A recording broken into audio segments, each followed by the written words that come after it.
Hey folks, Quilly18 here, and welcome to our Saturday live stream. It's time for some more Dwarf Fortress. Hopefully everyone's having a great day. Let's get the main screen turned on over here. Hello everybody. Oh, that's in the view. Hey everybody, happy Saturday. Hope everyone's feeling good.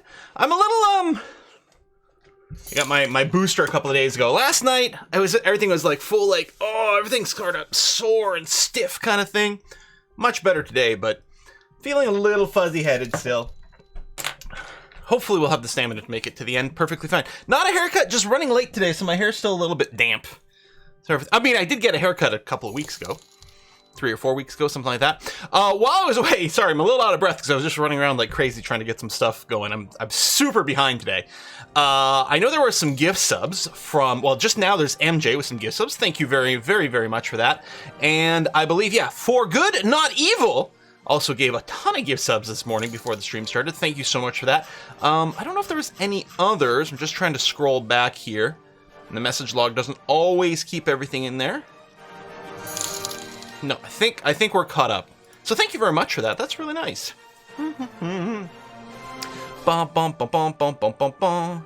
Cool Man gave a few today already? Awesome. Cool Man, thank you. Quick question. Does Dwarf Fortress have an ending? No. I mean, with the exception of, well, I guess you can lose. So it has that kind of ending, perhaps. But otherwise, no. You just can keep going forever. FPS death? Yep, maybe. Sometimes your fortress gets so big and so intricate that your frame rate just starts to drop and drop and drop until you decide that that's it. But yeah, otherwise you can build on it forever. Generally speaking, hey, we got a hype train going on. Generally speaking, if you really want to have fun, you try to do some. I mean, the sieges can get bigger and bigger. Sometimes the Forgotten Beasts can come in. I mean, you can kind of lock down your fortress more or less to prevent ultimately all the bad things to happen. Although that's not quite as much fun. And if your dwarves get in really bad moods, you can get these big tantrum spirals or start murdering each other. But in terms of winning, there is no winning Dwarf Fortress. Other than, maybe achieving your goal. Secret sock ending, best ending.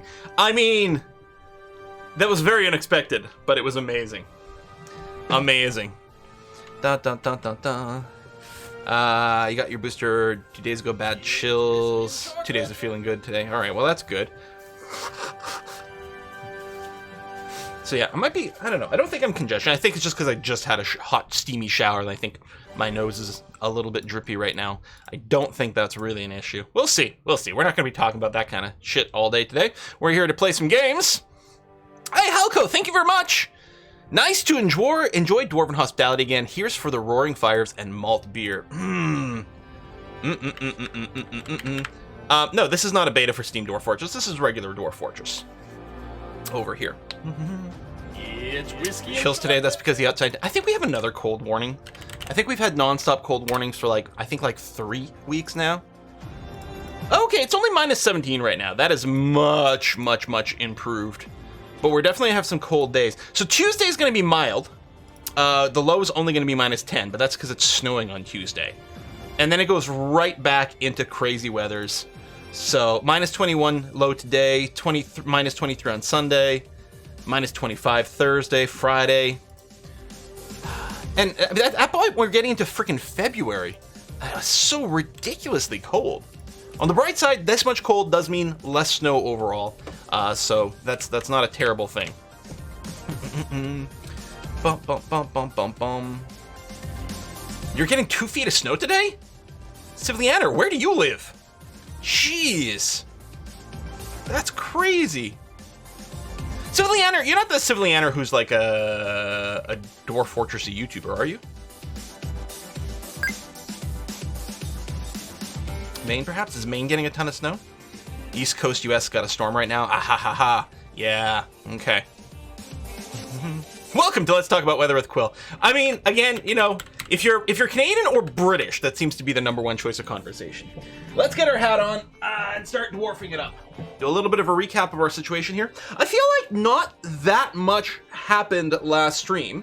It was mostly like moving forward and improving and finishing a lot of projects. I think our fort's in a great situation, but I don't think there was a ton of drama on the last stream. We dealt with the remnants of a goblin siege, which we were able to resolve pretty easily, although I think we did lose one dwarf. We finished this new archway that's going to be spanning our road coming in, which is going to help against future sieges, because it's got an overhang with a shooting platform on there. What I was thinking, we got more whiskey and chocolate, thank you. Hang on, I'll take a look at that in 1 second. The other thing I was thinking is a row of traps here and here. I'm betting I can't put a trap on the road, and we can't completely trap around the entrance here because caravans, merchants can walk through. There's whiskey and chocolate. Merchants can walk through. We'll talk about the merchants. That's true. Merchants can walk over traps just fine, but not with their caravans. And so if you completely surround your entrance with traps, the merchants won't be able to bring their wagons with them, which means less trade. So I'm not going to be doing that, but I was thinking of lining up both sides over here because any bad guys that sort of generally walk through this area will get hit by traps. I don't think I want to use cage traps. Cage traps are unbelievably powerful. Maybe too powerful. And then we have to deal with them afterwards. I was thinking with setting up a bunch of like crazy weapon traps or something like that, just because I rarely do that and it might be fun to do. And on the plus side, some beasts are too big to be caged, but can still be hit by the weapon traps, and that might be a good thing. So yes, we got some more whiskey and chocolate. We got some from Banana Cabana from 3 minutes ago. Thank you very much, Banana. Good morning, Quill. Did you hear about the man who got violently ill in an airport? It was a terminal illness. Thanks, Banana. I haven't heard that one before. And Coolman, thank you as well. Thank you. So Coolman says, I'm glad I reminded you of your booster shot this Thursday, because I was getting my booster shot that Thursday. Only side effect here was pain, where I was jabbed with the needle. Cool haircut, my comrade. Yes, I'm a communist now. Thank you very much, Coolman. Yeah, it was funny. On Thursday, Coolman had posted in the Discord that he'd gotten his jab and his booster, and it made me remember, oh my god, I'm supposed to get a booster. It was 10 a.m. when he said that, or 10 a.m. when I responded, and I was still in my PJs and everything like that, and by 10:23 I had gotten my jab done and was doing the 15-minute wait, where they check to make sure you didn't have an allergic reaction or something like that. So that was pretty impressive.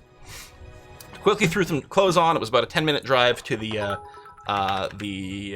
vaccination center, and then bing, bang, boom, I was done. So that was all right, I guess.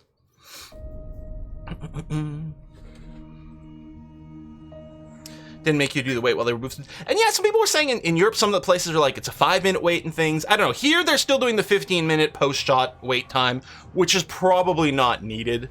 But, I guess better safe than sorry, sure. Backstabber with the prime resub for, it's a 3-year Twitch anniversary for Backstabber. Hey. That's awesome. We'll do some resub reading in just a second. Also, Cookie, thank you very much for the bits. Nah, why do you never see any women at the post office? Because all the workers are male men.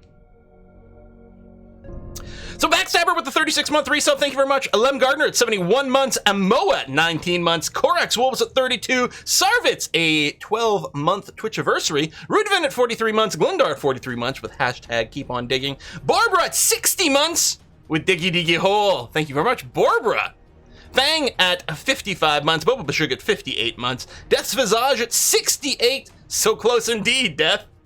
NJ gave a bunch of gift subs. That was amazing. Nerdy Chick at 59 months. Swamp Slug, a 2-year Twitch anniversary, 24 months. Swamp Slug often coming up as a CK3 name for some reason. I don't know why, but it always seemed to be that case.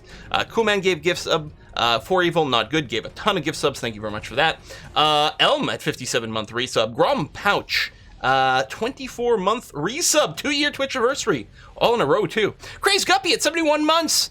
Sivlianer at 59 months. Cleardale, 4 months. Nulani at 89 months from Nulani. Glad to have you around. Defective Automaton at 59 months. That Ifrit guy at 44 months. Okay, let's dwarf it up. So, Fortress over here, I was talking about wanting to set up some traps over here. I think we can start planning that. Now, what we need for the weapon traps. Okay, let's actually talk about the different types of traps we can do here. So build, capital T for traps, slash levers, which I guess can be attached to traps is the idea there. Stonefall traps don't do a ton of damage, but they're really easy to set up. You know, it's just a boulder hanging in the air, and then people trip it, and then they get smacked by a rock. Doesn't do a massive amount of damage, but it does do some damage. Cage traps, the other one just mentioned here, really, really strong because virtually anything can be caught in a cage trap. It's a little bit OP and a little bit ridiculous. And then we've got weapon traps over here. Now, weapon traps work very, very differently. And yeah, just did check here. Apparently, we cannot put a trap on a road, which is unfortunate, but fine. So what we do is we put it down there, and we still need mechanisms to set up the trap. But then you can pick up to 10 weapons to add to a weapon trap. And the idea is, you know, as people walk over this tile, all these weapons come out of, like, hidden slots or something, and they're just spinning like a freaking blender. It doesn't let you put any weapon in here. Now, some are going to work a lot better than others.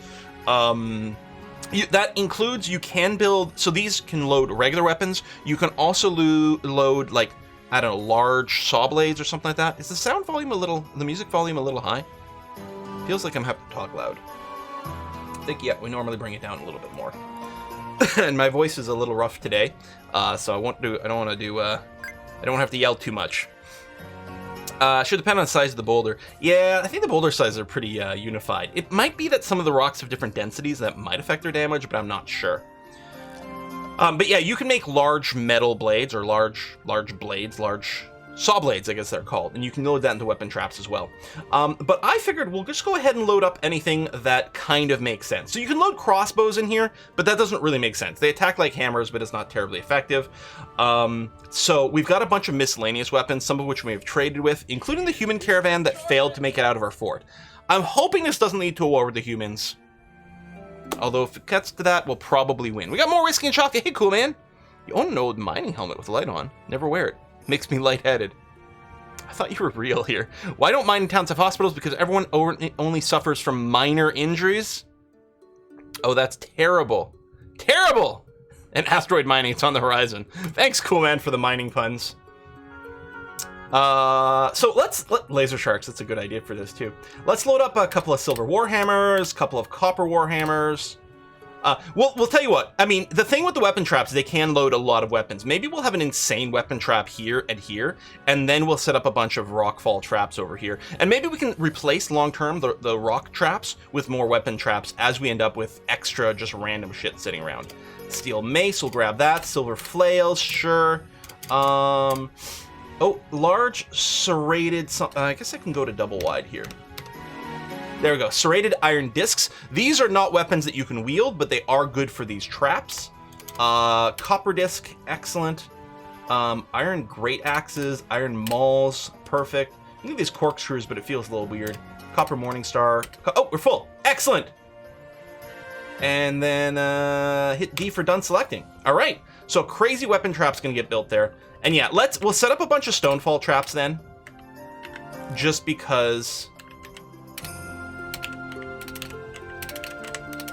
we're not going to have the weapons to do all these, but I think I would like to replace them with more stuff. And we're out of mechanisms. Well, I suppose what I can do is I can enable planning mode here. Oops, not for a weapon trap. Sorry, did some of those end up being weapon traps? No, stonefall. Okay, build trap, stonefall, planning mode enabled. You can't use the planning mode to set up the weapon traps properly because I mean, it might auto-select the weapons or it might not select any, I don't know. So we'll do those and then we'll plan another weapon trap over there, but clearly we're gonna need some more mechanisms before we can do that. They do reset the stonefall traps, yeah. They will be looking for a new boulder when it happens. They just grab random boulders to set up over here, probably whatever's closest, and when the trap does get sprung, they do come back and put a new boulder in there afterwards. And you can even get warnings if for some reason you don't have any stone around. It'll do that. We're still setting up this little area over here. This is theoretically going to be the shooting zone in case we do get some were creatures in a migration hall, which is only going to work so-so overall, but we'll see. Do trip stonefall traps block movement for enemies because now there's a boulder? So first of all, people can walk through hexes with boulders, so it doesn't block anything. And secondly, I think the boulder might get consumed when the trap triggers, even though it doesn't necessarily make sense. I'm not sure, but I think that might be the case. We are out of refined coal. Okay. Well, we do have a lot of jobs for that. Charcoal burning should definitely be something fairly active. Our wood furnace is over here making ash and coal, and at some point the ash is going to stop.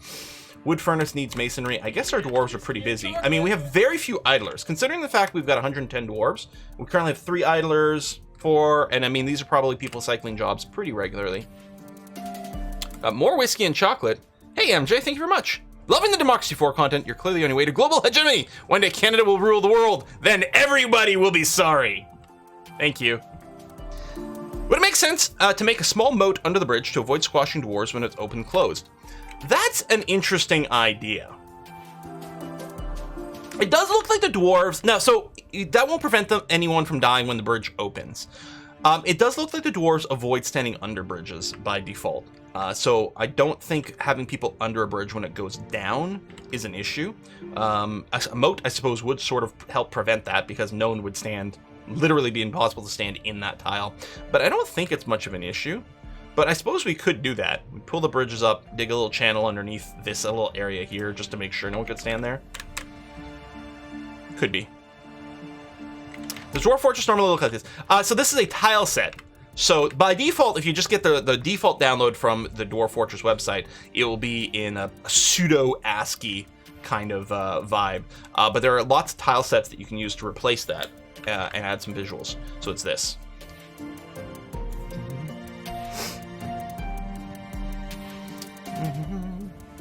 Trying to remember the name of a game you played a long time ago. Maybe you can help me out. It was a turn-based management simulation about a family generation in a Bronze Age scenario where the currency were beads and there was some sort of wheel.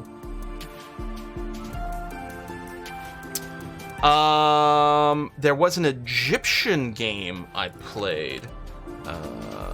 Egyptian. That wasn't a life sim so much. Game. Turn-based. Pre-dynastic Egypt?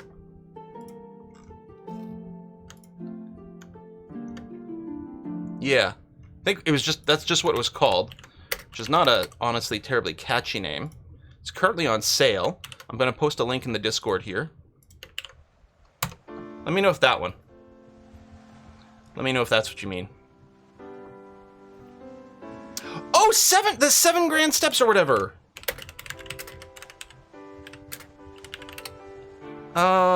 Yeah, I'd forgotten about that one. There you go. I'll put a link to that as well. There you go. That was probably it, because it was more of a family kind of vibe. Ah, I completely forgot about that one. Cool. Okay. Well, glad that worked out.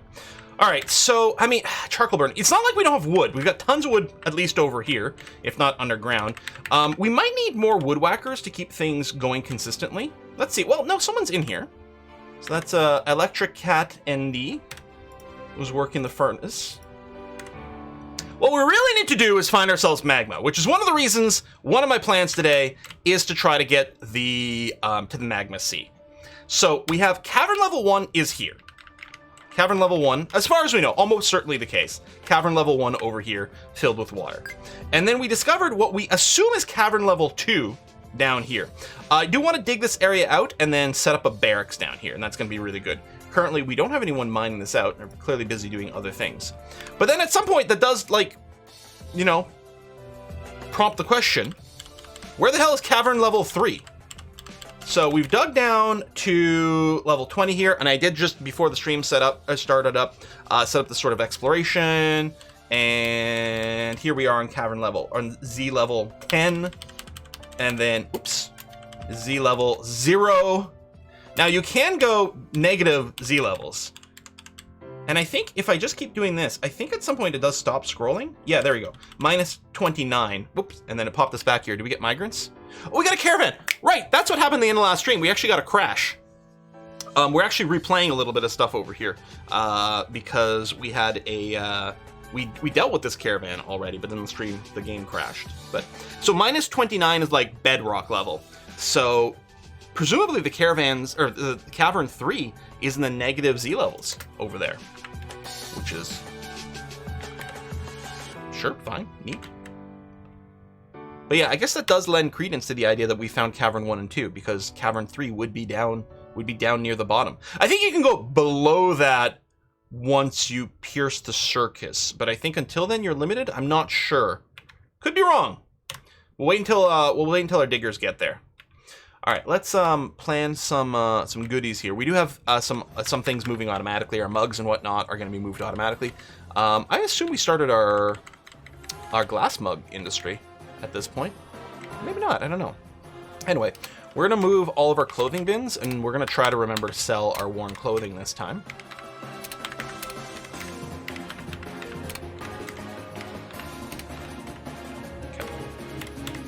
Oh yes, that's true. Thank you very much for reminding that. I did not want to stockpile over here anymore because I want the wood to be brought down into our base going forward. Okay.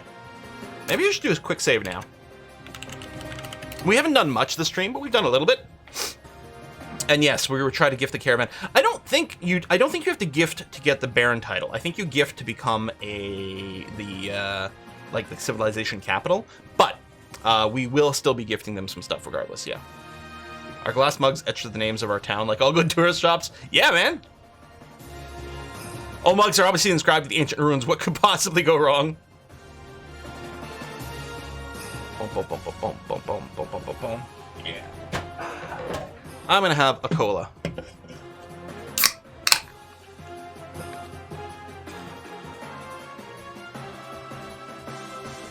And then check to see if you can buy back your gift.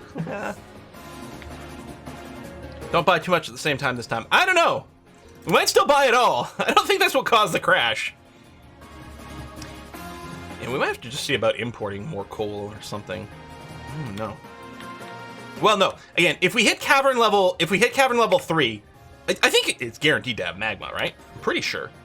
I would also really like to get our Great Hall in our final version. Are fall traps like fall traps from RimWorld? I guess so, yeah. Can we make candy mugs? I don't know. I don't think so, but that's a great question. I wonder if caravan has the same items cause crash. So I don't know how the caravan items are generated. I know that the caravan movement is actually simulated on the world map because they can get intercepted and killed on the way to our fort or on the way back. I don't know if their items are generated then or only generated when they actually come onto the map. Isn't a metal mug called a goblet? Maybe? I know that, I think, first of all, goblet is the generic term for mugs, cups, and goblets. I think wooden ones are called cups. Stone ones are called mugs. Glass and metal, I think, are both called goblets. Even though they're mechanically all the same. All right, let's discuss the situation. We got world info. What are we looking for? I mean, honestly, I don't know how much more. It's always a good idea to ask for seeds. And we'll say, like, generic bars, you can bring those. Drinks. Maybe a little bit of cheese. Some various powders. I mean, we're getting to the point where we should just be able to buy everything they ever come with. And it would be nice to be able to, like, conserve this. High priority for all these, thank you. And then, yeah, I don't know. Just ask for a few other things. You should be able to make candy goblets as per the wiki. Wow. Okay. Alright, look over the document. Finish peeking. This is what they're going to pay premiums for, which doesn't matter because we're always going to sell them the same stuff. Okay. Giant skink is fighting. Okay, but they are being shot at the surface. Alright, good, groovy. Traps are being assembled. That's good. Wood's going to eventually be hauled down into our base. Lovely. There we go. We'll ask our broker to come here. Well, one of the things I did repeat from after the crash is I did go and reset our noble cast over here. It's just like this, just to give them a title we can track. The nobles have all the hauling turned on, plus at least one creative job. Katsuru here is a great armor smith at level 10. And actually, Silent Shock's not the worst weaponsmith either, but I'm leaving these on here because the idea is that we really want to encourage... Oh! We really want to encourage strange moods that lead to legendary weapons. Now, Steph, a dwarven child, has withdrawn from society. Which probably means they're going to grab a Craft Dwarf workshop, because the children don't have skills, and I think when they don't, it defaults to Craft Dwarf. I don't know. It just seems to happen a lot. Maybe it's random. We're going to see what the dwarven child goes and claims. Another crafting child. Did this happen last time? Alright. So they did claim a Craft Dwarf workshop right over here. As expected. Hope it's the bracelet. So yeah, did we lose the bracelet? Was that it?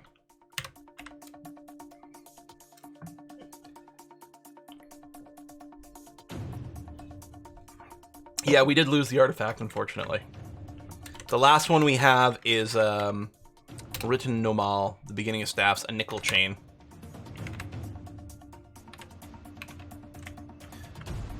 Okay, I'm betting some things are still being brought here. I don't know, maybe not. Maybe it's done. All right, let's open up the trade interface. So, first of all, if we were literally to offer everything, it's 190,000 dwarf bucks, and if we were to take everything they've got, yeah, they'd still turn a huge profit. So what I'm going to do is I'm just going to retain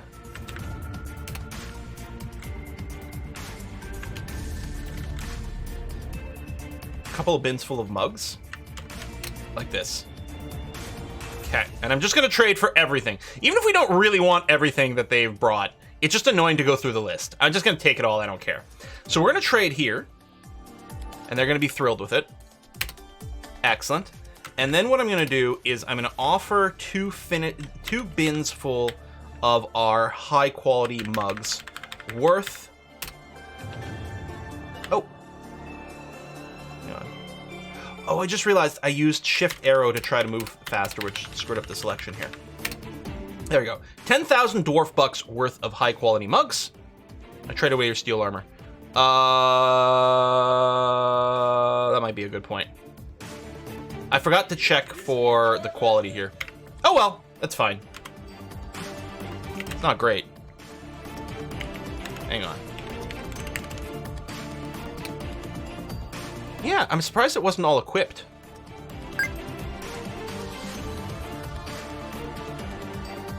Thank you. Hang on, we might not gift these things right now because we might want to buy our metal armor back. Boop your face, thank you very much. That is incredibly generous. Work as a long-haul trucker, which means I can't catch streams often, but listening to your YouTube videos keep me from going insane during the long 10-hour drives I do each day. Keep up the good work. Thank you very much. That is really nice. Yeah, the idea was to sell the worn clothing, and I forgot that the bins would have lots of different things in here. The other thing I meant to check is my auto trade. I want to set up more auto trade stockpiles to organize this better and make sure artifacts aren't in there as well. Yeah, thank you so much. That is really nice. And yeah, I definitely would not want to do that job. That's a long time. You got to be so freaking just sore and exhausted, mentally and physically, after driving that long. 4 hours to Toronto is like that. I'm usually burnt out at that point.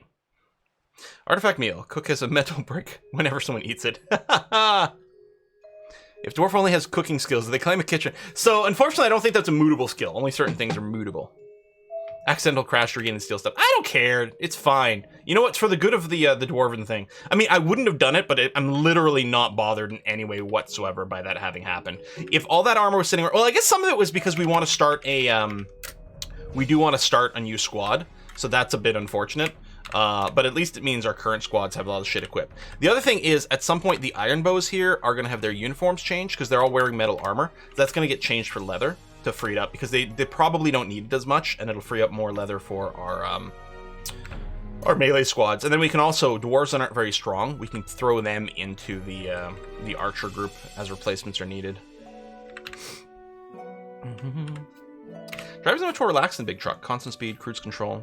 Yeah, I mean, cruise control is great, but what I really wish is I had one of those cars that would, like, match distance with the car in front of you. Because what's so annoying is being behind a car that has inconsistent speed. Because then you can't use your freaking cruise control. And like, arr! Why aren't you using your cruise control? Come on! It's frustrating. It's usually not much of an issue, because usually I'm not driving as fast as everyone else. Although what annoys me is these people who, like, pass you and then cut right back in really fast, forcing you to use the brakes to give yourself a reasonable distance again. Like, give people some freaking gap when you're driving. It's pretty typical, right? I mean, everyone in the world, no matter what, always thinks that everyone else is a shit driver. You know? Drive faster than me, you're obviously a maniac, get off the road. Drive slower than me, you're obviously some sort of weird loser, get off the road.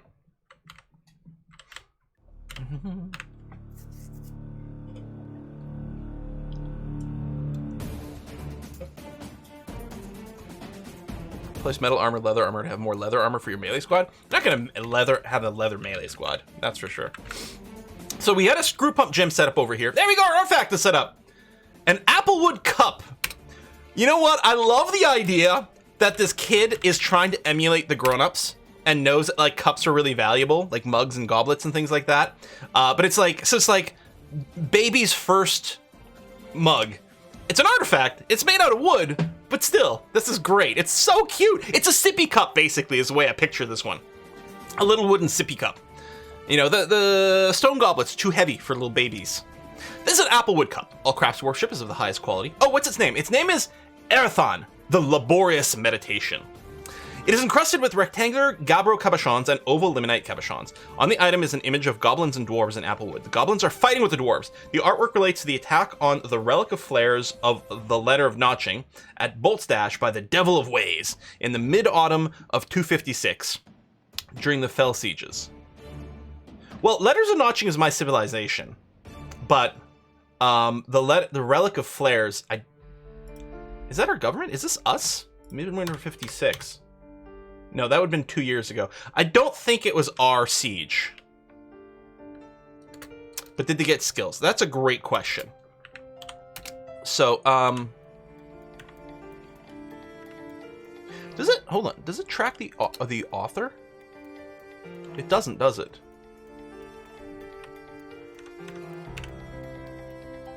So it's Steph over here. So if we refresh, well, actually, we better do it this way.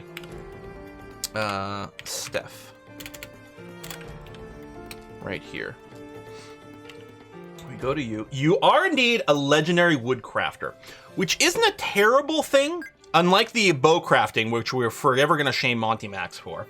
This is not a terrible thing, because while we don't do a lot of wooden crafts, wooden bolts are wood crafts, and we use wooden bolts constantly for our hunting. So it's really good. It's an expensive sippy cup. It's not that expensive, unfortunately. 13,000 dwarf bucks isn't like the most valuable thing ever. But it's still something. Anyway, more goods are being brought over here as mugs keep getting produced. They will get dumped in there. So we're going to try to do one more trade. Any badger attacks this round? No, luckily not yet. Still need refined coal. All right. Oh, damp stone. Oh, we're still digging out an area with access to some damp stone thingies. I'm not worried about canceling the designations, because I don't think they're doing the wrong thing here. They are properly canceling things. Where's our... Okay, that's over here. We did have some doors to maybe control the water. I don't know.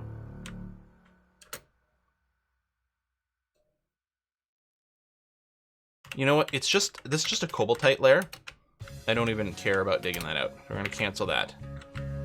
So I think I canceled everything over here. Oh, well, technically this area is still going. Let me do that. Okay. Plus, if the miners could finish digging out that floor, that's a floor that had a bunch of our iron-bearing stone, plus the cobaltite, which makes pretty blue things. But yeah, there's also a little bit of an aquifer over there that we don't want to trigger. But it seems okay. But on the bright side, if we do finish all that, they'll come over here. Okay, we're going to finish digging this area out, and we're going to set up our tunnel rats' actual little home over here. Their barracks. This is where the tunnel rats are going to live. Tunnel snakes! Sorry, tunnel snakes. I guess... cancel that. Leave some of it up. Tunnel rats works too. The coin stockpile in the entrance hall get lost to the craft. Perhaps. It's a good question, actually.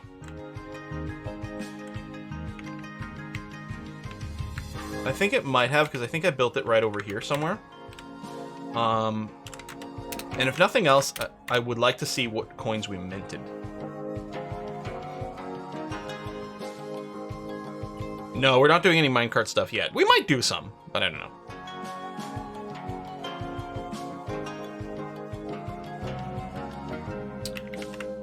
We have a lot of butchering going on because we had let our animals get a little high up.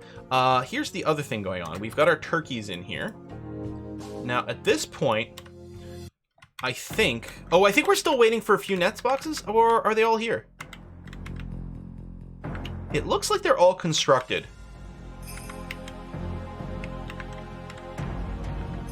All right, so what I'm going to do here is I'm going to lock this door. So for now, if any eggs get laid here, it will not be brought out, and we'll take a peek to see if they are fertile or not. But at this point, they should be fertilized because we have a male turkey in here somewhere. One of these turkeys is male, if not two of them, and hopefully we'll get some fertilized eggs. So yeah, these are turkeys right over here. And then over here, we have a bunch of pigs. And what's great is the pigs don't eat anything, neither do the turkeys. I don't know, they graze on like cave bugs or something. I don't know. So they will just keep growing and multiplying. And we have auto butchering set up so that as these numbers get higher, they will get slaughtered for meat and leather, constant supply. And here, we're gonna try to get these turkeys to multiply with the fertilized eggs. And then after that, we won't care anymore. And they're just gonna be around here for a constant supply of eggs. Pigs and turkeys eat vermin. I mean, yeah, in real life, I guess they do. Yeah, worms and stuff, yeah. So Auto Butcher hard set. No, Auto Butcher is really easy. So this is part of DF Hack. So there's a couple ways to access it. You can access it through the DF Hack command line if you want. But if you hit Z for your sort of status screen over here, and you go to Animals, on the screen, if you hit Shift B, you get a visual display. So it's the same thing you can do by command line. And then you can set various limits for various goods, and you can decide whether it gets watched or not. So I have basically everything set mostly to 0, so if migrants show up with anything, unless it's a pet, the pets won't get butchered because you can't butcher a pet. But if migrants or a trade caravan or something happens to bring any kind of animal, it'll get slaughtered, with the exception of we keep a few cats around for vermin control, we keep a few dogs around, which we were originally thinking about training war dogs, and that's sort of let slide, but it might still happen. We are keeping a certain key number of pigs around, and turkeys as well. And some fairly generous numbers on the turkeys in particular. Yeah, it's quite nice. The default's to Shift B. I think, did we ever train some hunting dogs? That actually I'm not sure about. Hunting dogs are very convenient. I think we did train some hunting dogs early on. But I should probably do some more. They're actually very convenient. Next to Buzzard Farm. Alligators would be fun. We do have alligators on the surface. Alligators lay giant clutches of eggs, like 50 at a time or something like that, which is true to life. So apparently, like, raising alligators for eggs and food and things like that is extremely effective in Dwarf Fortress. Plus, I don't know if they can be trained as, I don't think you can train war alligators. You can tame them. Yeah, let's see about trying to get that steel now. Let's trade. So if I were to look for all the steel armor over here, yeah, I can't get all of it, which is fine. And I still want to gift some things though. I don't know how much I care. I sort of care. I think I want to gift. You know what?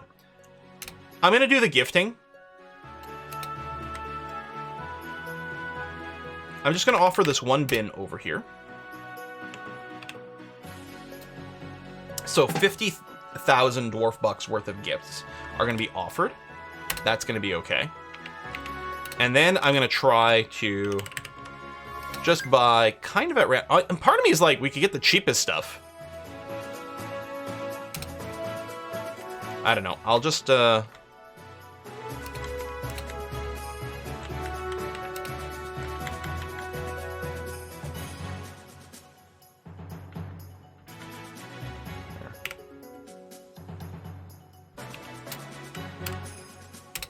There we go.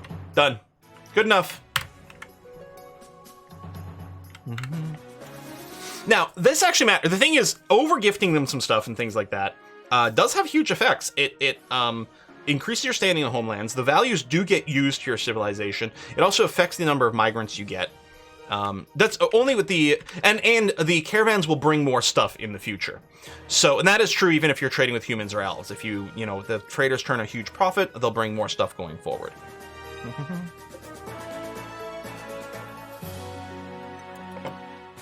Good thing about pigs is they'll eat any and all things. That is true. Scary to have an army of war pigs.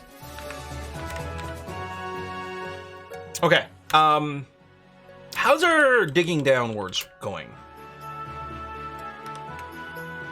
Or actually, less about the digging downwards and more this. This we want to get going pretty quick, including actually, I meant to set up these bridges before we started digging this out. Whoopsie. Oh well. So on a pair of bridges in this little hallway.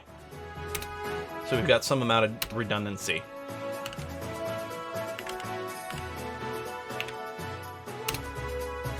There you go. Pair of bridges in here. Bit of an airlocking system. Couple of atom smashers. Perhaps.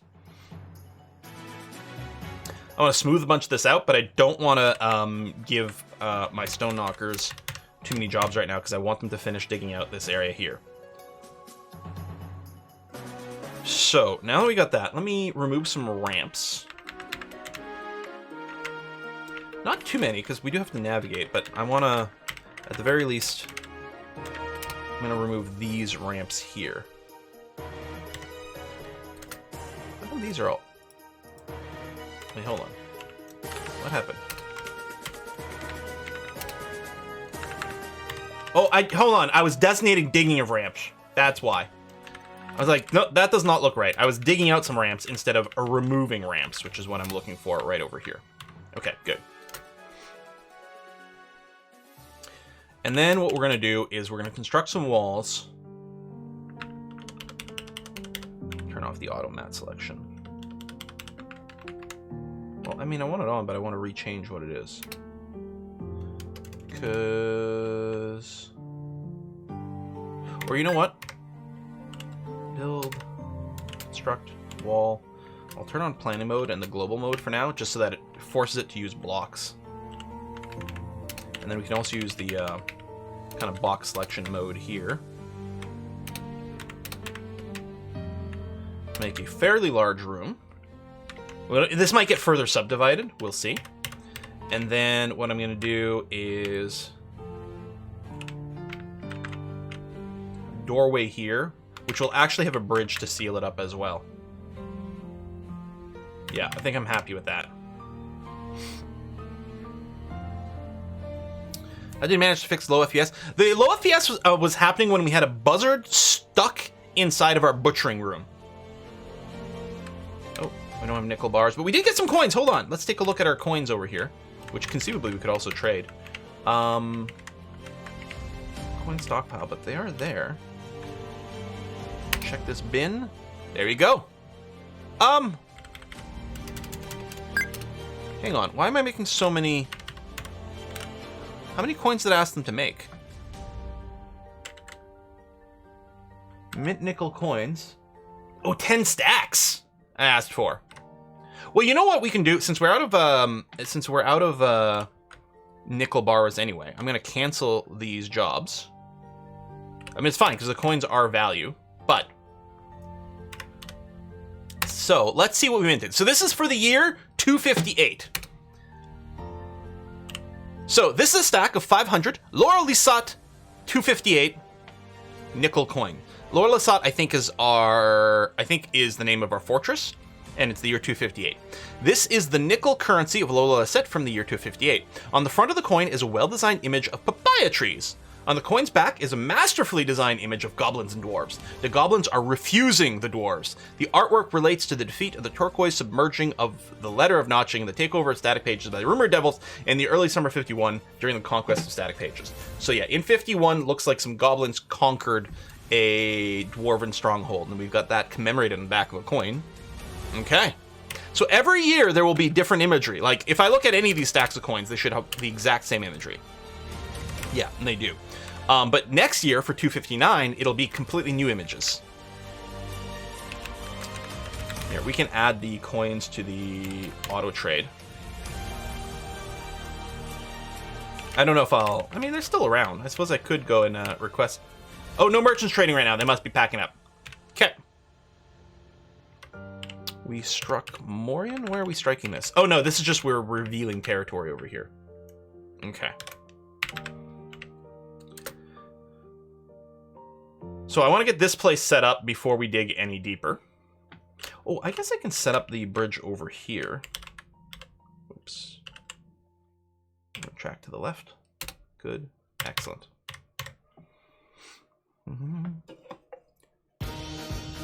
Put one stack of coins in the museum. That's interesting. So our museum's over here. Can we do that? Oh, yeah, whoops. Looks like coins. And yeah, I can grab a stack of coins. There we go. I love it. Thank you for that. And yeah, we can build a vault as well, but I do like the idea of having a museum where we try to remember to keep one stack of coin for each type. So now the trick's going to be remembering to mint those coins, but you know. Muggy mugs still being made over here. Check things out down here. So I'm curious, if we took a look at our stone knockers, lots of them digging. Oh, they're probably digging the exploratory tunnels. Now, that's not a forever job, luckily.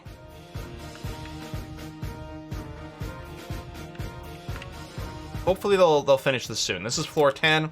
Have they started on floor number 0 yet? They have started that. Okay.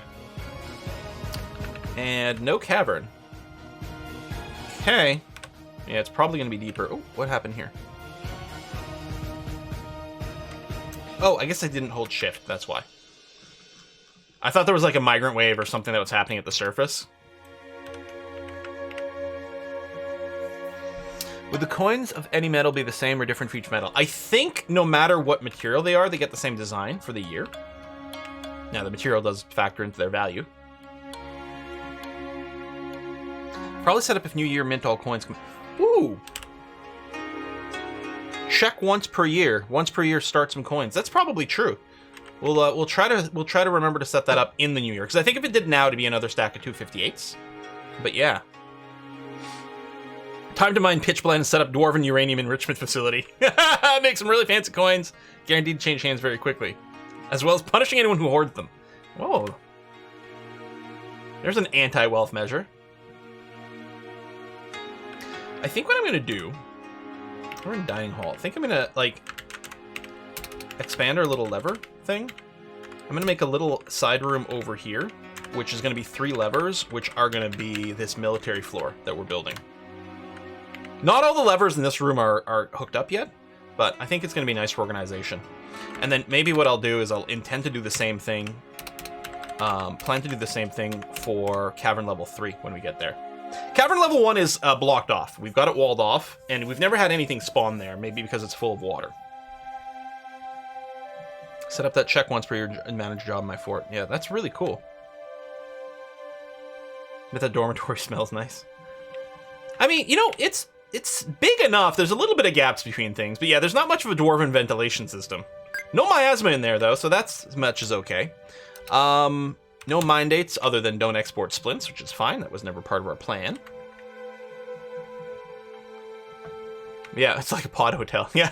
I mean, there are a lot of people in there. That's a lot of... I don't know, we hang the little... You know, like the little pine air freshener things that you hang on your rear view mirror? We've got a bunch of those set up.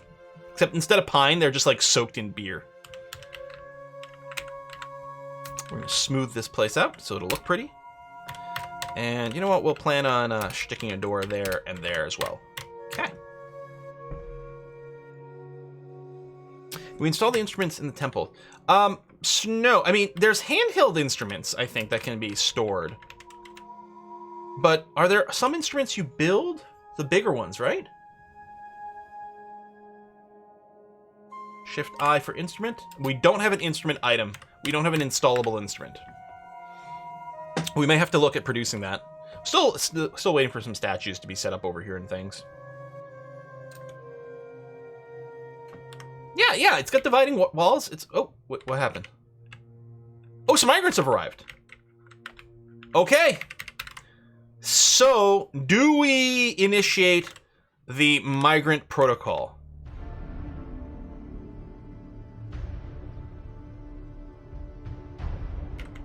Now, it is a little bit annoying, as we've talked about before, but let's give it a try. So let's open this up by migration wave. Read this. Now, DF Hack has access to all the migrants over here. So we set all these guys. We give them a custom profession called Migrant, temporarily. And then we know that if we set a global burrow, that overrides the migrant instruction, which is annoying. What we can do is our migrant quarantine zone. I can add citizens to the burrow. The problem with this is that this doesn't list all the migrants currently.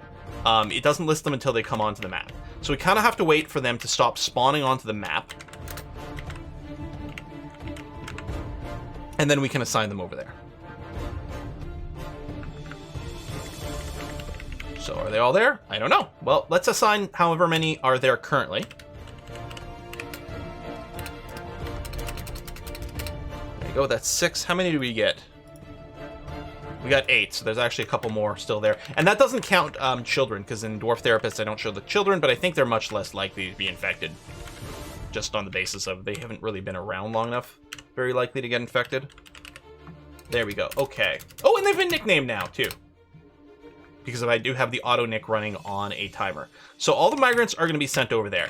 Next, we do have the migrant quarantine bridge over here, and I believe we do have a lever, migrant quarantine lever over here.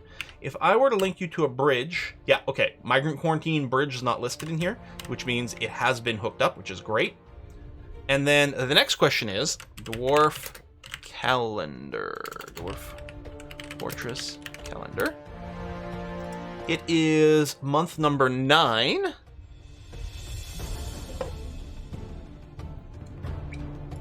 Which is November. And the full moon is on the 8th. So you got 5 days! Okay, there's another migrant. I think he's not doing the X thing, but he isn't a migrant. Have they all reached here?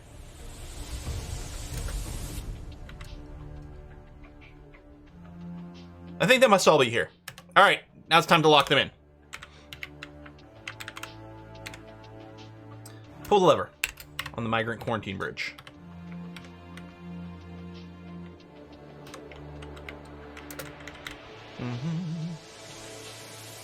And then once the bridge is up, I can release the dwarves from the burrow. They're going to be stuck in here, but that's going to be fine. All right, they're now in here. I still want to make this prettier long term, but we have successfully done the thing. We've done the thing. So I guess now I could go back to just searching for migrants and then unassign them. Confirm that the burrow has 0 dwarves assigned to it. That is correct. Now, this place isn't roofed. So theoretically, it is actually possible for these dwarves to climb out the walls right now. So we should probably fix that.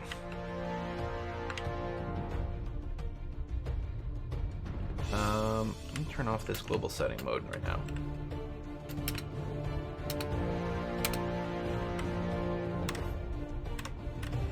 And yeah, we'll plan on roofing this up for next time. They don't necessarily climb out because there's line of sight things and things like that. It's really inconsistent how often things climb or jump or stuff, and it might be based on their personal skill. Okay, 3 more days to the full moon. Well, the other upshot too, is I don't know if the dwarves will climb out if I tell them to restrict to a burrow, because I could maybe tell all my other dwarves to go inside now or something.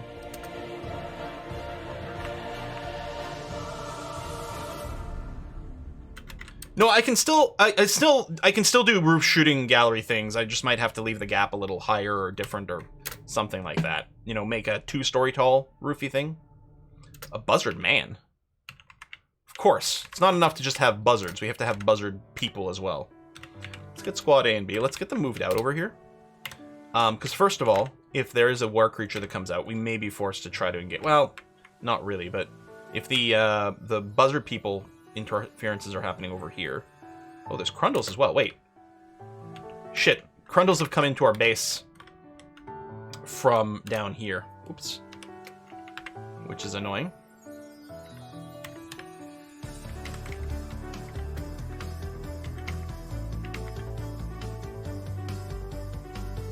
Okay.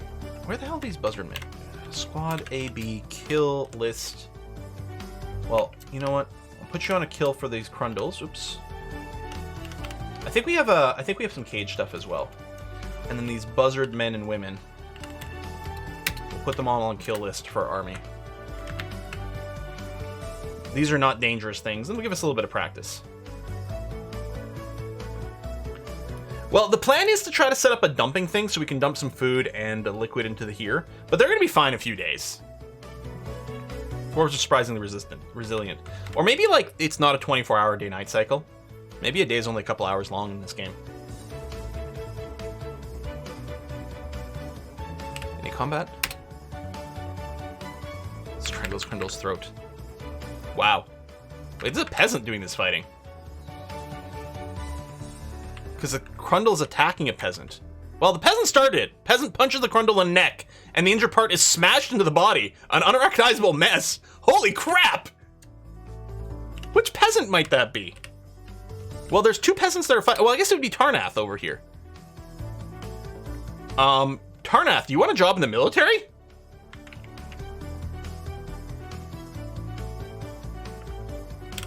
Military. Let's go. Okay, I guess, this militia captain? Tarnath. Congratulations, Tarnath.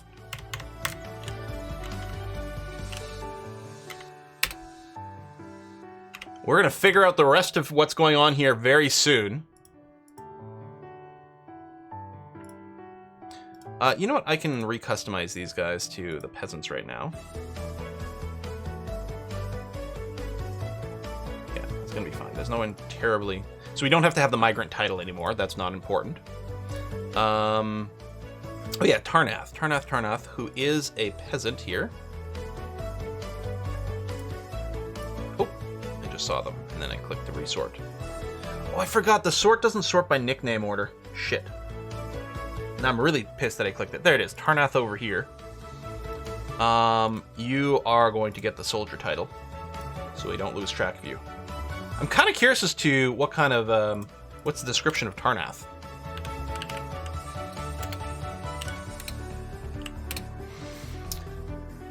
Faithful worshipper of Docel. Citizens, 63. Tall and fat, very clear voice. High cheekbones. Somewhat broad, square chin. Very long hair is braided.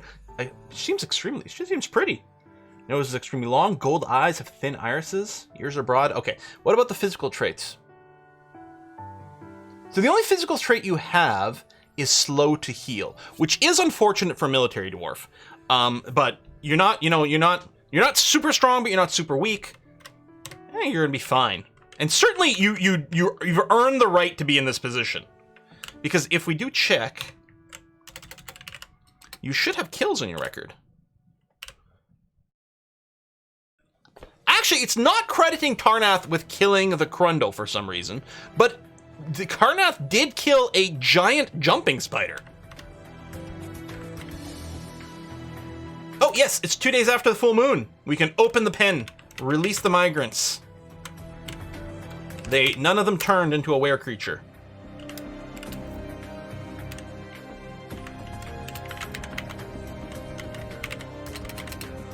You know what? I don't think we have a mechanics workshop anymore. Because we had some just sitting in the Great Hall, but I went and removed all the workshops in the Great Hall in preparation for actually making the Great Hall what it's supposed to be. So we don't have a floor for the fort builders.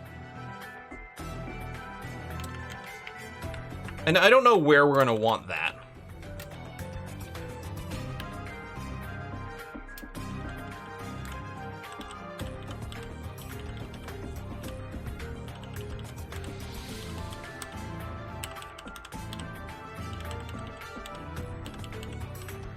Maybe I'll put them on floor 90 here. I think I kind of like this idea. Let's do, you know what, I'm going to do Shift F7. Zoom here, change name.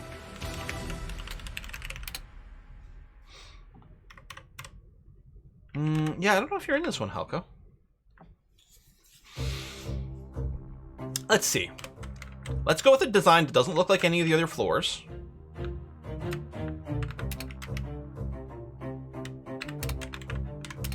But might be a little less, like, organic looking, like the fort builders.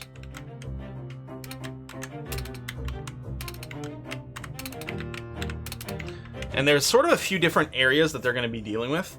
One thing, definitely the mechanics workshop, the other siege workshop. Although, I guess there's some relation there. Make it look like a chess rook. Oh, like a little tower kind of vibe. You know, I could do that even with the layout that I've started here.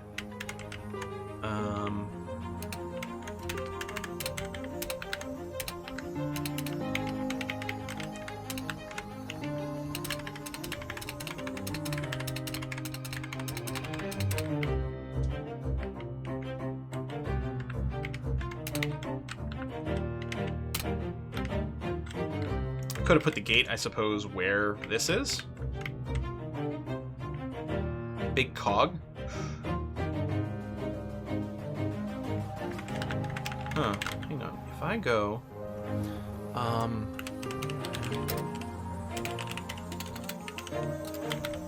dig circle. I'm trying to remember what the command is.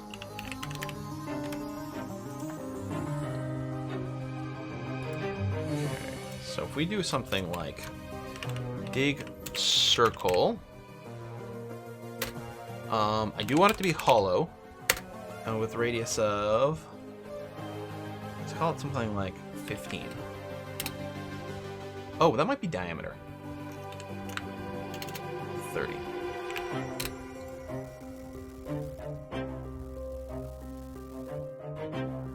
Okay, and then 31. 32 Whiskey and chocolate. and 33. We're really not ending up with symmetrical stuff over here, which is kind of surprising. There you go. That's gotten mostly symmetrical. Excellent. Whiskey and chocolate. Hold on 1 second.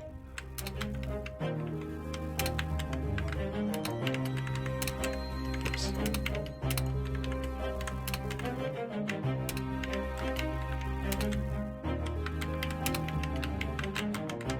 It still might not be symmetrical because of rounding errors and stuff, but it looks not bad. And we have like bedrooms or extra little workshops or something. We'll figure out the rest of the construction, but we'll start with this because I think that looks kind of neat. Bedrooms for officers and barracks and base. Well, there's some of those too. Aku, thank you! We're sorry, Dwarf Mario. The princess is in another tower. I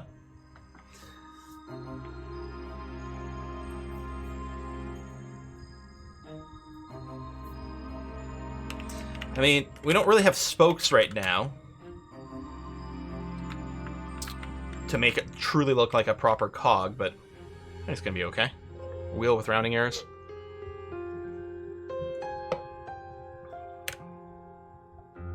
We can probably do an unforbid all, because there's a bunch of crap all over, including some arrows, which actually might have been something we didn't have.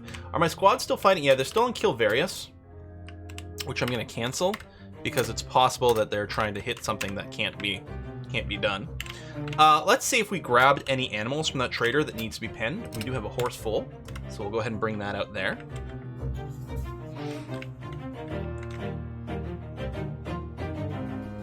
Oh yeah, I'd started to designate some flooring over here.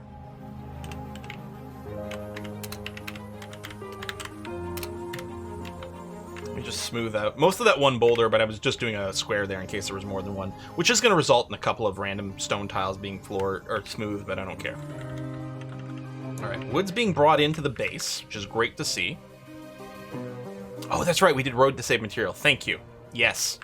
Thank you for the reminder before I start putting down all the floor and have to cancel everything bit by bit again. Interrupted by giant mantis.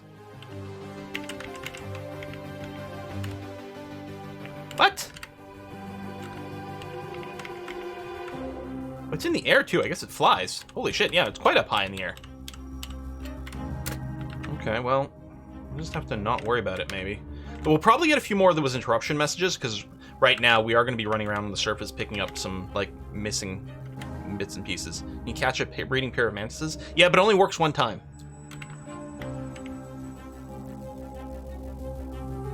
Not just the giant mantises, but the giant womantises and giant children disses.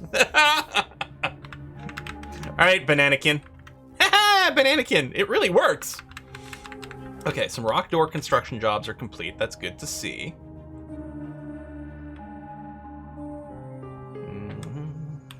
Big bottleneck is definitely still getting our charcoal, but... I mean, I suppose we could make more woodwhackers, but there are 2 dwarves right here currently doing charcoal. So it is happening. Our smelting is back on. Did strike some gems over here. So what I'm going to do here is I'm going to very quickly get a mechanics workshop going. We might end up moving this. I don't know what our workshop layout's going to be in this area, but we'll set it up. We'll use some nice because we got some around. We don't have a siege workshop yet, and that'll be probably on this floor, but I don't know where yet. But yeah, we'll set up the mechanics workshop just so we can start getting mechanisms again. I think of the mantis from FTL. Oh yeah, the mantis people. God damn, these buzzard people! But they're too high up in the air, hiding in trees or something, so our military can't actually engage them. They just sort of sit around. Also, it's possible that they were going after some caged ones, which can be an issue sometimes, too.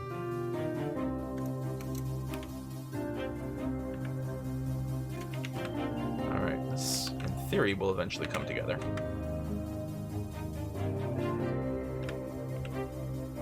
Do we have blocks? Is there potentially an issue where we don't have enough blocks, and that's why this construction is not happening?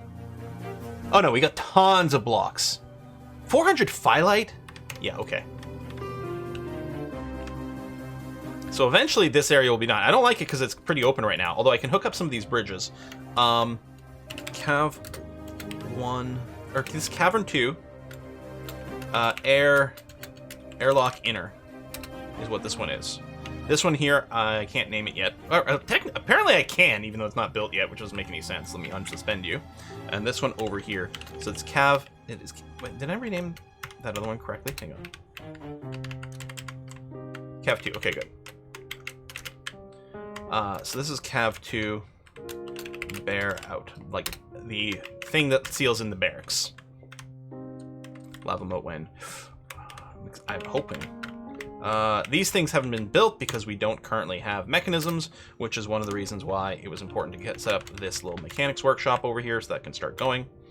In fact, I might queue up a second one for now, because we actually do have a fair number of mechanisms to build. Can't remember if mechanisms get stored in furniture or finished goods. I kind of want to say furniture.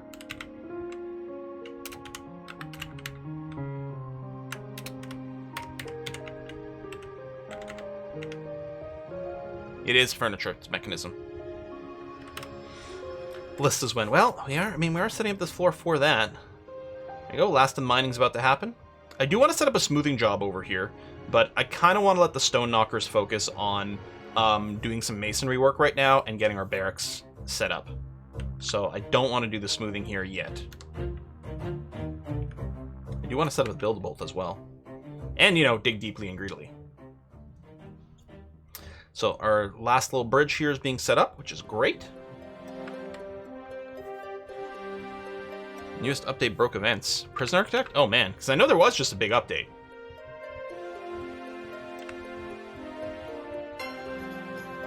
Need to tame giant bumblebees using the Air Force. Oh. If I could just like mod out flying in Dwarf Fortress, I think things would run a lot better.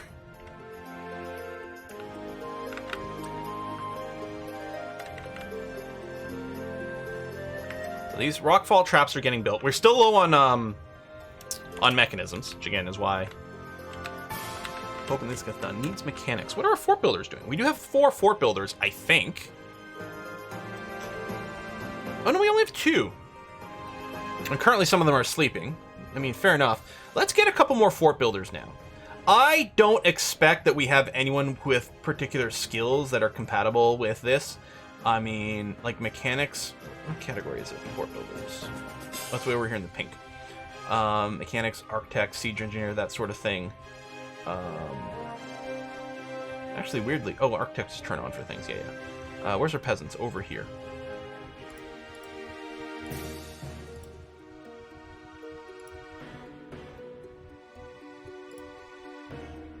A siege operator, although that's kind of decent.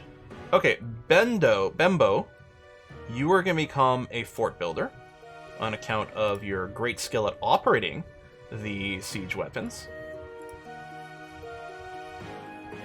And I suppose the Mavillain is proven to be a very skilled architect. Now, we do have architecture turned on for a lot of dwarves because it's kind of annoying otherwise. But there you go. Okay, so we've doubled our fort builders from 2 to 4. Let's look at some Crundle issues in our base here. Right there. Squads. A, B, C. Whoever gets here first, congratulations, you get to kill a Crundle. But yeah, I'm 100% certain they're coming in through here. I'm gonna name this, so I named this one Cav 2 Air Inner.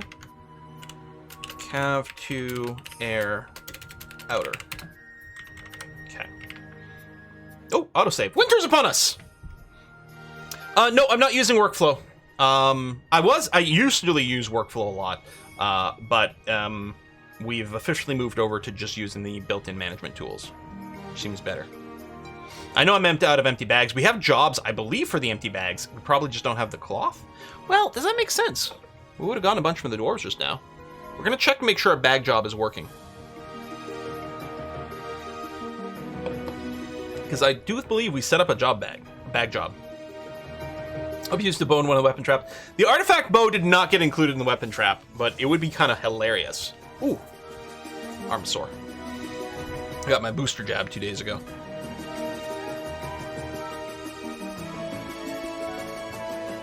Winter's upon us. What was I just about to check? Oh yeah, the bag job.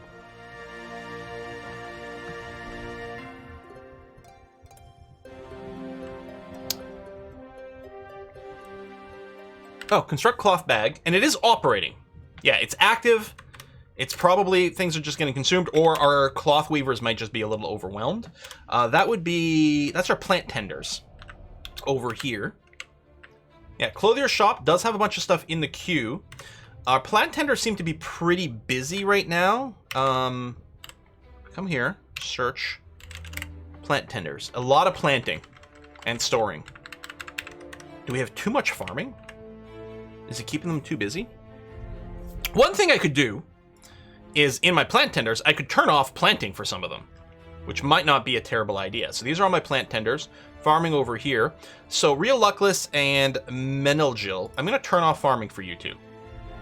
Since you only have, level 1 anyway. So we're going to turn that off and keep a couple of plant tenders available for our clothing industry instead. Weaving, dyeing, that sort of thing. If we're out of bags, is it bag end? Steel Sky. Boom, boom, boom, boom, boom. Booster. Yeah, well, Ascension and A Kiss for Luck were both, completely taken out of commission by the booster. I'm definitely feeling like a little sore throat, glands kind of thing. Armpit kind of vibe. That kind of stuff is definitely going on. And last night I was zonked. Very, very fuzzy-brained. Better today. If it wasn't a Dwarf Fortress streaming day, I might have considered taking the day off. But, it's Dwarf Fortress, baby. It's way too important.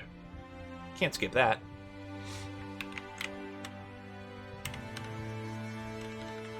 Mr. Werf needing the original 2 shots. Yeah, I think a lot of people kind of said that. Mm-hmm. Plant tenders don't tend pens. Well, they're still processing plants. They're just not putting them in the ground. A giant mosquito? What is this, Northern Ontario? Oi! A lot of really annoying shit out here on the surface. Seal it up. Let's hide downstairs. We're getting more complaints about this giant freaking mosquito. Iron bows. Kill. We'll equip you with swatters. Giant mosquito. Go. I mean, in theory, they should be taking pot shots at it if the mosquito comes near our wall over here while they're on patrol. Assuming these guys, yeah, training, good. We'll activate the training schedule for the new squad. The Silvery Directions is actually not a bad name. Now, I was thinking this was probably going to be our Cavern level 3 defending squad when we get there. Oh, they could be sort of an all-purpose, like, mobility thing or something. I don't know. Yeah, we're going to have to figure out who to put in on this squad.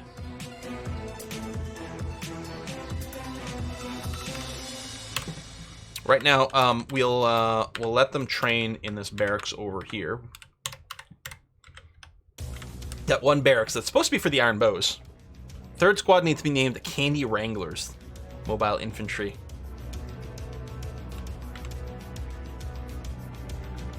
Oh yeah, the Migrant roof. Well, yeah, that might be the most important one, right? Let's chop the trees that are in here. Actually, we'll also chop a few of these trees that are just hanging out nearby. Oh. Just because they might overlap while we're working on the roof and look kind of stupid and annoying. Next, we're going to build road.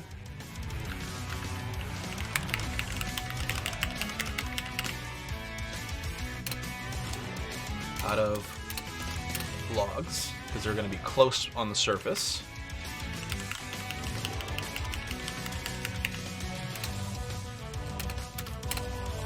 There we go. And we can do one more block. We have to wait for a tree to get chopped before we do the last one.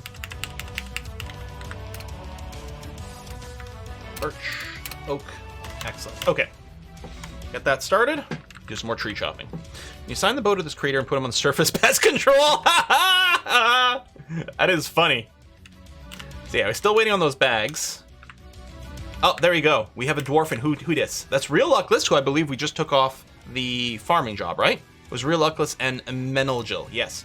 So Real Luckless is now working on making cloth bags, and that's the thing. They'll probably develop their clothing skill, their weaving skills and whatnot, clothing making and all those things quite well. So they'll become very well suited to focusing on that. You know, some dwarves will be specialized in growing the plants, and other dwarves will be specialized in doing things with the plants. The elite squad is the Mug Guard. I like that. I still like the Silvery Direction. Could we call them? Well, I was gonna say the Silvery Mugs. The thing is, we don't actually have mugs, or we don't actually have silver in our base. So maybe silvery anything doesn't make any sense. Just too bad. Let's call them the Muggers, and this will be like our squad that we send out places. Actually, that would be interesting. We'd want a squad led by someone high ambush, if at all possible. We could take one of our like hunters and give them a squad. Hints of silver. Keep a close eye on your weavers. They are a looming threat. Well, I like Dreams of Silver.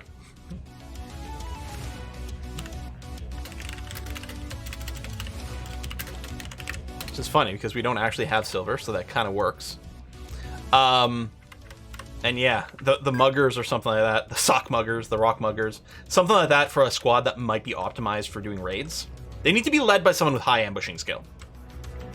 So probably one of our hunters. Oh, that tree got shut down, so we can build a new paved road. So it's not gonna really add look for the actual people who are in here, but it'll look good to us.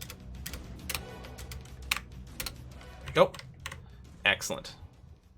And then we'll work on the ceiling here, which might have to be 2 stories tall. Which actually might be super annoying to work.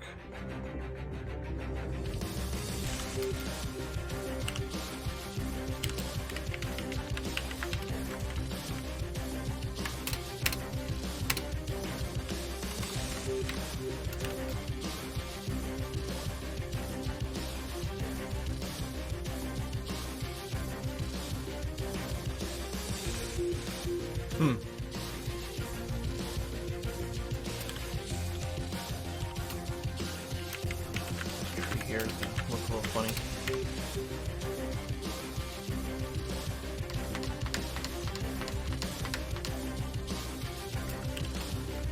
Okay, let's not worry about the shooting gallery quite yet. We're just gonna go and ask for this place to be floored.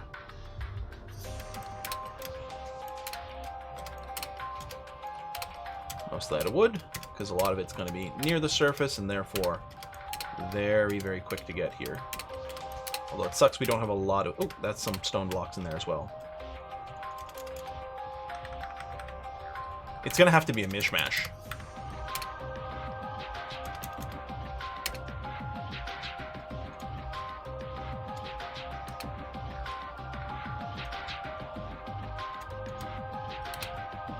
Thought we had... Maybe in the stocks, the number of blocks included blocks used in construction or something like that. We don't have that many.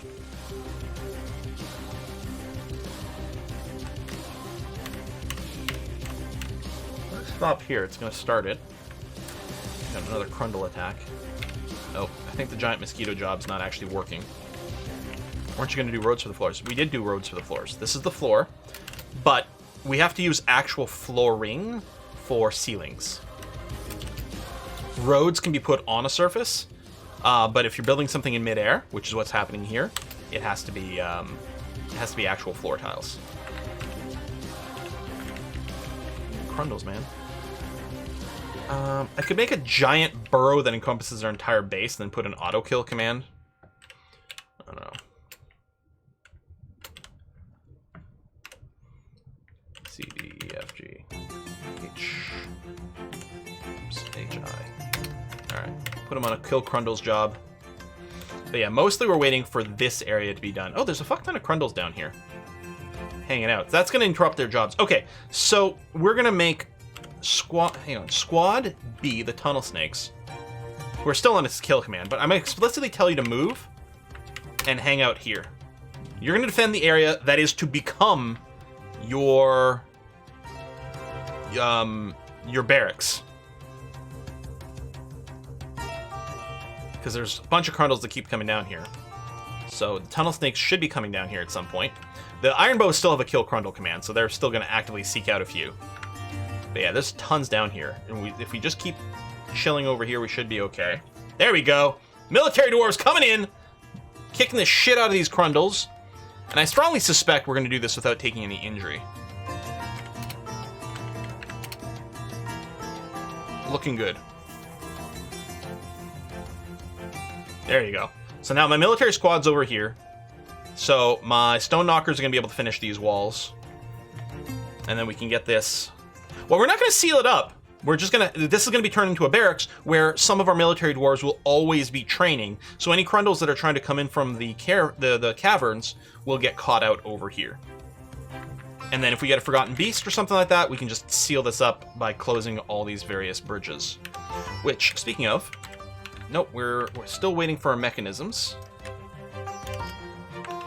Which actually are not queued here. Do we not have a queue job for mechanisms?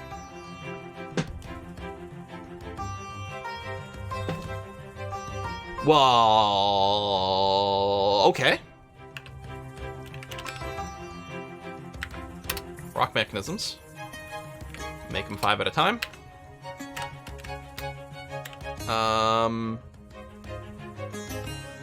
We'll set a limit of 5. So in practice, this could have as many as 9 are sitting around, which is fine, because we tend to do mechanism stuff kind of in bulk, so that's going to be okay.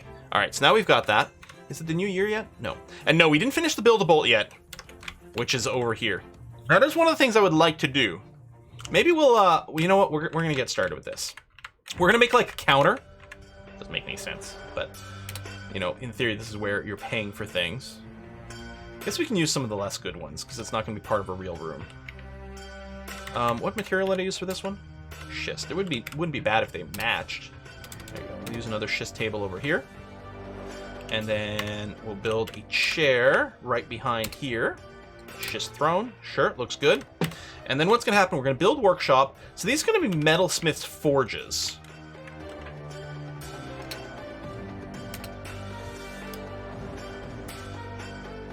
So you can use actual limestone, that's fine.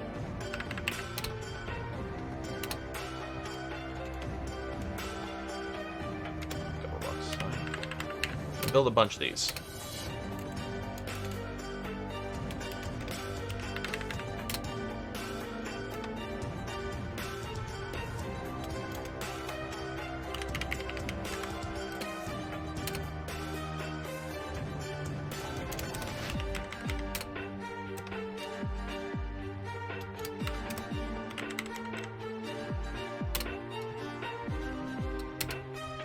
Doesn't matter what kind of anvil we use, as far as I know.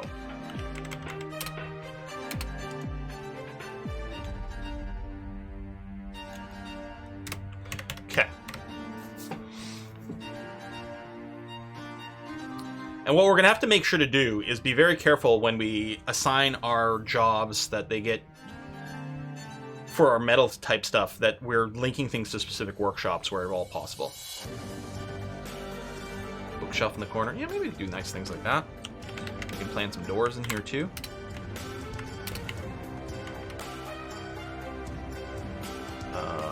Bookcase. Let's see. I don't have the one right now. Let me put on planning mode and ask for... Yeah. There we go. Good.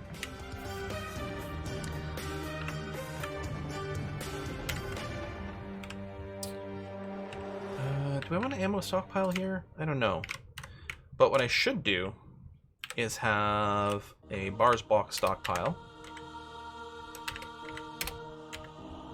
And another one.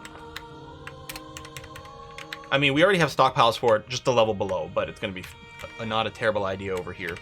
We're going to block all, and we are making a coal stockpile here.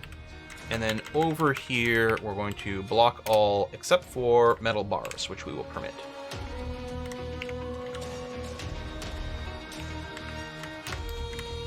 Wait for these to all get constructed. Okay. How are we doing down below? Again there, military squad still parked. I think I have auto unsuspend run. Maybe not, actually.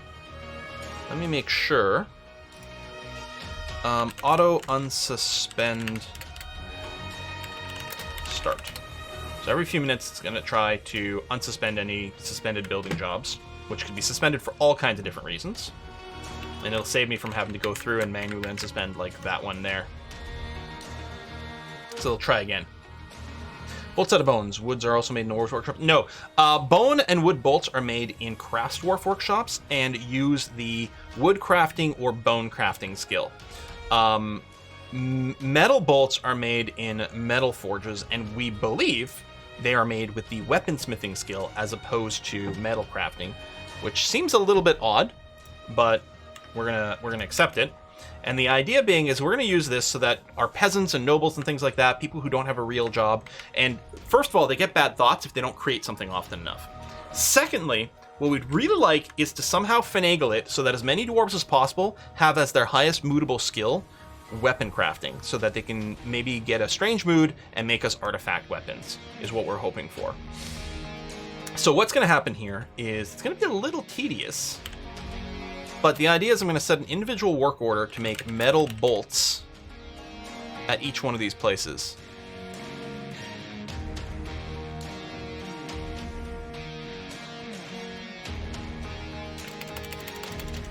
Oh no, you choose a material.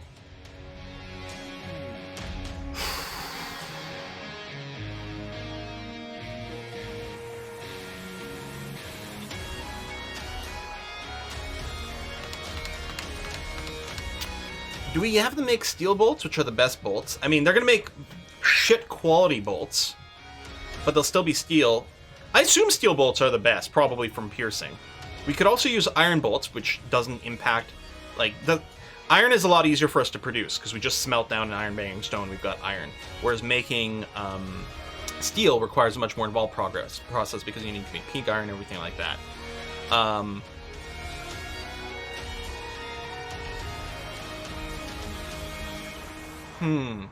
That's tricky. If we had copper, we would do those. And I mean, we might occasionally get some copper. Can't make nickel bolts. So I'm going to have one of these attempt to do copper bolts. And yeah, this is going to be a perpetual order. Make bolts forever. And I guess these others are going to be set to do iron. But yeah, I'm going to have to do it individually, which is kind of a little annoying. Do I really want the forever job?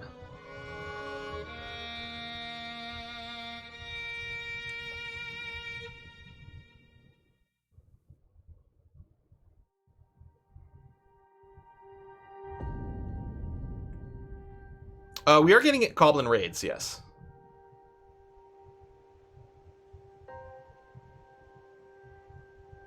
There's one other same person. Okay, well maybe we'll make a change here. We're gonna remove this. Iron bolts. We're gonna do jobs in a lot of 1. And maybe what we do is we have it repeat. Do we still do that on a condition screen?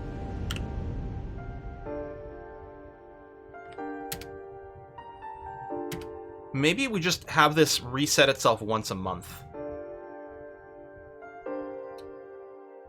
Maybe we just do this.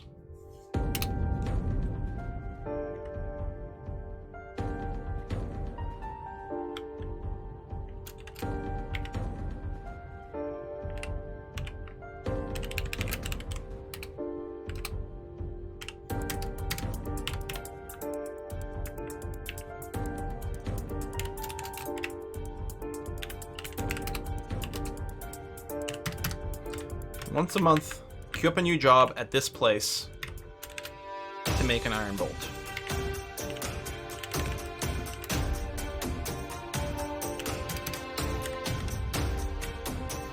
Yeah. Okay, let me just do those to get a vibe of how it's working before I go through and set everything else up. Because the other thing I want to do is I want to limit this to actually like our weaker dwarves. So it has to be one of our relatively unskilled dwarves. So from dabbling to adequate. So dabbling I think is a 0. A novice I think is skill 1. Adequate is a skill 2. So as long as you have no more than 2 points, you can come over here and do these jobs.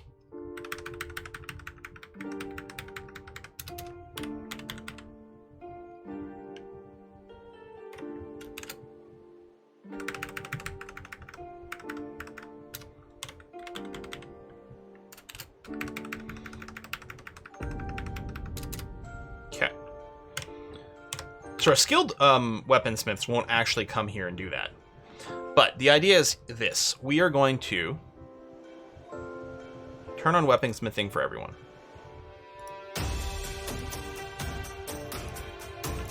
And then down here on our actual forges, we are going to require that they are competent or better.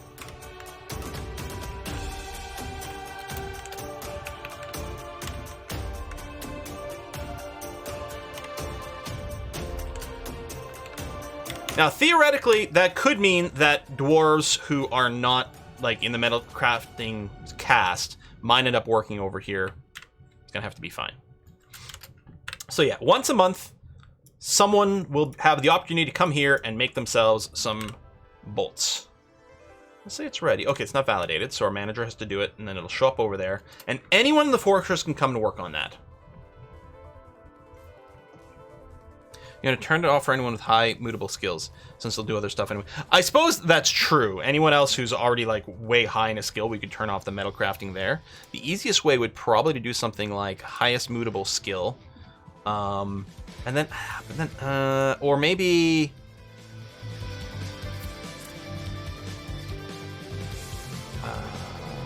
high skill? Maybe legendary status. Yeah, anyone who's already a legend will turn off the weaponsmithing. Legends losers? Wow, is that really how it's working it out? That's amazing. So anyone who's legendary clearly is going to never actually gain enough weaponsmithing to be able to beat that. Although I do want to make sure... It's almost like anyone who's not working a mutable skill, like anyone who's in... anyone who's in the military might want that on. Yeah, I'm not sure. Anyway, let's do this for now. And see where we get. All right. So clothing industry, yeah, still going on. Who's that? That's Menelgil. Excellent. Shoes, trousers, bags. So bags are starting to be made again, so that should get our glass industry flowing. Did we ever set that up for the actual glass industry? I don't even remember. How's this coming along? Slowly. But it's happening. And yes, legendary. That was the thing when I was looking at it. It's like, this is showing me everyone with a legendary skill, not necessarily legendary mutable skill. Well, Cynthia, I did just check. Everyone who I just removed it from had a 0 weaponsmithing. So, yeah. But yeah, we could check by highest movable skill, and then it's a little annoying because then it's like, okay, so their highest movable skill is armor smithing. Is that legit? Well, in some of these cases, no, not really. Some, yeah. And actually, armor smithing we're kind of okay with if we end up with some of that.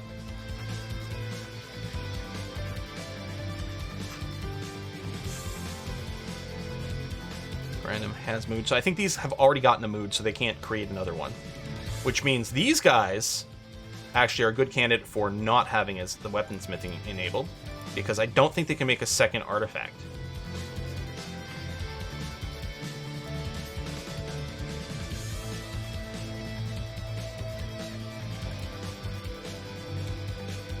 Oh, right. Anyone else who's like really far ahead in a category? Ah, it's fine. All right, I'll just keep going.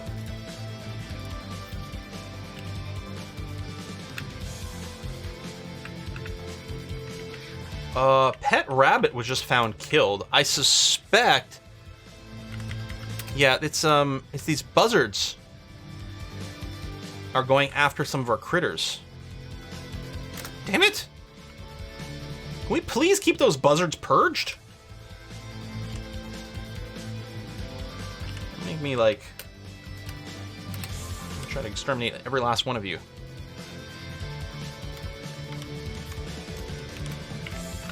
Okay, it's coming along.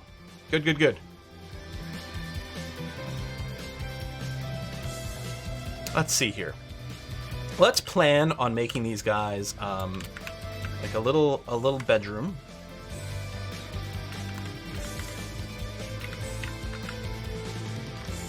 I don't know how I want to set this up.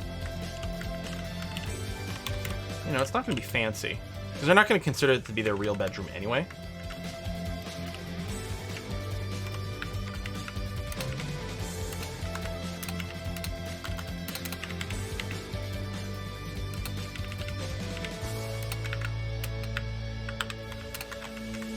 But they will be sleeping down here, just to minimize some movement. So that's 9 bedrooms.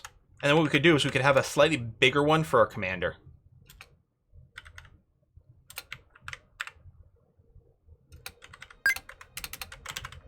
There you go.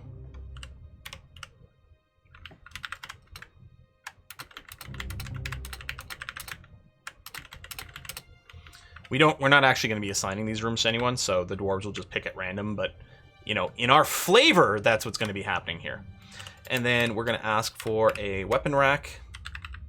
I mean, we can set up a weapon rack and an armor bench, even though they're not actually used as is. And then a few containers so they can actually store their goods. Don't need that many, but that's going to be okay.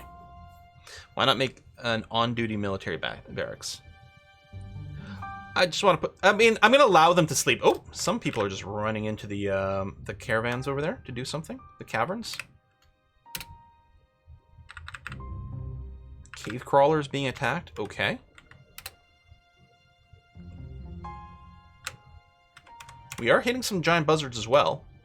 Oh yeah, actually, they killed all the ones they were assigned to, because they canceled the kill command, which is great to see. Now, as soon as we can make a barracks over here, which we technically could even do when the bed shows up, we can take these guys off station. In fact, they're getting pretty worn out. I'm gonna cancel their station command for now. Give them a break. We could bring that, maybe, you know, I'm gonna bring the iron bows down here temporarily. Again, we're just trying to guard this area from the crundles and things so that our construction jobs aren't constantly interrupted. What a buzzkill. Haha! And we got whiskey and chocolate. Who's that? Oh, it's refreshing. Hold on. Oh, it's Wymie. Thank you. Why did the Mexican take anti-anxiety medication? For his panic attacks. Really terrible. Yeah, can we get lots of boo in the chat? That's terrible. Can you hook up the levers yet? Are the levers there? No, I think we're still working for mechanics or mechanisms. Which... Oh, no, they're being worked on. So the Mivelin over here is working on rock mechanisms. Thing is, we still had some traps that were ready to be deployed up top and things like that. So, yeah.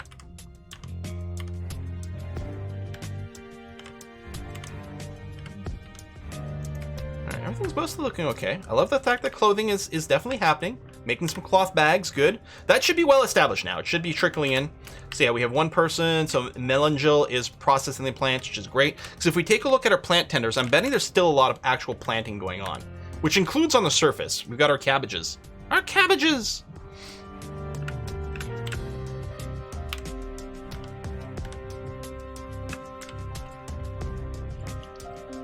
Yeah, the 3 ranky dwarves are, I think, mostly complaining about, for some reason, they couldn't pray, even though we have our dining hall over here is technically a generic temple, and then we have an extra temple somewhere. Are we out of logs? Well, there's some on the surface. They might be reserved, actually, yeah, for a ton of our road building. God! Oh, what are we gonna do, guys? We're out of logs. Like, what possible solution might... Oh yeah, we're just gonna chop down a fuck ton of trees. War on trees, baby, is back. Brussels sprout is just an heirloom dwarf cabbage. Yeah, no, our cabbages are just giant Brussels sprouts. Maybe they're missing a requested temple. Well, see, I don't know, because we have a temple to no specific god, which I think anyone can pray to any god there. But maybe it's complaining about a missing temple. We only have one temple here with enough followers. There's only one religion where there's enough followers to make a temple, which, hey, look at that. All of our koboldite statues are in place over here, looking very nice. There you go. The Heavenly Chapel, we can now recognize this priesthood, actually. So I don't think any of this is required for making people pray, but now we can recognize this priesthood, which means we can assign a priest, which, did we already do that last time? I can't remember if we were thinking about it. We don't have a tavern keeper. I feel like we assigned a tavern keeper last time. Well, let's get a priest going. So, the priest has to be from one of the followers of the religion. I did pre-crash, okay. So we were probably going to grab one of the peasants, or we could have the noble sort of do double duty. Katsuru over here, I believe, is our manager? I think they can do double duty. Is our bookkeeper. Well, let's find out.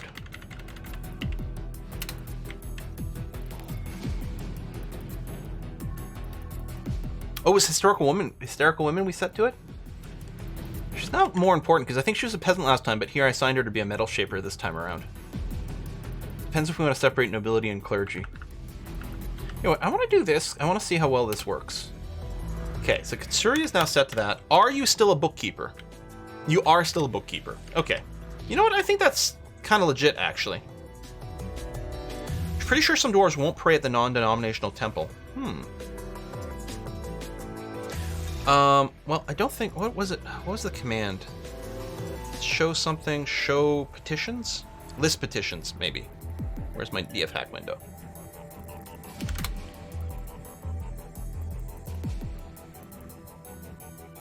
List agreements. So these are all the requests that had come in. So the Sect of Heaven actually want a temple. Or asked for a temple a long time ago. And we don't have that set up. We also need the Craftsman Guild to be... Oh, I think it's this one, isn't it?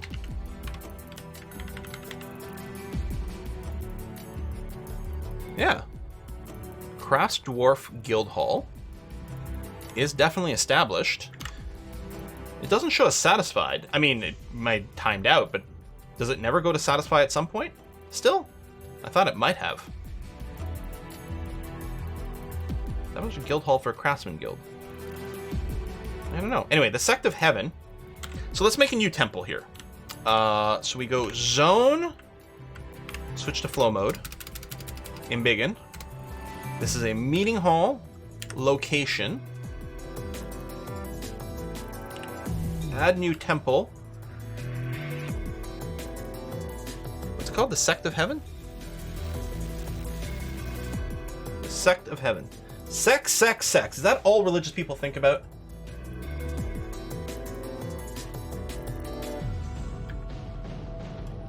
There it is. There's a Sect of Heaven and a Cult of Heaven. Don't confuse those two. Is crafting different craft dwarves? I mean, I wouldn't think so. Okay. So Heavenly Chapel and the Church of Heavens, and just confirm.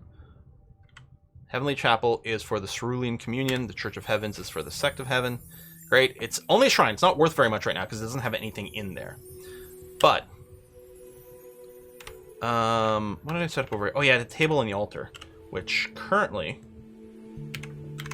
I suspect we don't have another altar, but we'll plan on putting it there, and we'll put the table next to it. And I think we'll go with the statues again because that did seem quite cool. And we'll keep going with Cobaltite.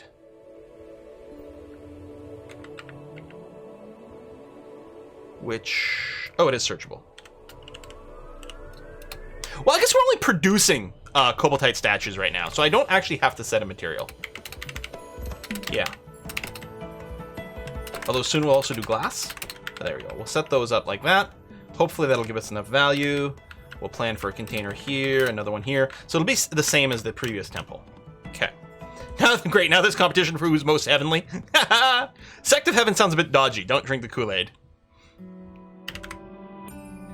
Troll? Fucking, I thought we had mods for that. I think the troll might already be dead. Yep. So who was it that bashed the troll in the head here?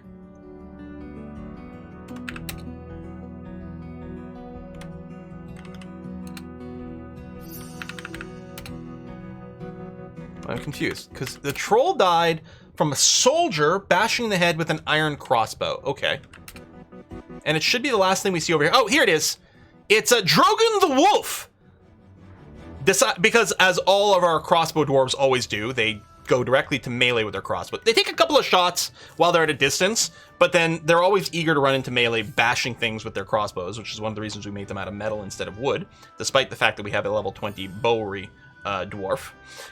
Yeah, there you go. Drogon just bashes the troll. I mean, over and over and over. It must have gotten knocked unconscious at some point. So Drogon gets credit for the kill, but really the, you know, some of the credit should go to whoever knocked the troll out in the first place. But yeah, Joe Rogan. Troll in a Twitch chat? We should, so Drogon should be renamed the Moderator. In our hearts it is, because I can't, like, double nickname someone, right? It's Drogon the Moderator, the wolf. Or what is it? Drogon, it's a little different than that. Drogon the Wolf, yeah. Maybe I just rename you to Drogon the Moderator. I don't think we have enough characters for that. Make Drogon into your Hammer Sheriff. It's always funny, because, like, the meta thing to do is actually make your least effective hammerer into your hammerer. If you can get a cotton candy hammer, that's the ideal. Drogon the Mod.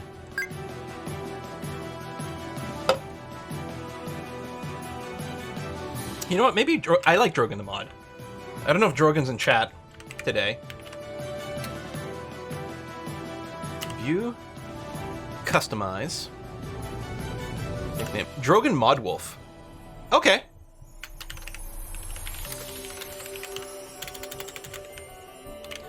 Drogon Modwolf. I like it. And we will remember that's because he slayed a troll. Actually, I think there's a couple of dead trolls. Well, they might be body parts of two different trolls. There's a mangled troll corpse. And a troll mangled corpse. Oh no, that's the way. Were there two trolls? Or it might be the troll body. No, well, no, troll. We did fight a pair. Holy crap. Alright.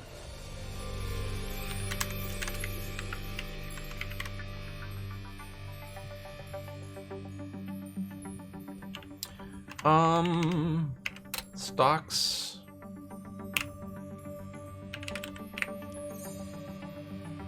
We do have some armor stands. Okay, so they're gonna get equipped down here. One's flagged as a job, so it's probably already brought down. Just eager to make this into a proper barracks, so that I don't have to use the station command anymore.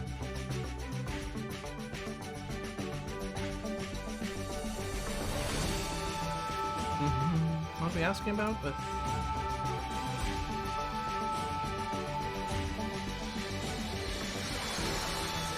oh no, I've dabbled at watching a little bit of Critical Role, but no, I wouldn't say I'm a Critical Role fan.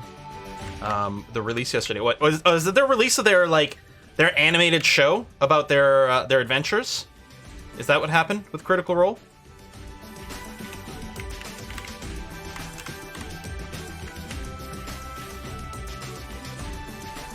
Yeah, we don't have the pumping right now, but we might do it. Yeah, that's it. Yeah, I remember when they announced that, they were all proud that were like, oh, it's the first time someone's made an animated series out of their like D&D adventures or something like that. And like my good friend and dungeon master, Demonac, who has been literally animating and putting up our D&D adventures for like a few years now on YouTube, was like, sorry. I've watched a little bit of them. I did always mean to watch more, but it never clicked super fast for me. On the other hand, the Oxventure group, I've been binging the crap out of all their stuff. Might have to do with the editing, trimming it down a little bit, something like that. I don't know. But I do know a lot of the characters and a lot of the references. I guess I have to cancel the station. People are getting a little salty here. So, Warwolf is one of the miserable ones already. Yeah. Frustrated, unable to acquire something for too long. Lonely after being away from family too long. Unable to pray. But what I'm going to do is I'm going to, like, turn off the schedules for everyone. Just put them completely inactive for a little while. Although, they do have breaks in their training schedules. But I'm going to go and make it completely explicit.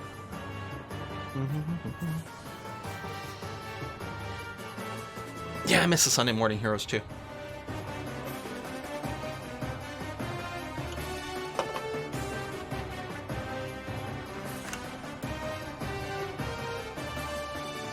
I mean, Gaucho, the thing is, D&D is many different things for many different people. Everyone plays D&D for completely different reasons. You know, some people are really into, like, you know, following the rules hardcore for, like, big tactical combat and things like that. And other people just want a very loosey-goosey sort of, like, you know, fantasy improv setting. Where maybe you roll dice sometimes, but that's not really the vibe. And those are both very legitimate ways to play. Do we have our levers? Okay, we have some of the levers up. So this one's going to be linked... Nope, not pull the lever. Cancel. This is going to be linked to Cav2 Air Inner. I don't have any mechanisms, so I can't set up the hooking. All right. But I want to rename this as well. So Cav2 Air Inner. This is going to be Cav2 Air Outer. Okay, and then when this one gets built, it's going to be the barracks outer gate as well.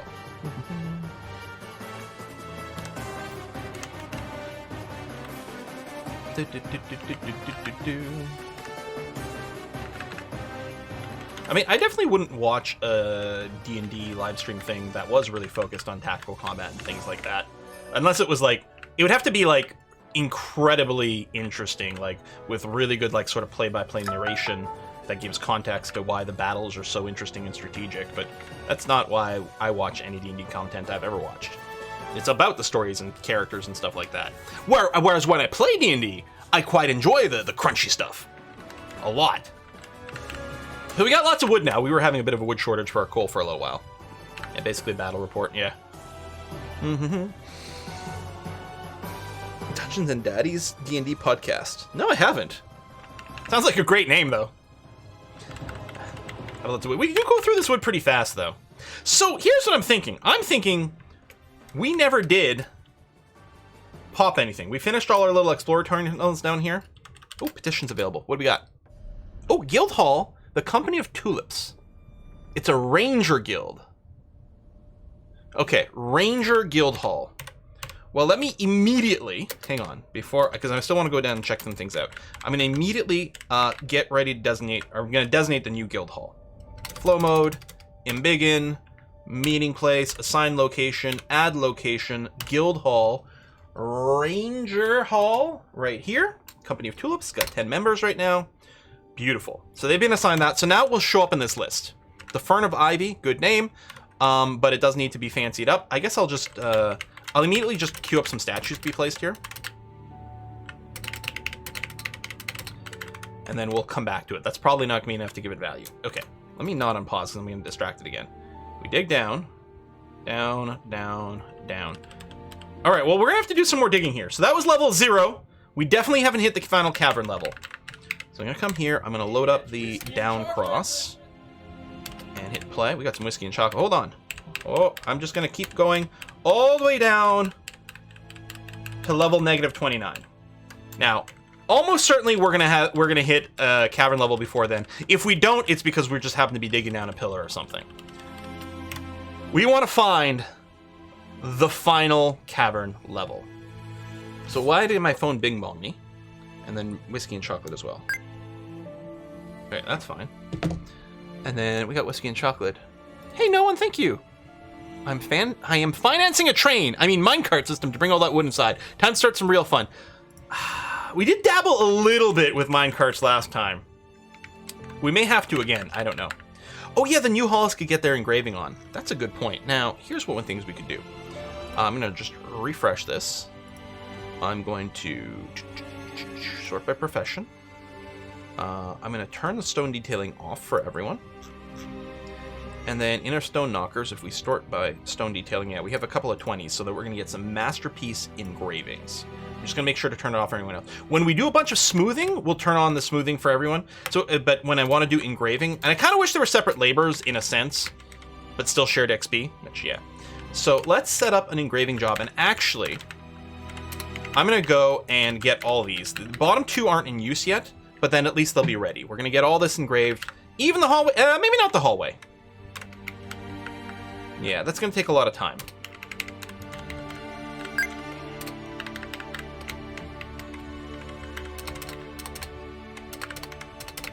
There we are. Something like that. And these engravers, I don't think they have anything else turned on. Well, okay, I'm helping literally doesn't have anything else turned on. Neptune does because they're also a legendary mason. So yeah, it's going to be faster because they're higher level. That is true. Good point. And then the other thing is they'll make more masterwork engravings, increasing the value here. Because smoothing doesn't have a value. The only advantage to skill when you're doing smoothing is the speed. But for engraving, it definitely does. And yeah, we still have like no idlers. Everyone's still busy all the time, which is quite good to see, actually. We still don't have all the stonefall traps installed here yet. So it shows you we still have a bit of a shortage in mechanisms, which is going to affect our ability to get these bridges hooked up. Although I can now ask for a door to be placed over here. Good. And no, we're still waiting for the either a weapon rack or an armor stand. Although the beds are here, and again, the beds you can use to create a the barracks. Is this ramp built? No, not yet. Once this ramp is built, we'll be able to start working on the flooring. Or I want to set up a ceiling on this little structure here so that nothing can come in above. Which we could also work, concern ourselves with the ceiling here, but I'm not as concerned about the migrant hall. I am concerned about the cavern level ceiling because that's going to be a big, huge deal for us.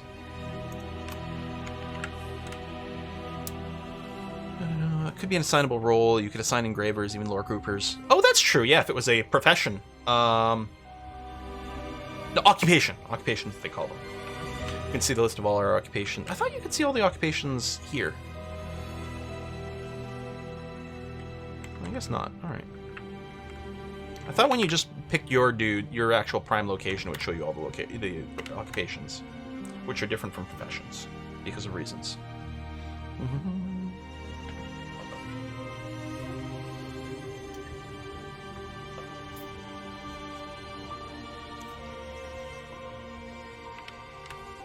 I think playing Idle Champions got me interested in checking out like Odd Adventure and stuff for context. Grey Dog found dead. Must have been attacked by something. Well, there's troglodytes now. Wait, which? No! Steph, our dwarven child that made the artifact is fighting a troglodyte. Oh, it's fine. I was all panicking. Oh no, the dwarven child is going to be hurt by the troglodyte. I forgot that dwarven children are killing machines. The dwarven child punches the troglodyte in the head with her right hand, and the injured part explodes into gore. Yeah, everything is fine. Everything is A-okay. Looks like there's still a troglodyte alive over here, though. Oh, troglodyte corpse. Maybe not then. I don't know. Squad A, B, C, kill list. Oops. Oh, there's a shit ton of troglodytes that have made themselves visible somewhere. Alright, go. Find some troglodytes. Kill them all. They probably came through here still.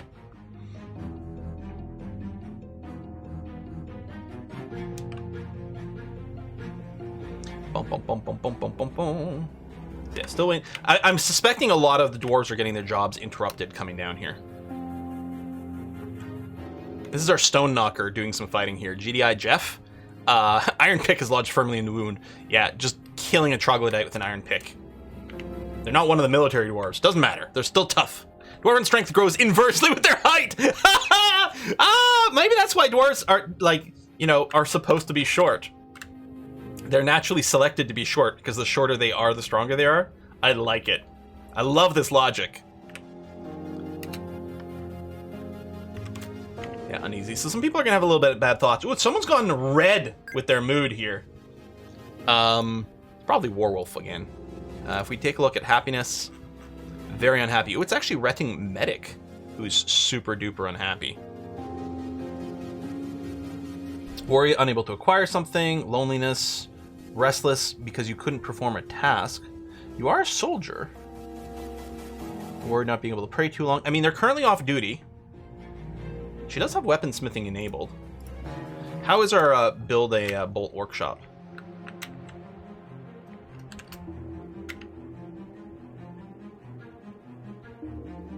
How come it's not in a queue?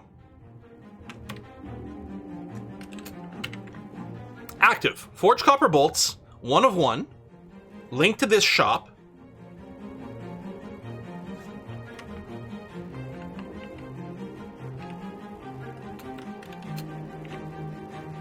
They're all validated. Okay, well, here's a job here. Why is it not there? Maybe it only spawned... Maybe it's waiting till the start of the month. No, I don't know if we have copper, but it should still... Well, maybe... It should still add itself to the queue and then complain in the alert log that we don't have copper. Because I don't know if... We might have traded for a little bit of copper, but that might be it. Well, it's showing up, just not as often as I might like.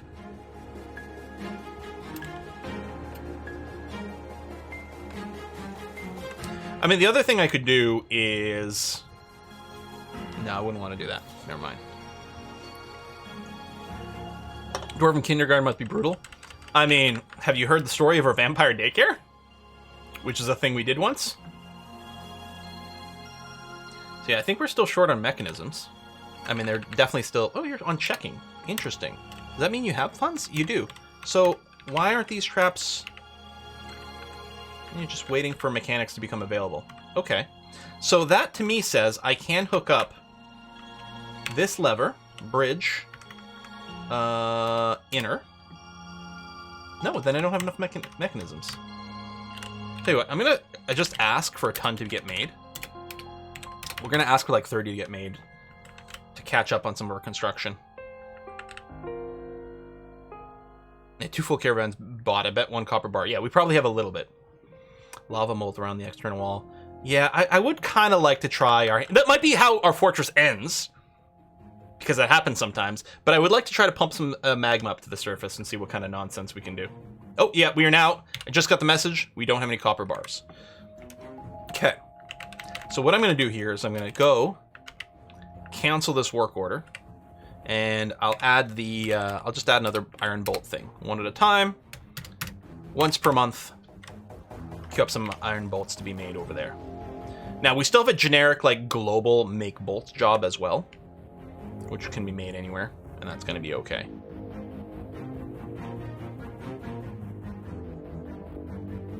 But one thing that we'll have to watch out for is if I just queue up global jobs, like armor and stuff. Yeah, see, that's going to be so annoying. I'd like to exclude workshops from certain things, because I don't want, you know, if we have more armor jobs, which I guess, are they done? I guess they just finished. Okay, so I'll have to manually queue them up at individual workshops, which is frustrating, but what can you do? Let's create a new work order for steel breastplate. Maybe I'll do a one-time request for 10 over here, and then over here, Set the build bolts, not accept general orders. Wait, you can do that? Can I ask this place to not be allowed for regular orders? General work orders are allowed to task this shop. What? Oh, yeah, okay, thank you. Go here, hit enter. Excellent. Go here, hit enter. Cannot be tasked at this shop. Beautiful. That also hides... Oh, you can set the limit for how many general work order tasks are allowed at each individual shop. Oh, this changes everything. Thank you so much for that. Turn this off. I mean, I haven't set up the individual bolt jobs on these yet, although maybe now we will. Condition ++. Hey, it's C++. Profile, come here. Queue order, iron bolt. One at a time, condition ++.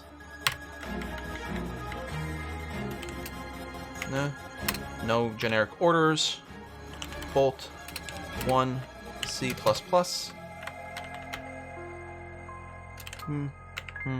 No general orders. Queue order.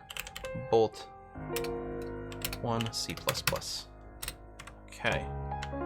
And so yeah, the generic stuff isn't turned off, I think, for all of them. I'm gonna do one more pass. General.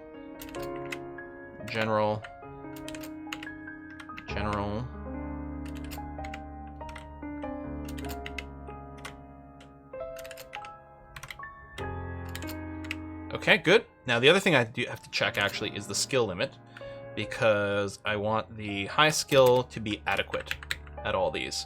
So our unskilled dwarves come here, are allowed to come here once a month at each one of these workshops to do a little bolt job. It's not going to be much, not going to be fast, but it increases it gives them something to do.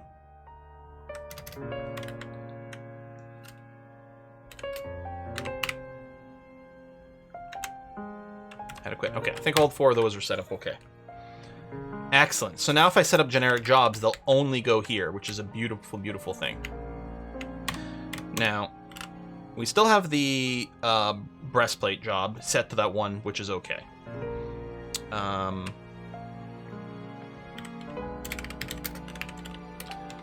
Ask for another 10 of those. Greaves.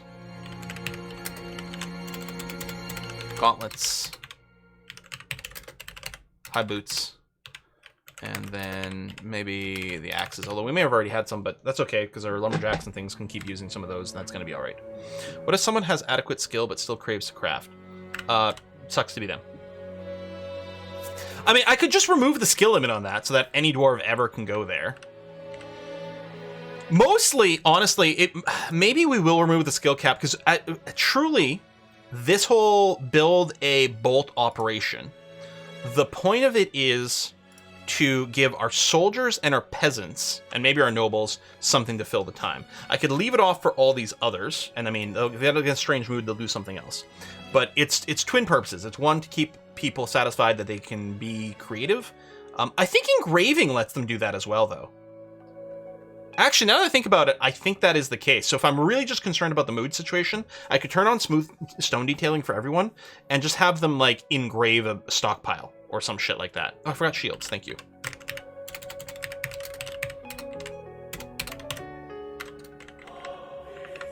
Steel bars are being processed. That's great.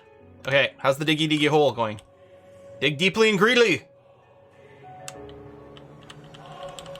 All right, going negative. Going negative. Going. All right. Oh, what is this? Semi-molten rock. Wait, did I get a message about that?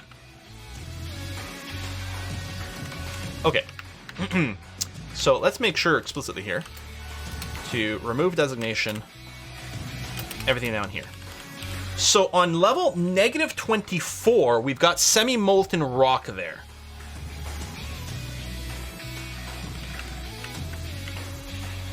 Okay, let's back up. Let's back up to -10, because at every 10th level I was doing the exploratory tunnel. So we'll do -10 with this one here. Mining good, play. Okay.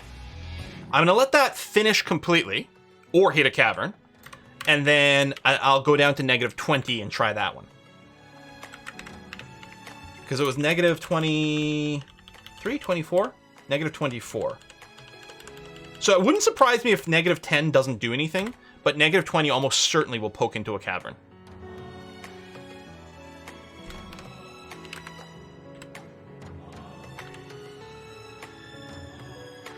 Still waiting for mechanisms. Who's this that's cranky? Reptin medic, attending a meeting.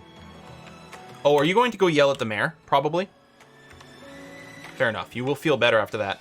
Where the hell are you going? Where's the mayor? Follow you for a little bit.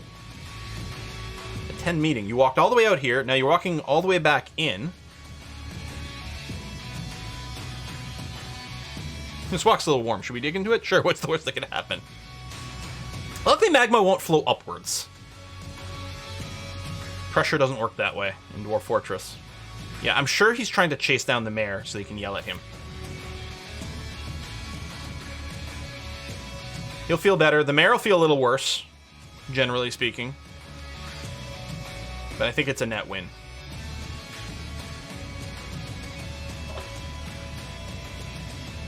Went for a walk to clear his head before his important meeting. Perhaps.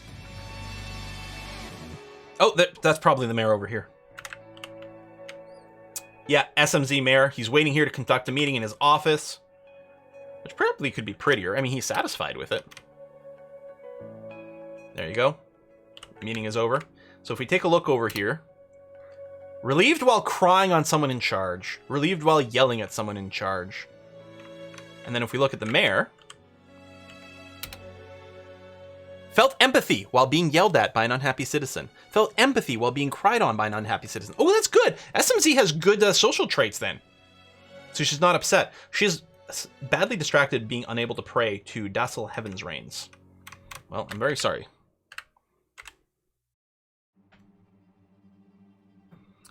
So, suspended construction of the road. Yeah, probably getting in each other's way, but that's fine. Oh, spring! Spring has sprung! If we did have elves, an elven caravan could show up in this season, but the only elven civilizations on our entire world are on a completely separate continent, and there you go. We have one civilization of elves over here. It has one elf in it. It has some extra humans and stuff. I don't know, it's weird and confusing. And they're on another continent, so we don't get elven caravans. Is it possible to make an atheistic dwarven society? I mean, I could just not build temples. Oh yeah, new year. Thank you very much. We'll set up the repeating coin job.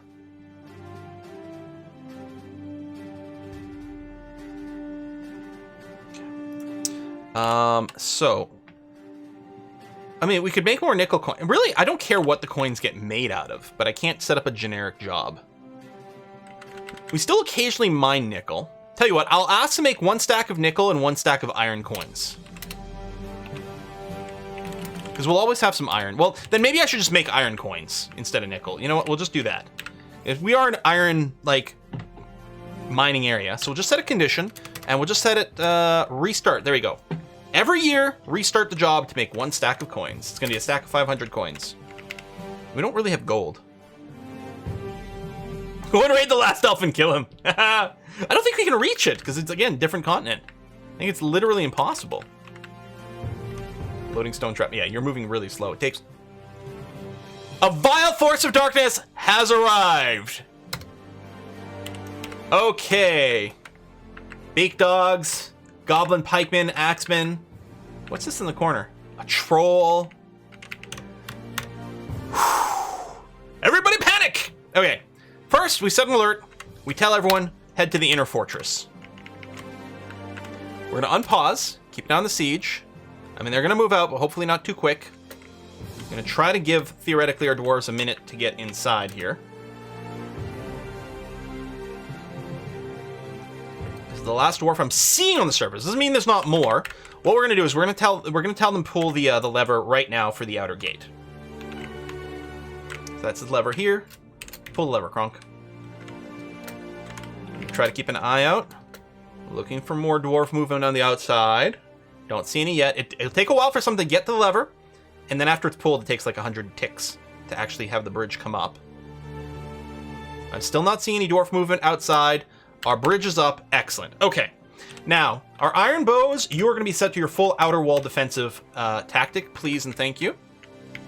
So they will be aggressively patrolling this outer wall over here and hopefully shooting at people that are coming by. What we're going to do is we're going to zoom into one of these bad boys. Here, let's follow one of the that's the beak dog. There you go. This troll over here near the front. We are going to follow you and unpause. And you should continue to move towards our walls over here. Bunch of people complaining. Drop off inaccessible. Hold on. Where were you? Are you still on the surface? Were you picking up wood or something?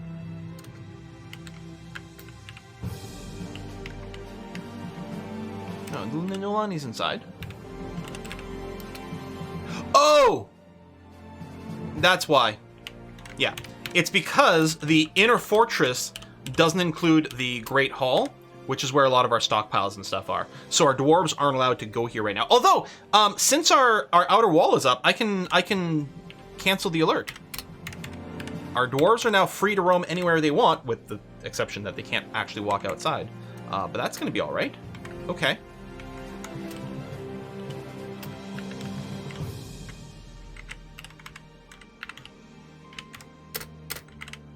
All right, they're still moving on, Matt. That is a big siege. Holy shit. That is a great big siege. A lot of Goblinite, you're right. We're gonna have to figure out the smoothing and stuff like that. We do have the new Triumph Arch, which will hopefully help. I'm gonna get my tunnel snakes. I'm just gonna move them up here, just so that if anything does somehow get through one of our walls, we at least have some people ready to go. But if we look up here, we should see some... that's a good question. Where are iron bows? Oh, you might still be making your way to the surface. Okay.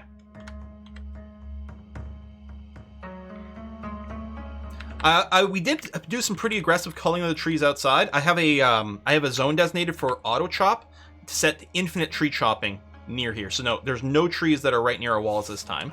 So jumping through is not going to be a possibility. They are starting to arrive though. There you go. There's that troll. Looks like our archers aren't quite here yet. Just in case they're delaying for some silly reason, although I don't think that's the case.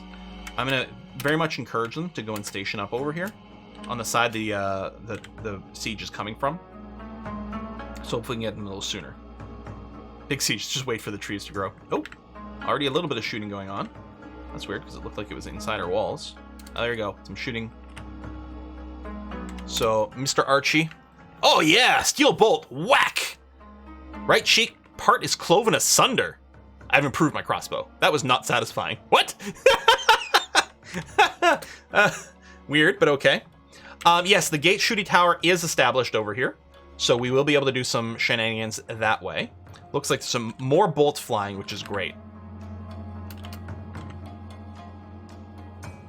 Yeah, more shooting. I mean, whether or not people are getting hit, I don't know. Oh, wait, there we go.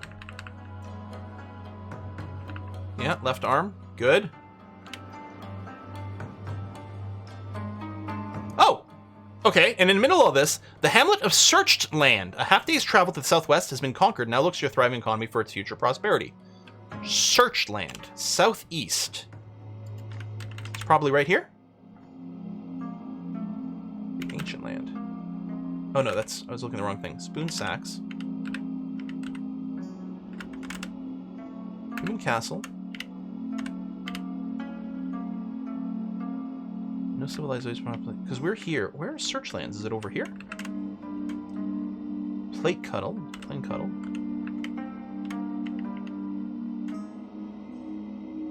More than half day's travel. It must have been one of these over here. Oh! I was only looking at the circles. These other things. There's a Goblin Hamlet, Chase Gold, Human Hamlet, Goblin Hamlet. So it's goblins and humans sort of fighting over some of this area over here. Interesting. There's a search function, search for land called Search Land.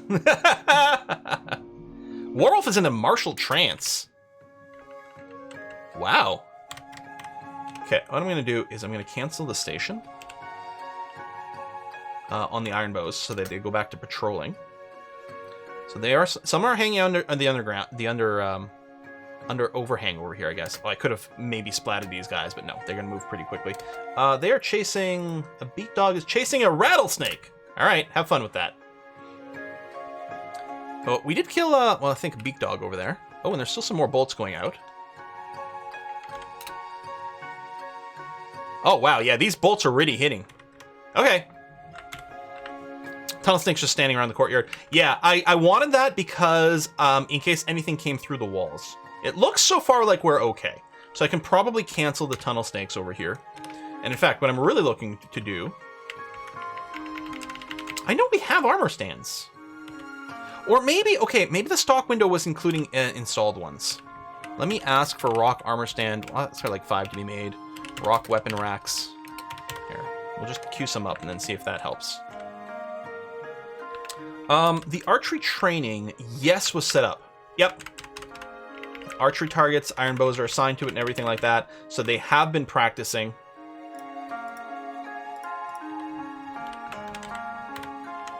Indeed. And these guys are shooting at someone over here. Oh yeah, bunch of goblins chilling out over here, getting shot from our walls. The defense is working! And eventually their numbers might get whittled down enough that it'll break the siege. Hopefully before the next fall, at least. I don't really have a lot of hope that they'll be gone by summer, but it could be. Because summer would be the human caravan. Stray turkey hen.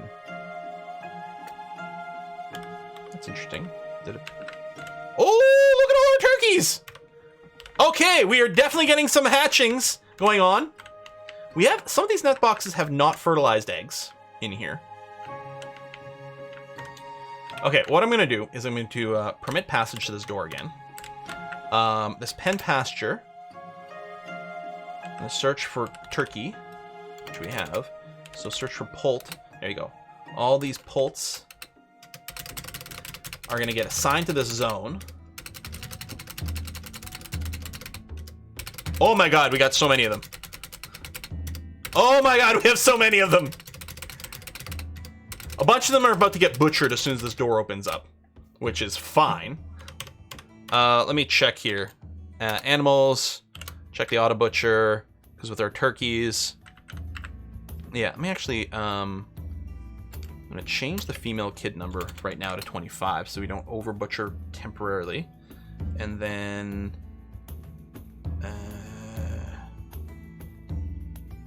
I could toggle the watch, but that's not what I'm looking for. Remove butcher orders. There we go. So then they'll reassign this, keeping 25 female turkey poults around. Because, oh, really we only need 20 to come up, but well, I'll leave a very high limit and then we'll lower it down later on. But yeah, there we go. Excellent. And I think the eggs might get taken away, but which is fine at this point. Like, we've got enough. We've got a steady supply of eggs. I don't even care if we necessarily do the fertilized thing or not. Worth saving the game. I mean, we did just get a save at the start of spring here. Although that was before the siege. So let's tell you what, we'll save so that if we reload, although the siege might have already been underway, so it might not matter. But this way, no matter what, we're locked into the siege existing. Done. We've committed.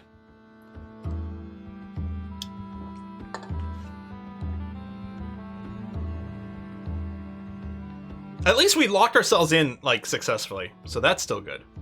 We've committed to the siege. We've also committed to a certain amount of safety here.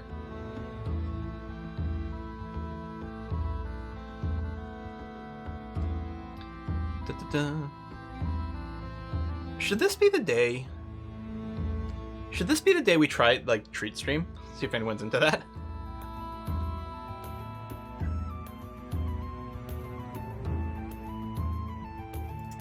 It just seems so entertaining to me. Hang on. Let me make sure it's working. Okay. No one feel compelled.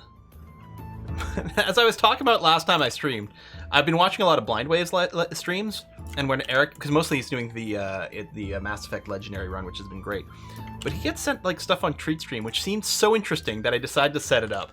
So there's a link here. Theoretically, never tried it before. Theoretically, someone could pick one of the foods to send in, and we could turn this into a mukbang stream.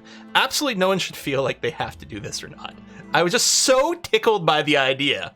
It is set up, there's like a built-in cooldown, so once one person orders food, that's it. I'm not gonna have like 30 pizzas show up or something like that. But there's a link there. I'm just so entertained by the concept of random internet strangers ordering food like that. In a way that is safe. Should set up a treat stream, put a bunch of... Yeah, actually, Senshi, you should set up your own treat stream. Yes! No, it's from a fixed menu. If you click the link, you can see. I set up... Because I have to, like... You have to go through all the work of getting it set up with your local delivery companies and things like that. In this case, it's not... It's Skip the Dishes. I was gonna say it's not DoorDash, it's Skip the Dishes. So I had to like set it up. So I set up I think 5 or 6 different things that would be possible to send in. So yeah, I'm just very entertained by the idea. Maybe the page was overloaded. Some people are saying the link was broken. Entering Marshall Strands, that's good. Look at it, would just keep pew pew pew pew pew pew pew pew pew. So who's this? This is Gunnar Jurgen. Just peppering people with bolts. Oh my god. So lovely. Check forward tower. We don't have anyone in the forward tower, but there's also no one in the kill zone for it. And right now, it looks like our patrols are working well. I don't have my dwarves assigned anywhere. They're just told to patrol, walk around this wall. And every now and again, as they're doing it, they're spotting people and taking shots at them. Why is this? Hold on. Oh, and pikemen.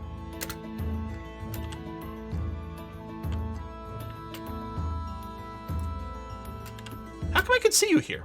I wonder if it was jumping up. It definitely can't climb up to this wall.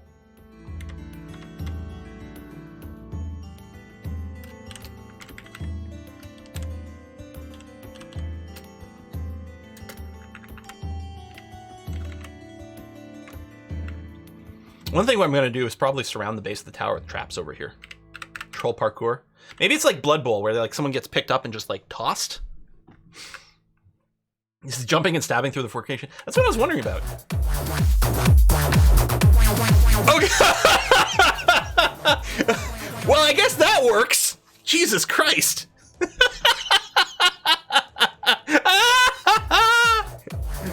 Wait, why am I getting this sound twice?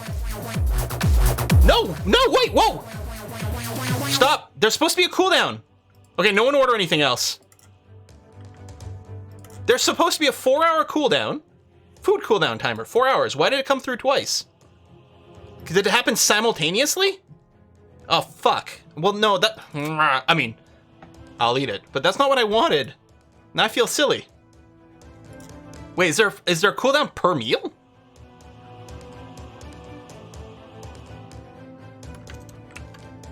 That would be stupid. No, there we go. If I refresh the page now, it says someone already sent food delivery not too long ago. Send more food, please wait.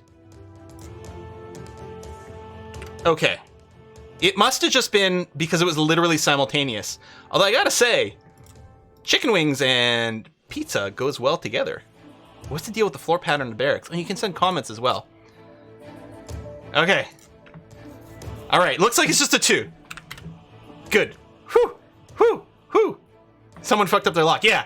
Web developer. It means if you already have the page open, you can still order. Yeah, I don't know. It looked like they came through later on the same minute.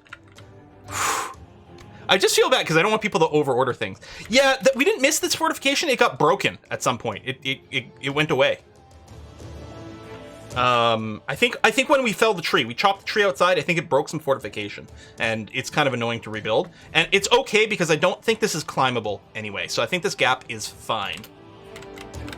Sorry, I still remember when I was doing, as I was learning and developing and getting started in web development a long time ago, one of the classic examples all the time when, you're reading building your first interactive website, the example they always used was a pizza ordering idea for a website, right? Oh, you can make a form, pull down menu for the toppings. I mean, this was very early web days. Really long time ago. But that was always the example, and it always seemed silly, I mean, yeah, that all sounds good and everything like that, but could you imagine actually ordering pizza like that over the internet and being able to choose your toppings and stuff? It just seemed so insane. And I remember the first time that I ordered pizza on a website with like the menus and stuff to choose your topping. I'm like, oh my God, it's finally here. And it wasn't that long ago. I mean, yeah, it's over a decade ago still, but still, the internet existed a long time before you could actually order pizza over the internet. And it always like seemed crazy. And so this to me is giving me that vibe right now of like, what? That's nuts. And I think that's why I was just so tickled by the idea. Anyway, now I'm really excited to eat because I haven't eaten yet today. Remember when ordering pizza online was thrown around as an insult? No. Why was that thrown around as an insult? I don't get the context. I'm really curious to see what the pizza and piss off Italians look like. Well, that's what I got. So, one of the orders, this is by Morecore, sent the spicy Hawaiian pizza with a sesame seed crust. That one was designed to upset the Italians.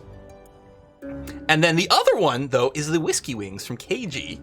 The whiskey wings. It's a whiskey barbecue sauce. Actually, it's a combination of whiskey barbecue sauce and like a dill sauce or something like that. So I'm very excited. Not nuts, it's pizza.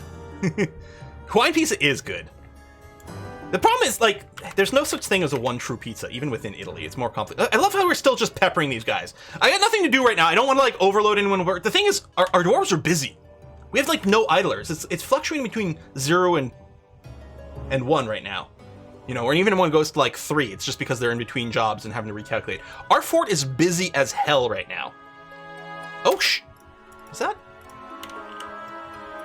Okay, that's a goblin spearman. Maybe he's, like, poking at a distance. Is this the same guy that's sort of been hanging out? Maybe he's trying to climb from time to time or something. I don't know. But he's safe from our bolts. But as long as we're still plunking away at goblins, we're doing great here.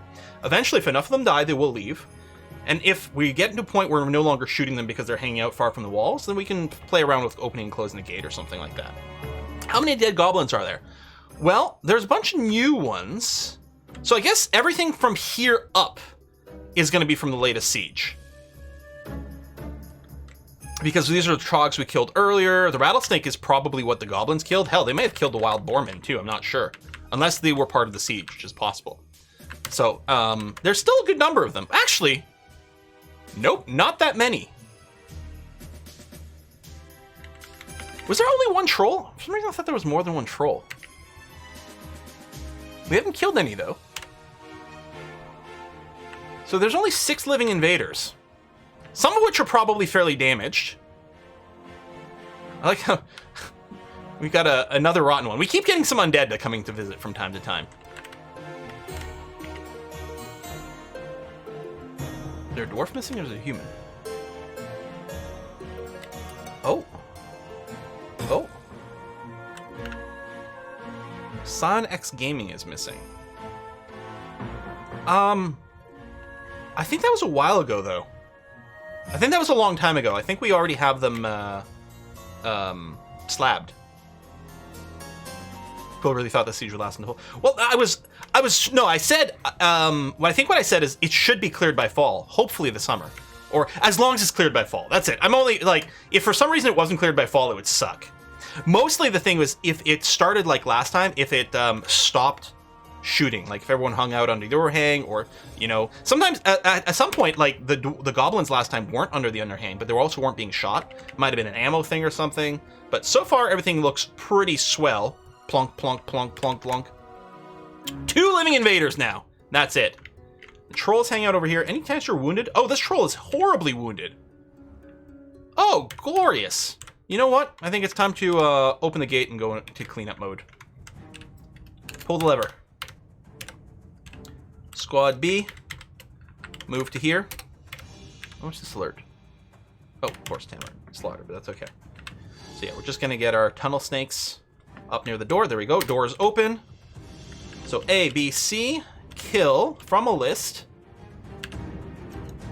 Goblin Basher, Troll, Wait, how come there's 3 goblins in this list? But only 1 invader... Oh, shit! I'm trying to kill the goblin, our bards.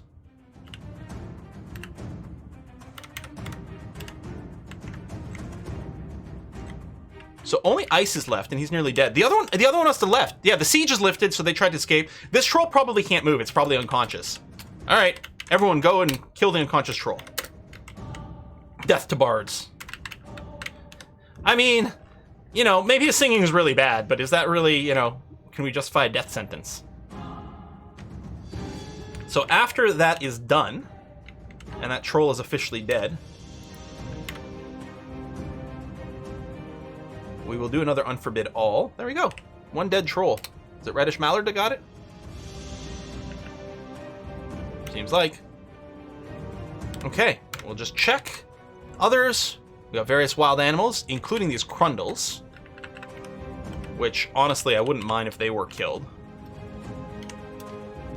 D, E, F, G, H. Enter. I'm gonna kill some Crundles.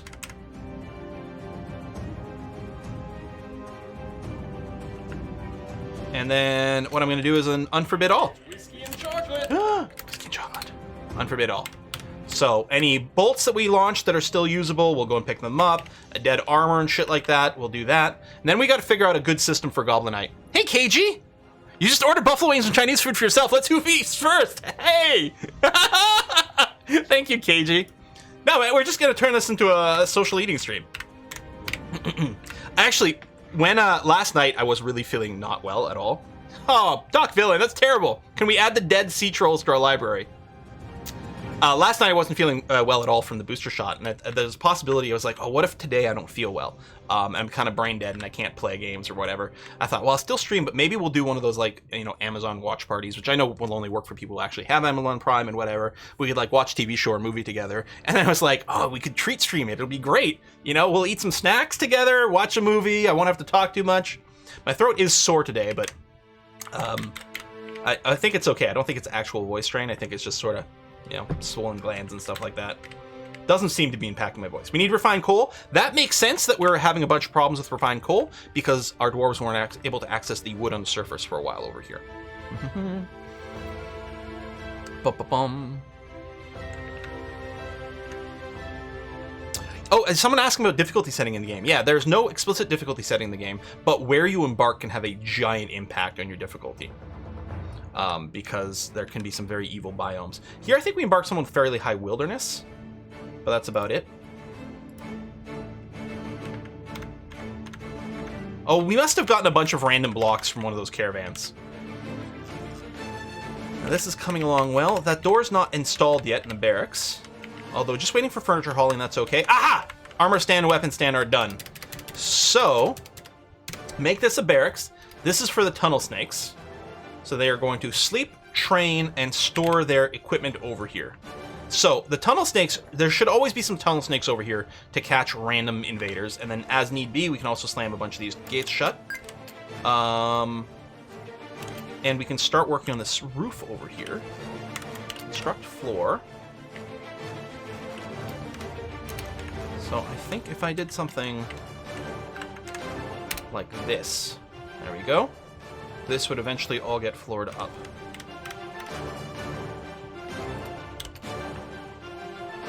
And again, I don't remember if you need to build the floor on top of the door. You can, though, so I guess I will. There we go. There. So this barracks, nothing's going to be able to climb over the walls and go into it or anything like that. And we can keep the door generally open. That will give our dwarves access to caravan level. The thing is, this cavern level doesn't seem terribly exciting. No trees, no silk, no water. I mean, mostly the fact that it's open is just going to be a way to generate forgotten beasts for us, which is very exciting. Oh, yes, you're right. I did miss these little beds over here. Thank you.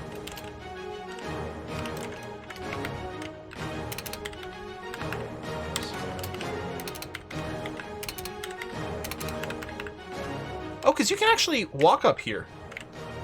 Oh, that's interesting.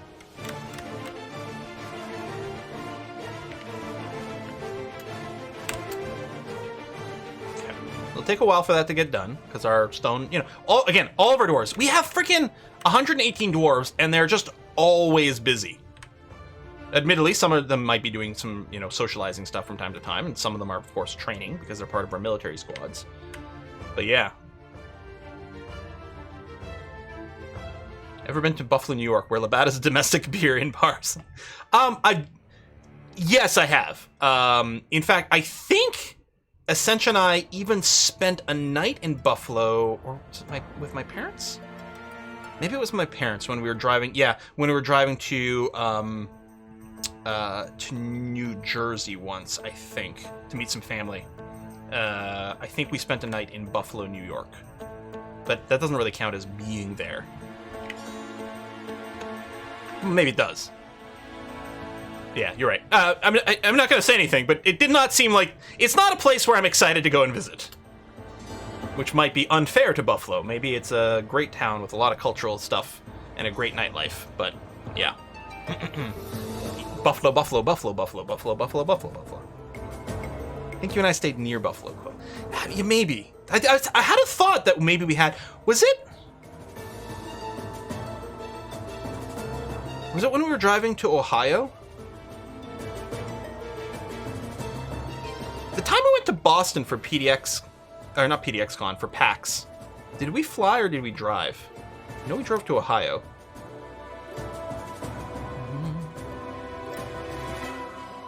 I don't remember. It's been a long time since we took some of these trips. Okay, the Ohio trip. Yeah, okay.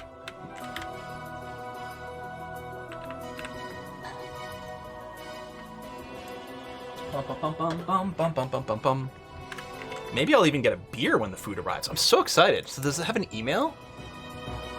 Yeah, treat stream email. Excellent.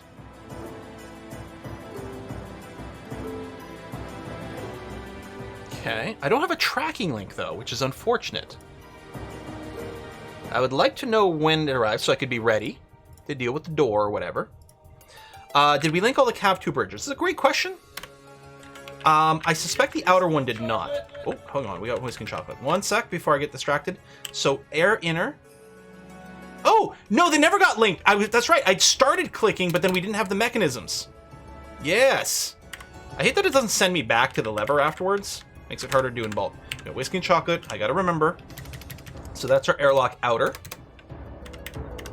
And then link up this one to Cavern 2 Barracks Outer, which I also have to rename this lever. Cav 2 Bar Out. Perfect. And then this new cavern, this new little room over here, this is going to be where our levers for our Cavern 3 is going to be. If we ever... We got double whiskey and chocolate. Hold on. So this was... Oh, 20... I'm going to, like, hotkey deeper down here, but... So, minus 10 was nothing. Alright, let's dig out minus 20. Make sure to load my Explore Cross and hit play. Let's see if minus 20 is in there. What was the whiskey and chocolate? We got Glaxnor! Hey, thank you very much, Glaxnor! Glad you're feeling better, Quilt. For Dwarf Fortress, you consider Stone Sense part of DF Hack. Yes, I have. I believe at least one of the visualizers doesn't play well with this tile set for some reason. I think this tile set is especially wonky. I think I'm thinking of Armok Vision. Armok Vision did not load properly with this tile set, which is too bad. But we could try to load up Stone... I guess Stone Sense is no longer included by default. There's ISO World you can use as a visualizer, though. Or is that the map one? Yeah, maybe I should just download Stone Sense separately and take a look. Hey, Rodloff, and thank you very much as well for your whiskey and chocolate contribution. Hey, Quill, as of yesterday, I'm officially an uncle! Yay! Oh, that is the best. I love being an uncle. It's wonderful. I love the little nibblings. They're very cute. And then at some point, I just say, I'm done with you. Go back to your parents. I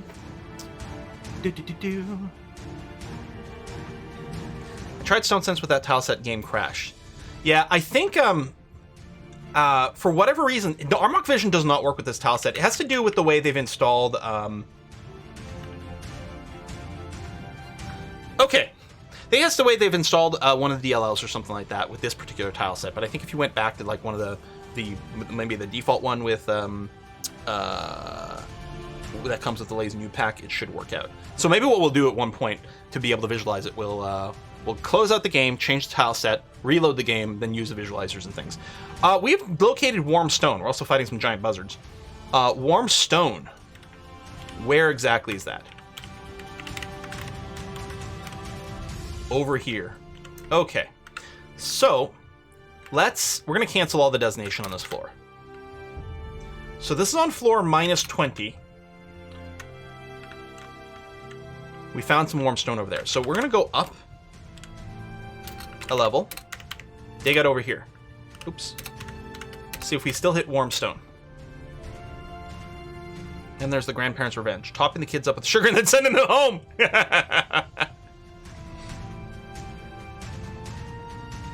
Okay. So we found magma.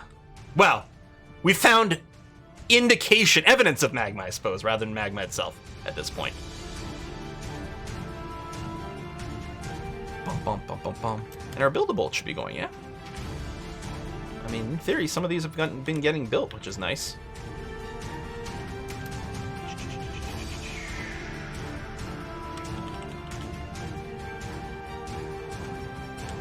Okay. Keeping an eye on things over here. Who's doing the digging? English Badger. All right.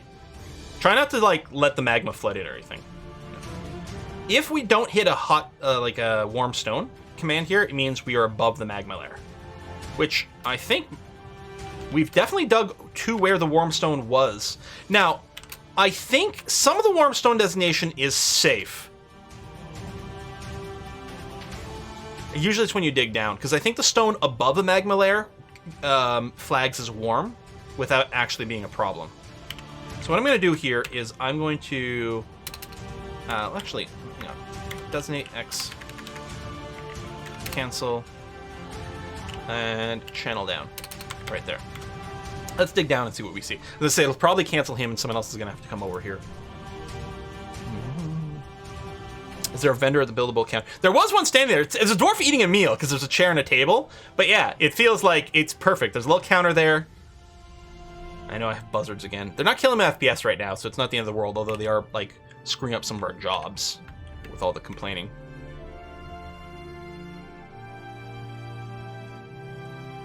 Oh, migrants have arrived. Okie dokie. So let's do the migrant thing again. We sort this by migration wave, read everything so we get the latest info.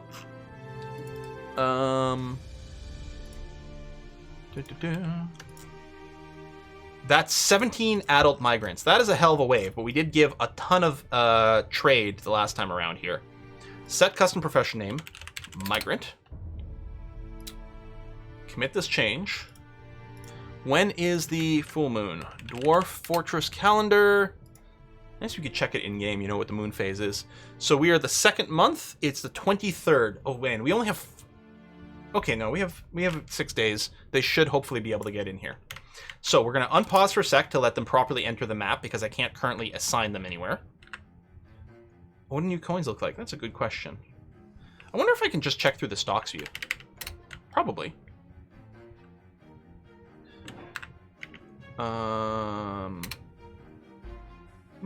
Maybe not. Well, enhanced view will certainly have it.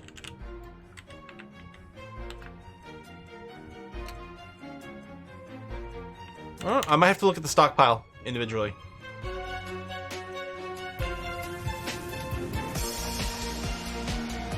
I'm waiting until we see the migrants sort of show up here. We'll see dwarves with, like, X's come by. There, these guys over here. So by the time they get here, I'm assuming all the migrants are on the map. So we're going to come over here. We're going to set burrow, migrant quarter, assign, search for migrant. Oh, no, they're definitely not all here. They did get named, though. All right, well, we'll assign the migrants that have gotten on the map here.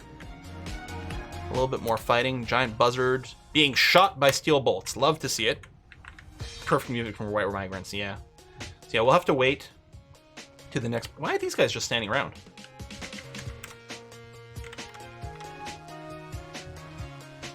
Why are these two just standing around and not... Maybe they weren't assigned, although why aren't they going to a meeting hall?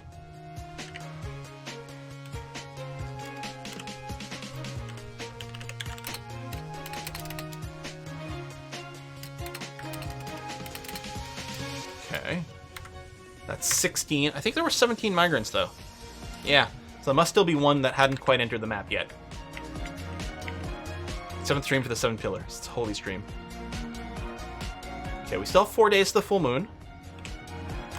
Come back here, migrant, search migrant. There you go. There. 17 migrants have now been assigned over here.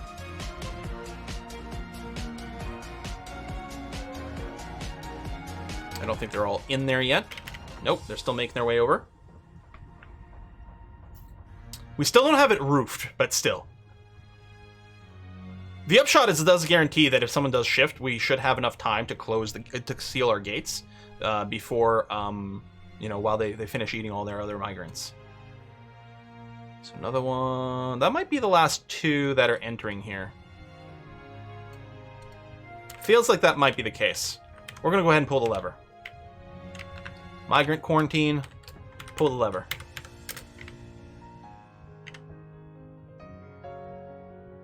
Now. Oops.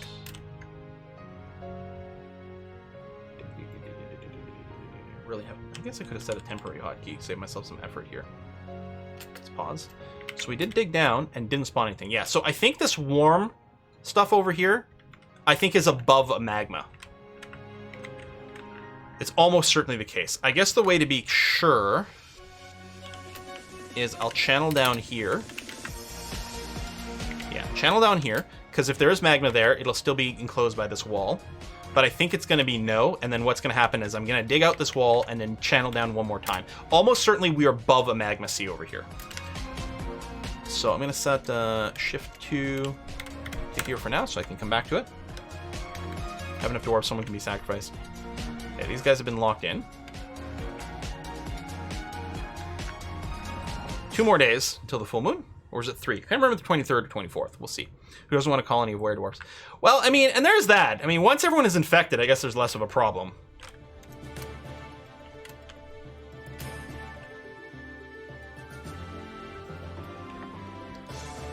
Build the compound to quarantine new migrants until the full moon. Oh, yes, yes, yes. Anti-were creature.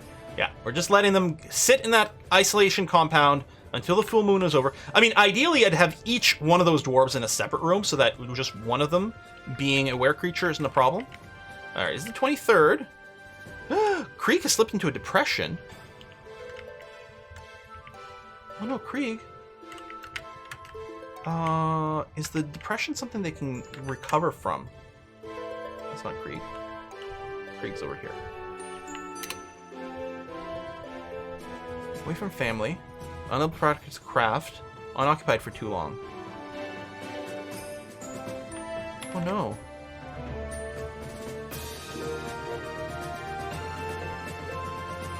Okay, we're gonna go ahead. Here's what we're gonna do. We're gonna turn on stone detailing for everyone. Well, actually, again, just maybe for the soldiers. Yeah, cancel.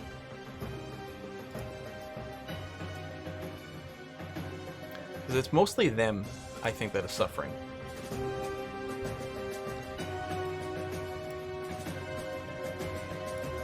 Oh, that's keep it selected. The soldiers, I'm going to turn on stone detailing for them.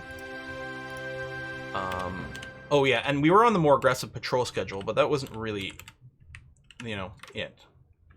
And then I'm going to find a place. I'm just going to get people to engrave in bulk. Because the quality of engraving, say, on this floor doesn't matter. So I'm going to designate engrave stone.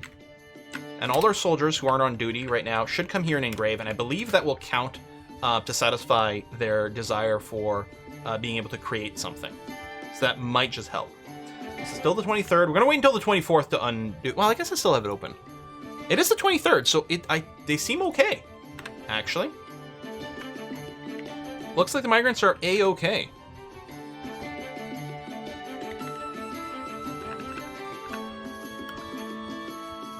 All right. It's now the 24th and everything, so yeah, we can pull the lever and let them out. We can also remove them from this quarantine burrow.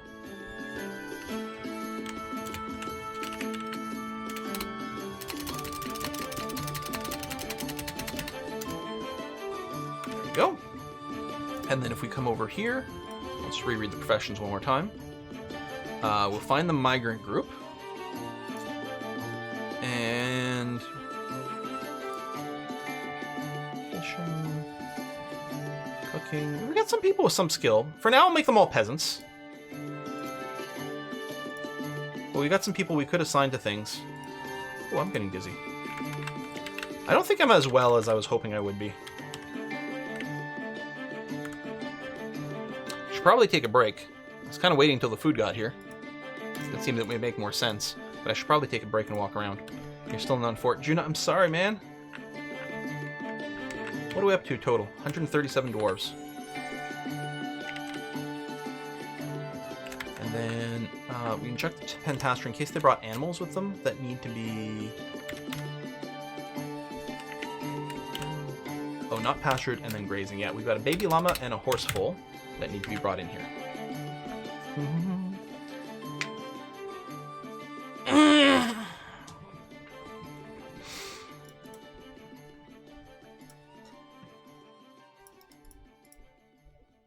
Sorry, I'm just checking Twitter. People have posted some funny things recently. Jurgen posted some UI from some game. Hammerting, that is a crazy UI. Sorry, easily distracted. Feeling a little fuzzy in the head. Looking forward to having a bit of a lie down after the stream. Okay, yeah, so, no, everyone should be out. Good, that's cleared up. You know, figure since we set up our quarantine, we haven't caught anyone. But we'll see. So yeah, do this engraving. Hopefully that's satisfied. Oh yeah, because we have 3 miserable dwarves now. They're still a little unhappy about some of the lack of religious stuff, but...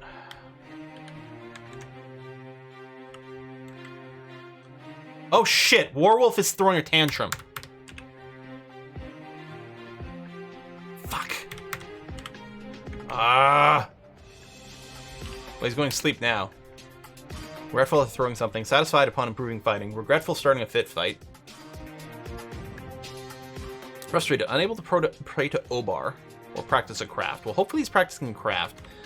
We could try setting up an explicit temple to Obar, but in my experience, it doesn't actually help with this. Because I could set a new temple up here. Now, we could set a temple, so it's meeting place, location, add location, temple. So you can make a temple to a god, but then you also have the churches, which these do worship certain god. So like the Faith of Flyers, the Sect of Heaven, the Cult of Heaven, all worship the same deity, Dassel, Heaven's Reign.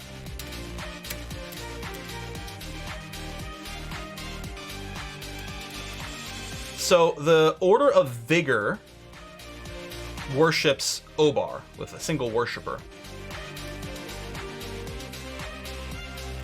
But the Cult of Cuts also worships Obar with one worshipper.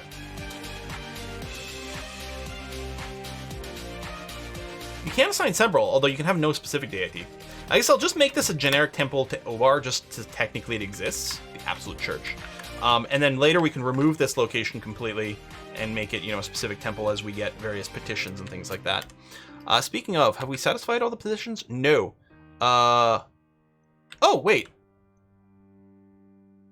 Sorry, no, confused there. That is actually pretty fancy as is.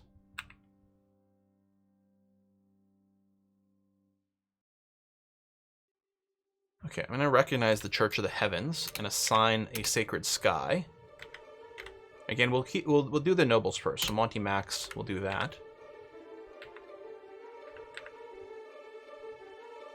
Temple, no specific deity. Theoretically, is fine. But yeah, we have the Absolute Church, which is dedicated to Obar. Not any specific sect of Obar, but they now have a place. Maybe there was a schism. Yeah, it's cat lickers versus pro restaurants. That whole thing all over again. Okay, so that happened. Yeah, so that is fine.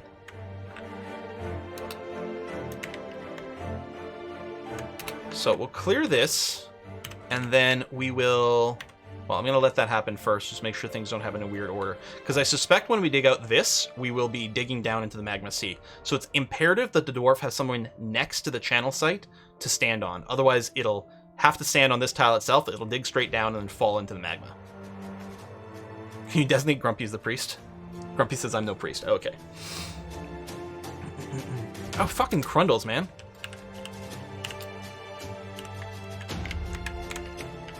Get military dwarves to just station here. Why do they come down here? I'm actually surprised they got in. Is there a gap somewhere in our stuff? I don't know.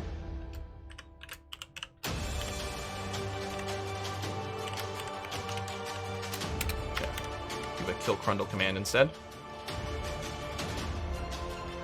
Possible to have dwarf atheists are just going to be unhappy. I think different dwarves have different, place different importance on religion and things like that. So I don't think, not all dwarves, I think, care too much about having time to worship.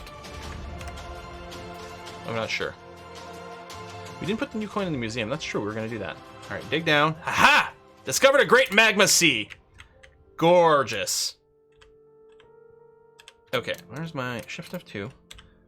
So we are here at this yellow X. If we look down, so there you go. That's where we just dug down. Wow, yeah, this staircase was just missing everything. That's crazy. Now we can set up our magma smelting, which is going to be gorgeous. Now, is this tile itself? Okay, so the magma actually exists on this floor. It doesn't have any open air above the magma, which is probably good for not dealing with forgotten beasts. So if we were to dig this out here, magma would flow into the staircase. I mean, it would go down, it would be okay. But it means that this floor here, and now, oh, this must be open air, right? Oh, magma 7. Oh shit. Is it gonna pump upwards?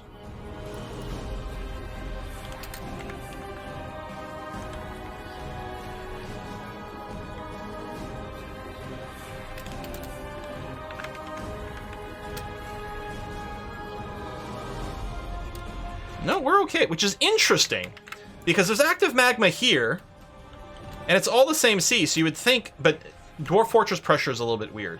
So you'd think it would flow up here, not up into the fortress, but flood maybe this staircase. Yeah, if it would have, it would already would have. Yeah, it would happen instantly. Still, I don't know how comfortable I am about developing this particular area. So I think what I'm going to do is ask to make a rock floor... a grate? Rock grate. There you go. Well, that's like 5, so they're around. And then I'm going to put one... Wait, is it wall grate? Floor grate. Floor grate. One right here. Is that what I want, or do I want a hatch cover? Why is the stairs red? Because of blood. I just want to make sure nothing can just walk through here, swim through here.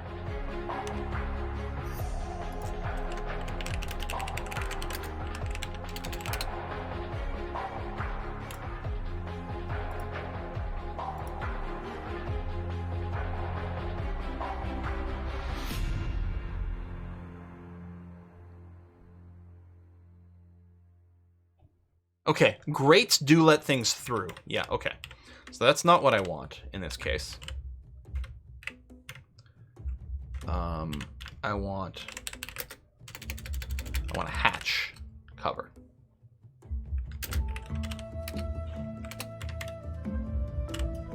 I mean, not that anything's flowing through it anyway. And the grate does prevent creatures from walking through. But let's make sure to like block it completely. So I'm much more interested. There you go. So this area here, this is still filled with magma, which is interesting.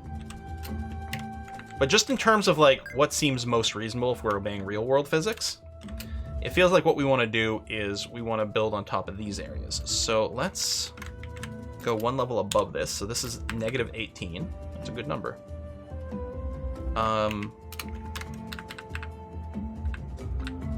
Let's make a plan.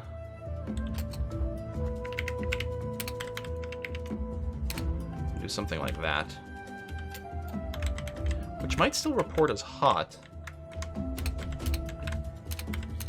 Which should be safe. There we go. Okay.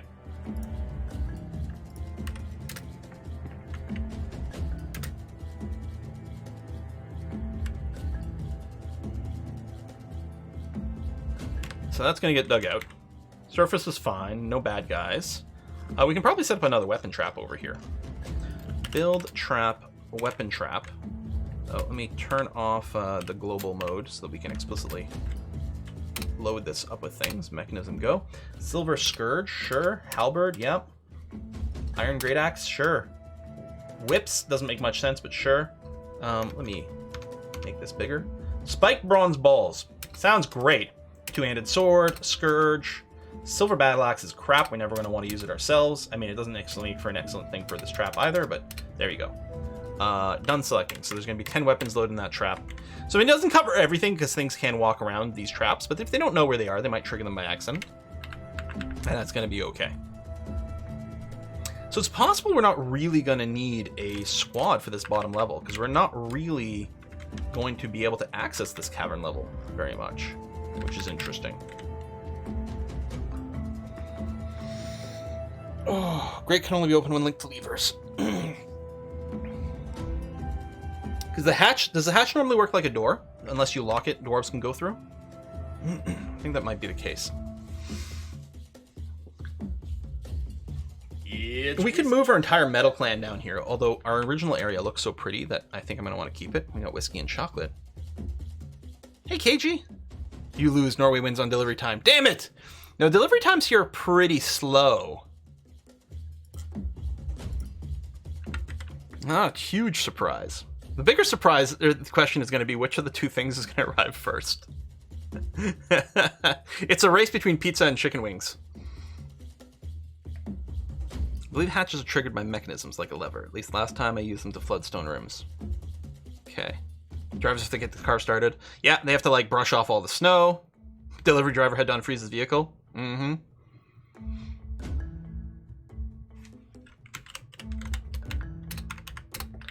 Do this. We are going to plan to have a bridge over here, which is going to raise downwards. And yeah, I mean, blocks are good, but there is actually stone right here they can use. As long as we didn't send food drivers out in blizzard. No, it's not snowing today. It's just cold. Diggy diggy hole. We do have a lot of miners now, so at least there's that. We still have 3 extremely cranky dwarves. I'm wondering if we should be sending them out. Like expelling them from the fortress. So they don't go around and murder any other dwarves and make it worse.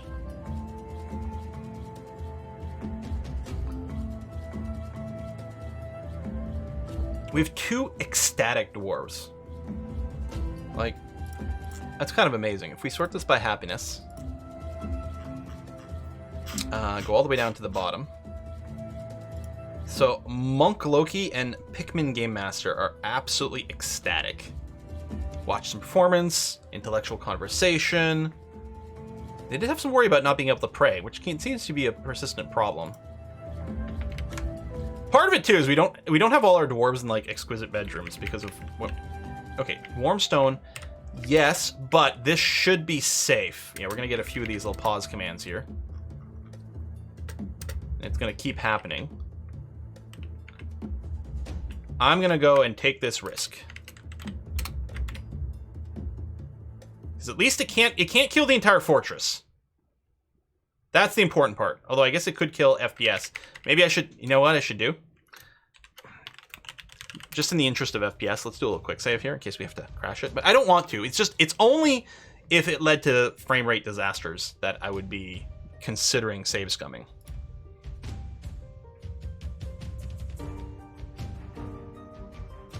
Dun, dun, dun. Maybe a raid would brighten day. I mean, yeah.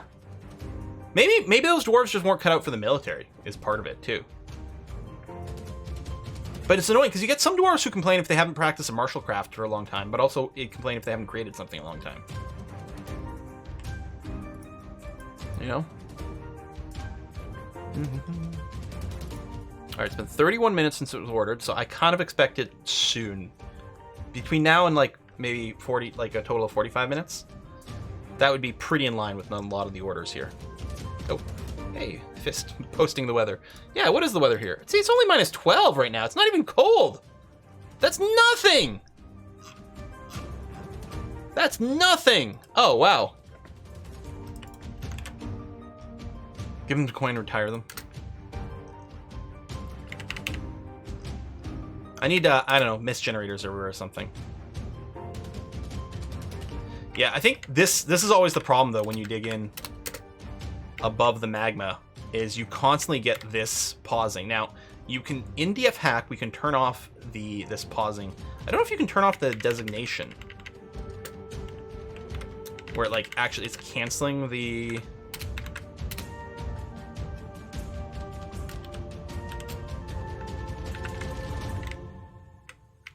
So if you could stop it from canceling designation, that'd be nice. Yeah, I hate the screen shift on every pause too, which is mostly as a result of tile set shit and things like that. If I do a larger area, then I only have to redesignate it like less often. So actually, what I could do now is prevent pause. Hold on. DF hack prevent pause.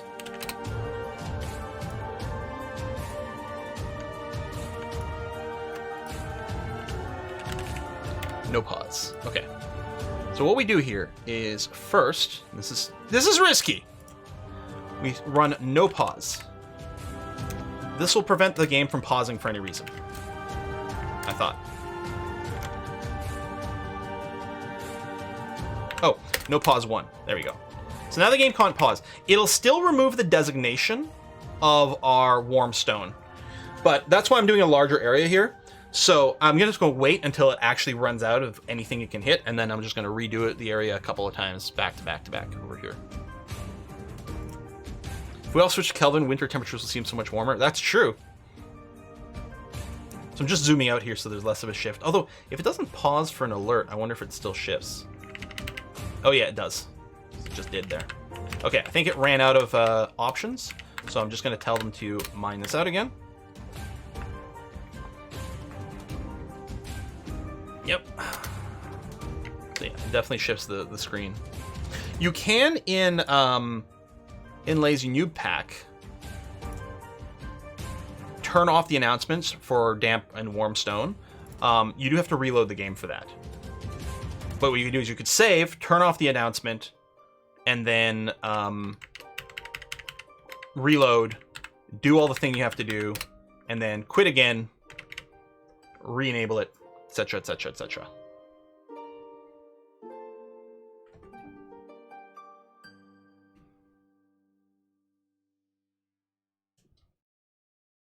No, the dwarf is having a tantrum. Redding, yeah, Redding was pretty miserable. So, is this time for us to start implementing justice? I mean, I think we have to. Now, I don't know if implementing justice actually helps anything, but I think we have to. Oh yeah, I forgot it doesn't pause right now. Let me deal with that after we're done this and we re-enable pausing.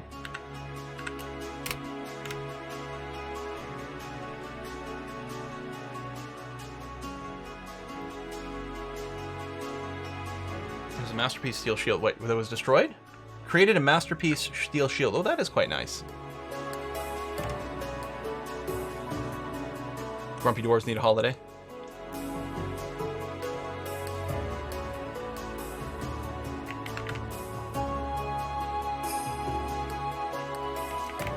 Oh, so annoying.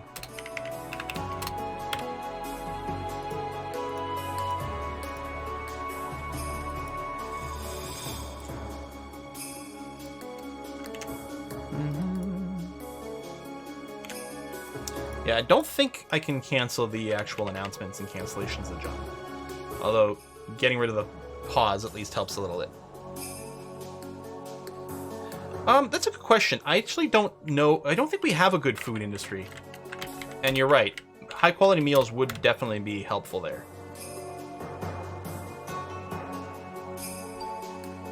So first of all, yeah, I don't think so. Called lavish meals. If we set up a job to forever make lavish meals, 'cause I don't think that's in the list right now. Because I don't think we're doing any cooked meals whatsoever. Keep up to 50 around, and I'm not going to put in a check for the incoming material because I want to be told if we don't have enough food to make meals. Now, it would be on this... Oh yeah, no one pause. Sorry, this is going to be pretty much impossible until this is done. Well, I guess I could still do it. No, well... If we have to mine anything out, I don't want to have to distract our miners here. I really want them focused on this task. I did get a good chef in the last wave. Yeah, I did see something like a 15 or something, right? I think so.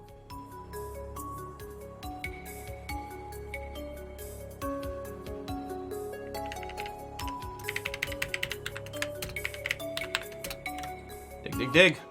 Now, we don't need all of that, because we're not going to do that much smelting necessarily. So at some point I might just get cranky and, you know what, I might say This is far enough. We'll just square this off and do what we can.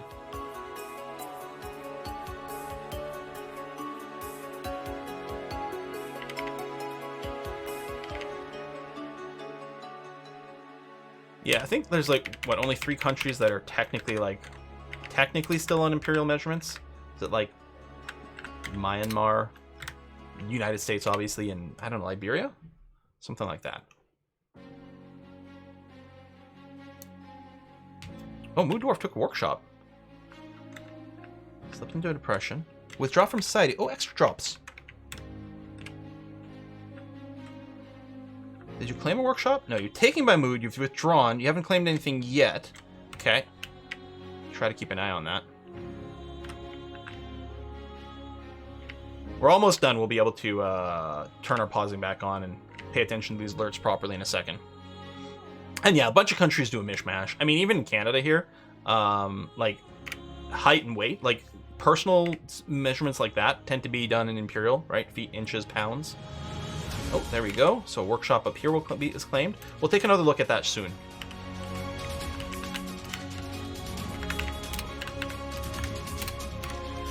Set up some mining over here. Oh God, I'm so sore. I'm gonna take some ibuprofen after this is done. Stupid vaccines. Saving our lives. Bullshit. Is this done here? Well, that bridge was quick. So this is the Cav 3 near stairs. Let's get that wired up. Hook up to a bridge. Cav 3 near stairs. And actually I better rename you as well. So I remember what you're hooked up to. Cav 3 near stairs. I was gonna say it'd be nice if the lever would be named based on what it's connected to, but a lever can be connected to multiple things. So that wouldn't work.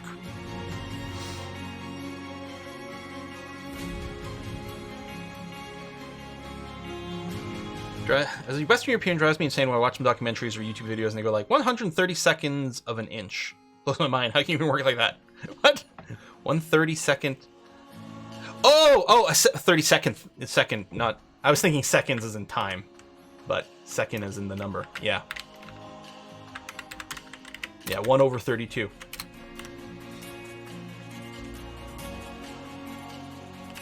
I mean, people will always argue that there are some like practical advantages to numbers that are divisible by 12, like with feet, 12 inches, because it can be divided by 2, 3, 4, or 6. I guess, but then all the other disadvantages, and then you also can't divide it by 5. It's like, oh, you can divide 12 by 3 and 4, yeah, but you can't divide it by 5, which is, as it turns out, a pretty convenient number to divide things by.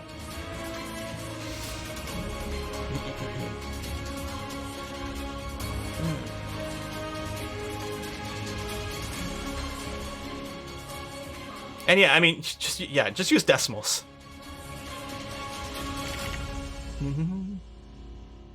Pi-based number system only? Okay. No, tau-based. Tau is superior to pi, of course. Okay, so if we look here, it's interesting there's no warm stone over here. Although, okay, so this is where the edge of magma is. So this is leftmost. Okay. Now, for a magma forge or magma furnace or magma kiln or any of those to work, they need to have one tile beneath them open to magma. Okay, so we're gonna have to do some channeling over here. And remember, no pause. Thank you very much. Yeah, let's turn that off. And how's the artifact? Claimed a craft dwarf workshop down here. Extra drops. Whee! Zoom.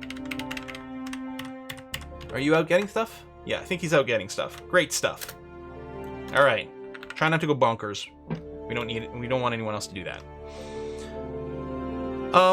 Now, when you do that, so any tile underneath the workshop can be exposed to magma, and it's fine. But let's say we take a look at a magma smelter over here. Anytime you place a workshop, some of the tiles will be this darker X. That tile is innately impassable, so it can be considered advantageous to having that be the tile that's exposed to magma, because in the rare situation where a dwarf might be in combat around here and they dodge, they might accidentally dodge into a tile that's open to magma and fall to their death. So if it's an impassable tile, you don't have to worry about that. So there's a tiny little idea of potential optimization there. It's really not a big deal, but it's something you can consider for maximum dwarven safety. Now, it'd be great to set up a pattern. Maybe I'll just set up the smelters on the back here. I'll do this. 1, 2, 3, 3, 3. Oh, that actually works out well for width. I haven't realized I made 12 tiles wide here.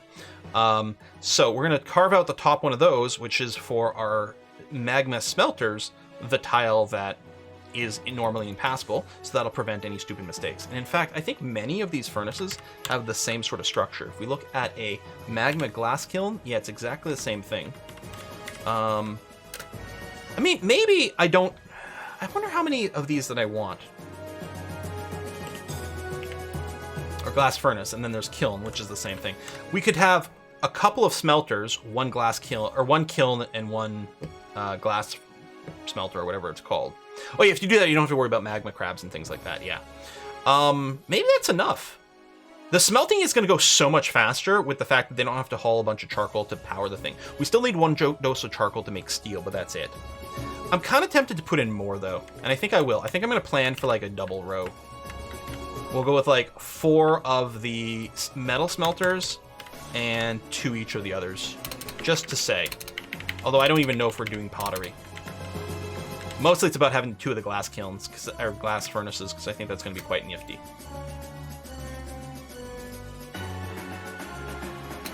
Guys, we just found candy. It's right over here. On -21.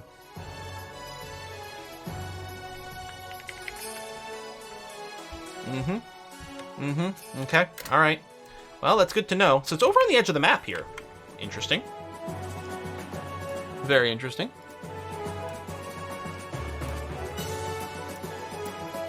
Candy goblets. It'd be great if we could start making some adamantine breastplates. Magma creatures crawl through holes under workshops. Yeah, so that's what we were saying. One of the other advantages to putting an impassable tile above the holes is that you won't get any magma crabs or whatever crawling through it, which is kind of nice. Warwolf is throwing another tantrum. Okay, yes, that was the other thing. This room over here, I think, is for, like, our captain of the guard? Was it? I guess our dungeon master now is our sheriff, right? We need a room for a dungeon master and then prisons. All right. Let's stick to this floor, but we'll go kind of off to the side.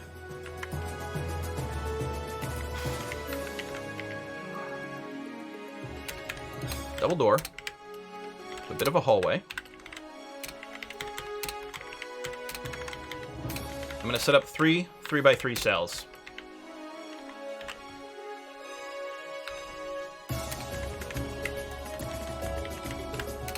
And this is going to be the office for our sheriff. And then he'll have a little bedroom and a personal dining room back here. Let's get some prison cells ready. We can lock up these tantrumers. Maybe it'll cow them so that they're less likely to do it. I don't know. Oh, wait, what? What? Hang on, is there food? Pizza time. Pizza's here. Not sure when it arrived. They didn't bother to knock. Oh, of course they didn't. Those fucking fucks. So it's just been sitting out on the stoop?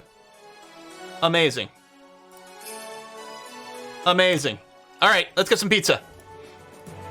Be right back.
Yeah, okay. Yeah, so, pizza, no one knocked, just cardboard box, sitting on the front step in the snow, not in a bag or anything like that, just the cardboard box for the pizza, sitting there in the snow. Took me an extra second because I had to nuke it, because yeah, it's cold pizza. That is ridiculous. And they definitely didn't knock, because if they did, Bella would have gone mental, right? It's every time we get like a delivery, right? You know, like Pure Later or whatever, UPS, and they're like, oh, we totally tried to deliver it, but there was no one home. It's like, first of all, there's 3 people in the house all the time. All the time there's 3 people in the house. And a dog who will definitely let us know if someone knocks at the door. Yeah. I mean, and we don't mind the contactless. That's fine. In fact, we have a sign on our door, like, asking if something can be contactless, please do that. But you knock! Or ring the doorbell! Either way, you know? Anyway, I gave it a bit of a nuke, so it's like soft pizza, unfortunately, because of that.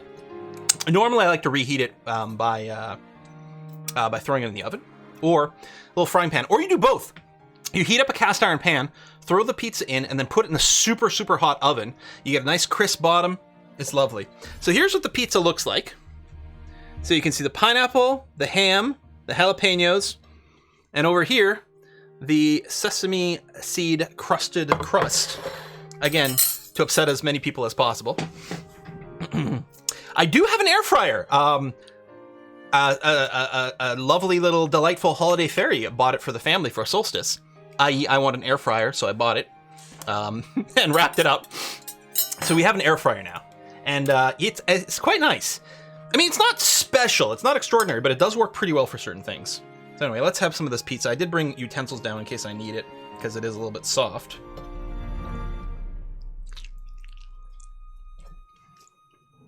Mmm! Yeah, it's good pizza. Pineapple and pizza are so good. A little injection of sweet.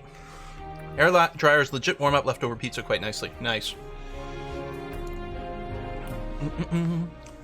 Yeah, the thing with air fryers is they're fast and very high temperature. They're just a regular oven or convection oven. But yeah. So are you working over here? Working secretly. Good. We're gonna get a new artifact, which is nice to see. This has been dug out. Lovely. So now we're gonna set up our magma smelters. So I'm gonna want 1, 2, 3, 4. Then I'm gonna set up a couple of glass furnaces. Here and here. And even though we might not use them, we're gonna set up a couple of kilns. So at least we have the option. Okay. We'll let those get built. Then what we're going to do is we're going to plan for our magma forges, which are V. So if we look here, we can see on the right-hand side and the left-hand side in the middle, those are impassable tiles.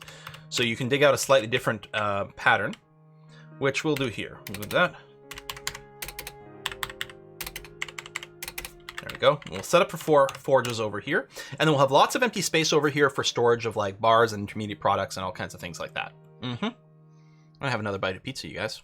Favorite pizza combos: anchovy, pineapple, green olives. So I don't usually combine pineapple with the green olives, but maybe I'll have to try one day.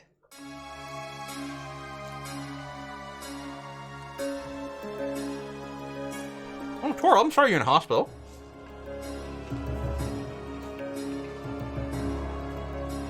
It's only Hawaiian if it's pepperoni with pineapple?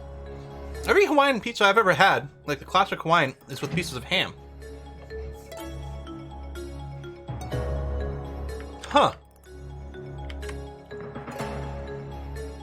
Olives were invented by the gods. Olives are delicious. Ghost says, my favorite pizza: tomato sauce, cheese, chili flakes, onion, jalapeno, bacon, ground beef, kebab, pepperoni, yogurt-based garlic dressing added after cooking. I mean, that's barely a pizza anymore. I love it, though. All right, extra drops. Wait.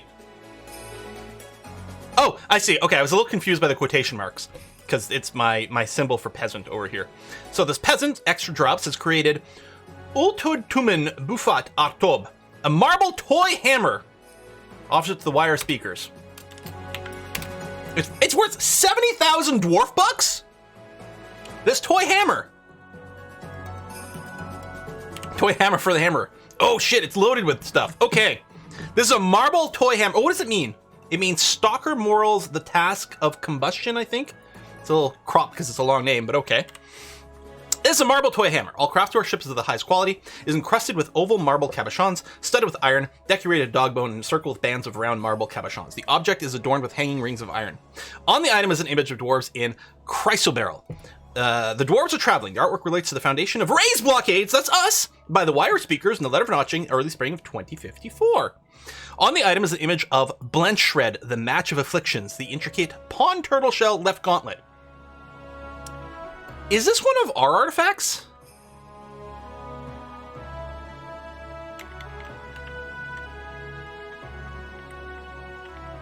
Is it possible that artifact was made in our previous fort? I feel that might be the case. On the item is an image of First Burning, Then the World. First Burning, Then the World! The Cat Parchment Scroll in Iron. That sounds like a great read. And then finally, on the item is an image of a conger eel in Dogbone. All right, well that is quite the artifact.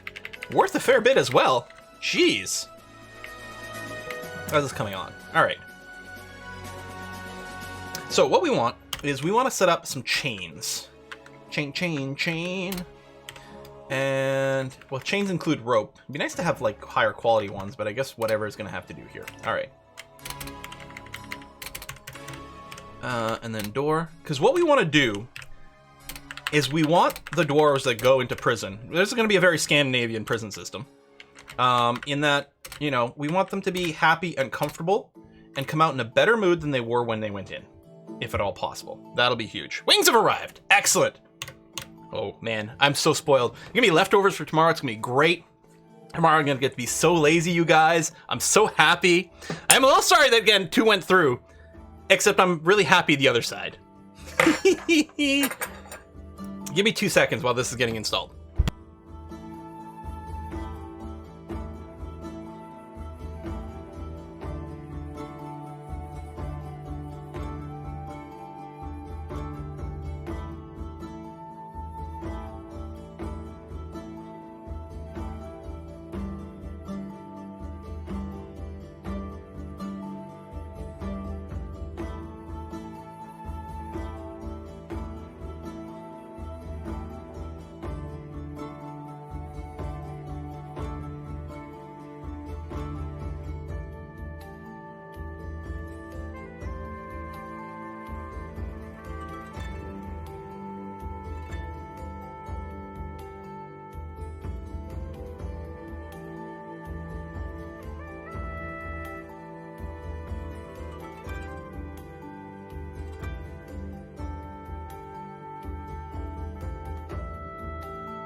I feel so spoiled today.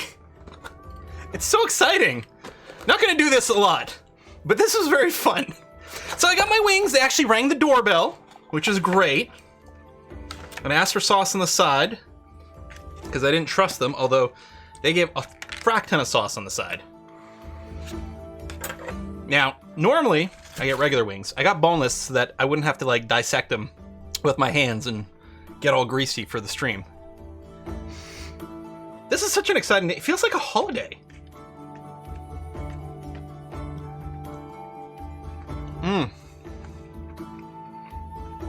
Oh my god, this whiskey barbecue sauce was really good. I've never had it. It was really good. Although, you know what I should have done? I should have gone for like suicide wings for the stream. You know, insanely hot. Because I actually love really hot. Oh, Red Tongue Medic. And Krieg as well. They've both broken. Damn. Because yeah, I really like super spicy stuff. But my body does not react well to it. Just thinking of eating spicy food, like when I watch Hot Ones, you know, that YouTube like channel where they eat super spicy wings with celebrities, I start to sweat just watching.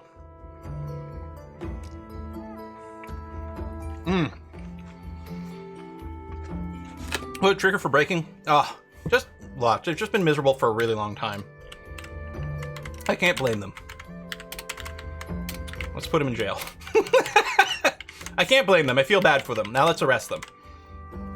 Okay, so we're going to make this a room. We're going to assign this to be used for justice. Room, justice, room, justice. Okay. Then what we're going to do is we're going to assign a dungeon master.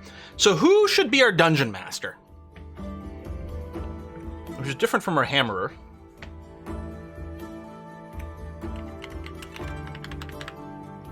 Interestingly enough, apparently schemer. Oh, the schemer I think is required to be able to interview people and interrogate people properly.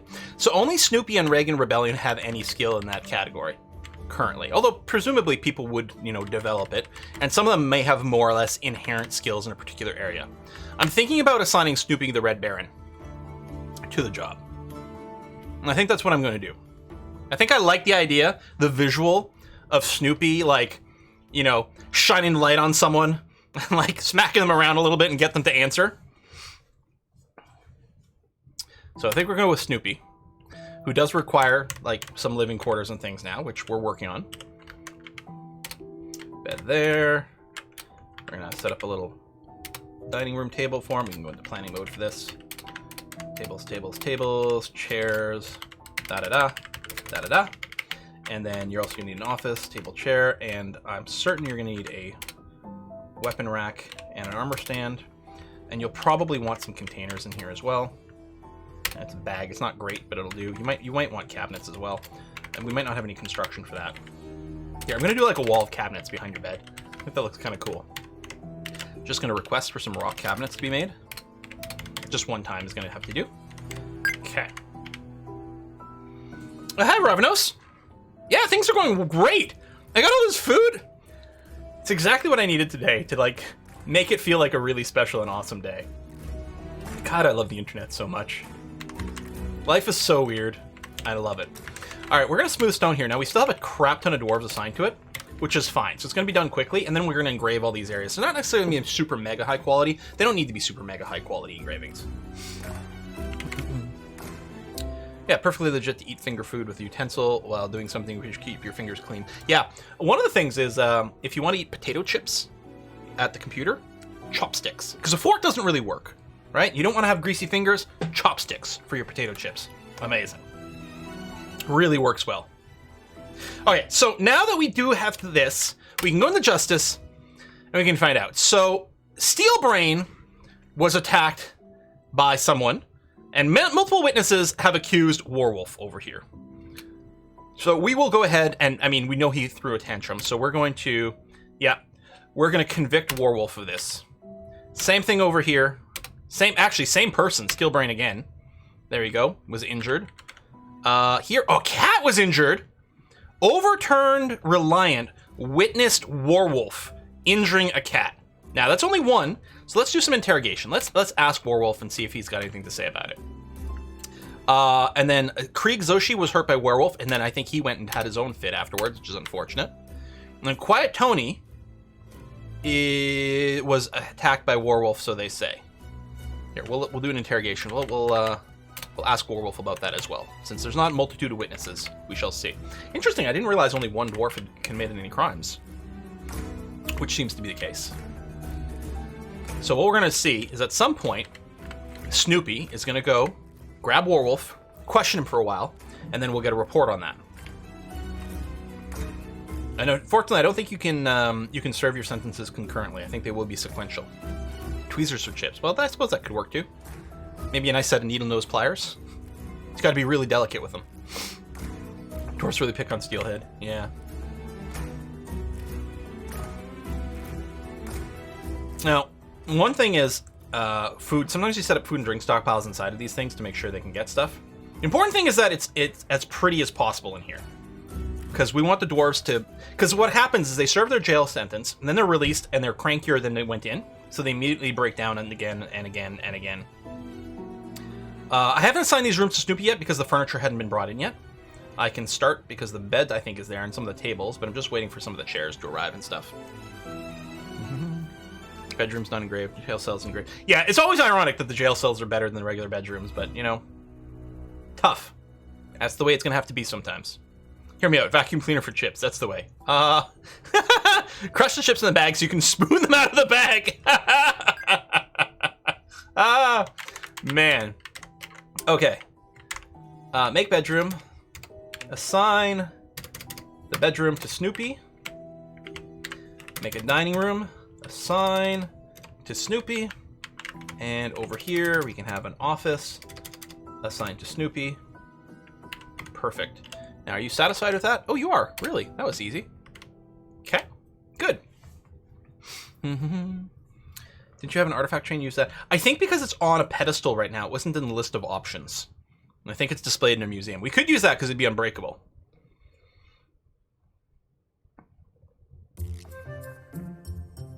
I don't know. Maybe we should cancel the door. Maybe we should dig out like a bunch of generic bedrooms for everyone. I was gonna do them like layer by layer, but it's kind of a pain to manage. Whereas doing a huge amount of standard bedrooms that get auto assigned is actually fairly easy to do. Gonna have some more pizza. Artifact doors are breakable. Interesting.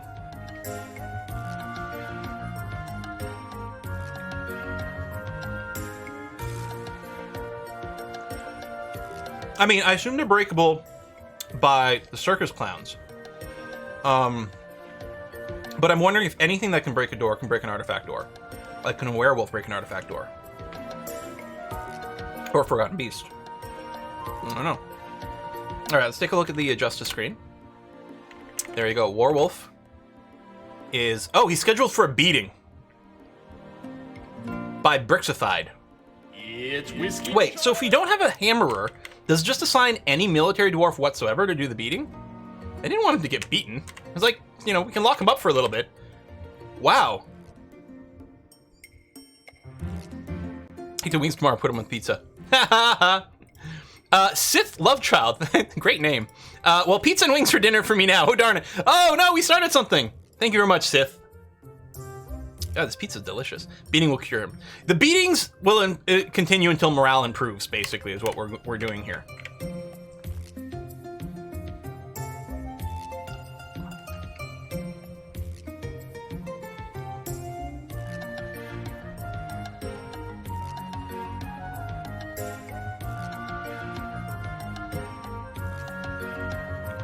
Raised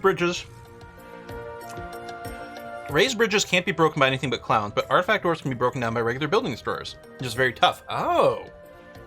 Okay. Who is this moving so slowly? Oh, that's Krieg, who had been attacked before. Okay, he's haggard. He's moving slow. It might just be because he's a soldier. He might be too armed. We should probably just remove him from the military. You know what?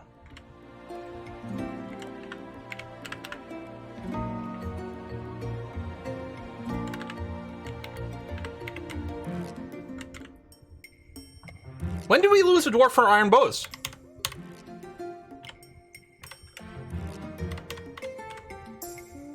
We only have 9 iron bows. What?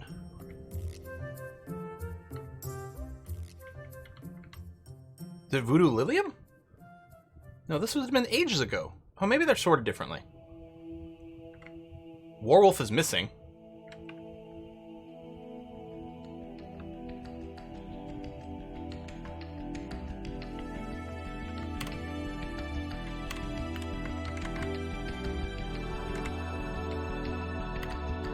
Did he die of his beating?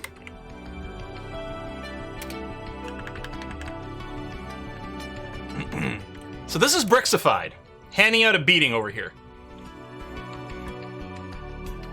That is a hell of a beating.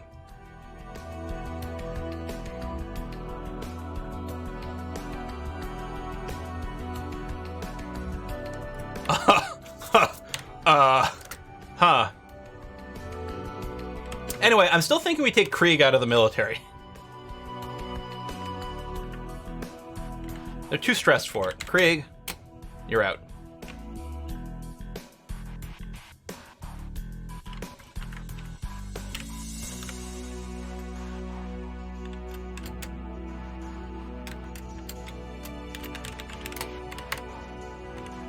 Actually, I should really do it through here.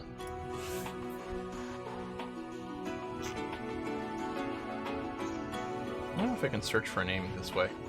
And again, the alphabetical sorting doesn't really work. Oh, maybe it does here, actually. Krieg. So yeah, I'm just going to put you to a regular peasant. With weaponsmithing enabled. Okay.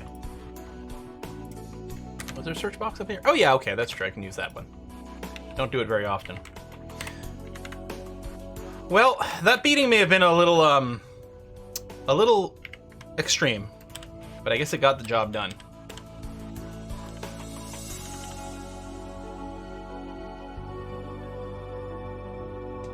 All right, let's work on some nicer bedrooms overall for our dwarves. We'll make an apartment block.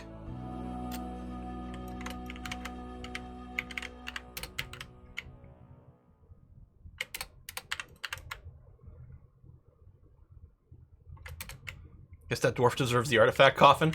I mean, he was a bad boy. On the plus side, now there's only 2 cranky dwarves, right? Mission accomplished.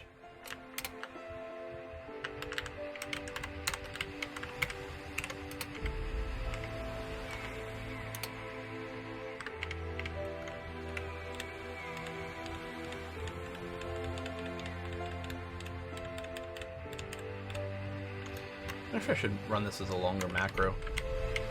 I think I might, actually. I'm happy with the overall layout. Yeah, I kind of am. Okay. Let's record.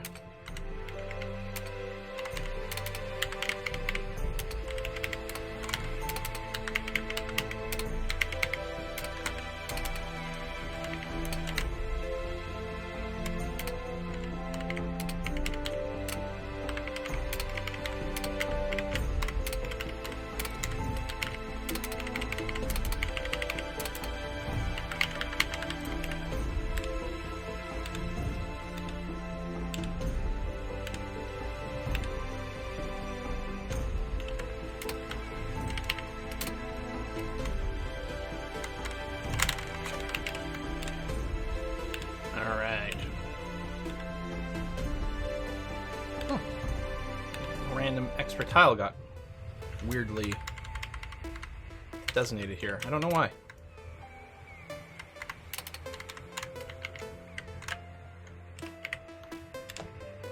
Yeah, I think this is going to be pretty nice. Just giving your medical team some practice. Yes. Maybe that's what's happening with the beatings.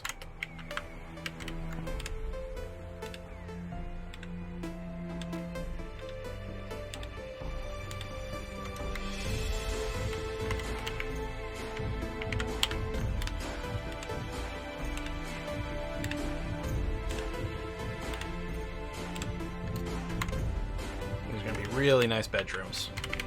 We'll just work on trying to keep the mood higher overall. We might still, you know, put some of our cast dwarves in specific places, but I don't know how many rooms we're doing here. Oh, shit. And we still have the dormitory for our overflow of dwarves.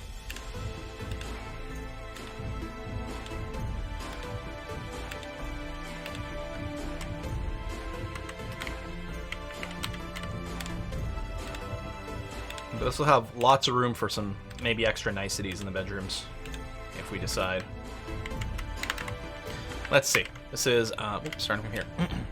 6, 12, 18, 24, 30, 36, 42. What a great number. Well, that's enough bedrooms for everyone then, at this point. Gonna be held to explore in adventure mode. This little apartment complex is going to be multi-level, given how every cast seems to... Well, yeah, the thing is, each cast floor technically has a... Well, not everyone, but most of the cast floors have bedrooms there, assigned to the cast members themselves. But it was proven to be a little tedious, because I had to manually assign everything, and that... So we're going to do a block of bedrooms here that are not going to be individually assigned. They will be designated to be bedrooms, so that any dwarf without a bedroom will automatically go and claim one if they don't have one. Ooh, this music is very intense. How are we doing down here? Good. Build, workshop, magma forge. Bonk, bonk, bonk, bonk. Okay. Next, we're going to make a stockpile for bars/blocks.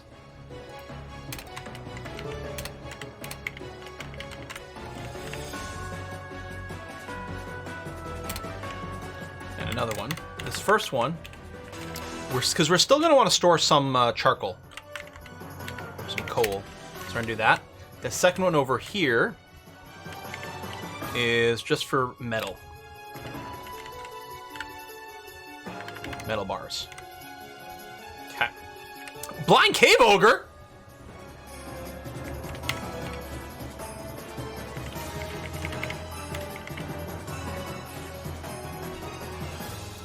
How is it in here? Holy shit, it got far into our base. Oh yeah, don't forget Flux, thank you. I mean, it's pretty injured.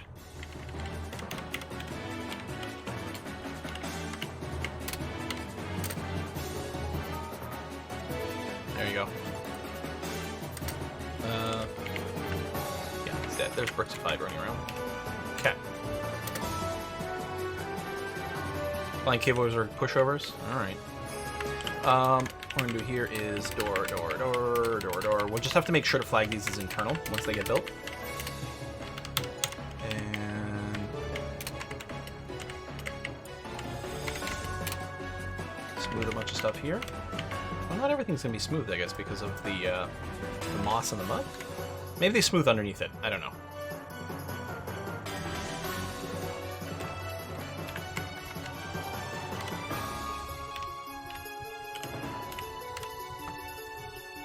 Make sure some training's going on down here. Flux stone, yes. So stockpile for stone.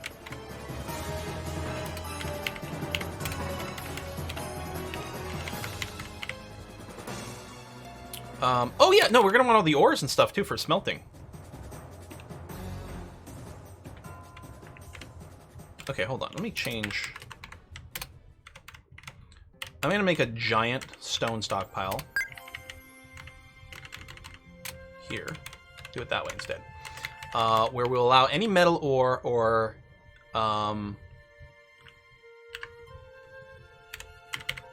marble. Which is the fluxstone we have access to here. So any metals, marble, and that's going to be okay. I mean, we don't have access to bituminous coal, so we're not going to do that. Then I'm going to make the bars box stockpile. And I guess, you know what, maybe I just make one is going to be fine. Oh, I did miss a little section at the top, I think, when... I don't know, it's fine. Change settings. So I want metal bars and coal in one stockpile. That's going to be okay. All right, good. I'm going to build a raiding military, the stock hunters. Yes, I know. Well, I mean, this should start to accelerate now, which is going to be nice. Right, so what we want to do is we want to go to our metal section over here, and we want to disassemble these smelters. We don't want to do any smelting here.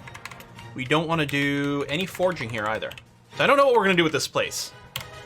But for now, we're going to go ahead and dismantle all that. It's going to be great. Really curious to see how popular Dwarf Fortress will be when it gets Steam overhauled. Yeah, I'm hoping it goes up. I mean, a lot of people have heard of Dwarf Fortress, never tried it, have said they will try it. I expect a lot of people will try it with the Steam version, which is going to be great, because the Adamses could definitely use a, I'd be very happy if people were spending, money and buying the game for them. I mean, they've done all right before in pure donations, now with Patreon, but they should do more than just, kind of all right. Especially they've had health problems and all kinds of things, That'd be good. Okay, waiting for some metalsmithing to come up down here. And I could put stockpiles in here for, like, say, armor and weapons. And maybe some finished goods and furniture, just like a token little... Because we might produce a few of these down here. Looks like a great hall museum for artifact weapons and armor. Ooh, you got that right. Okay, let's ask for some smoothing over here.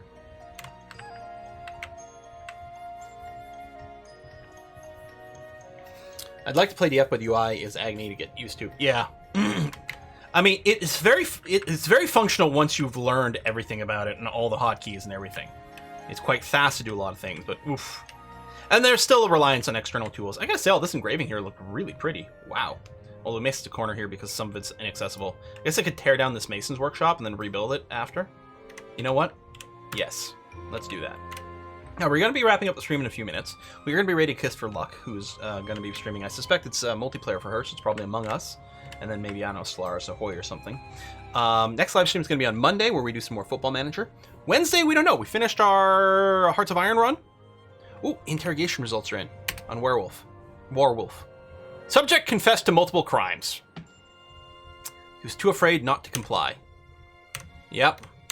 I think he's still missing, though. No, he's confirmed dead. But because probably wherever he was beaten, we, was in a not hiding away in a corner anywhere. So presumably, oh, right there. Wait, Snoopy died?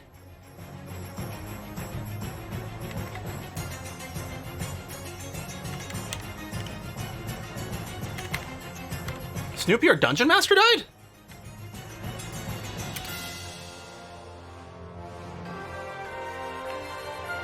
So someone in chat said that, oh yeah, cave ogres are pushovers. They're super easy. The blind cave ogre bites the life miner in the head and a severed part sails off in an arc.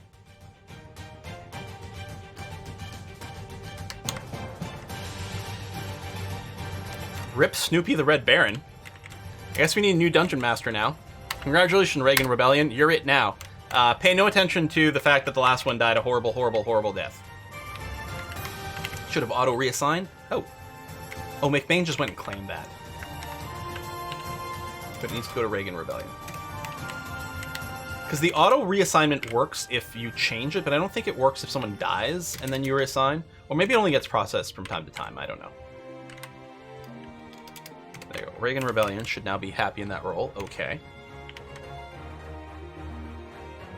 I think it was your new Dungeon Master that brought the ogre into your fort so you could get used to the role of Dungeon Master. Oh, rocks falls. Everyone dies. Okay, are these built? No, waiting for metalsmiths. I mean, which we do have. They might just be busy doing... Well, I mean, half the people in our fort are metalsmiths. Fucking another tantrum! Retung! No! Where are you? I thought you were over here. Well, I guess that's where you threw the tantrum. But where are you? Zoom, follow. Oh, it says throwing a tantrum, but now he's going to sleep? Maybe it was a really short tantrum. Alright. Guess that could have been worse.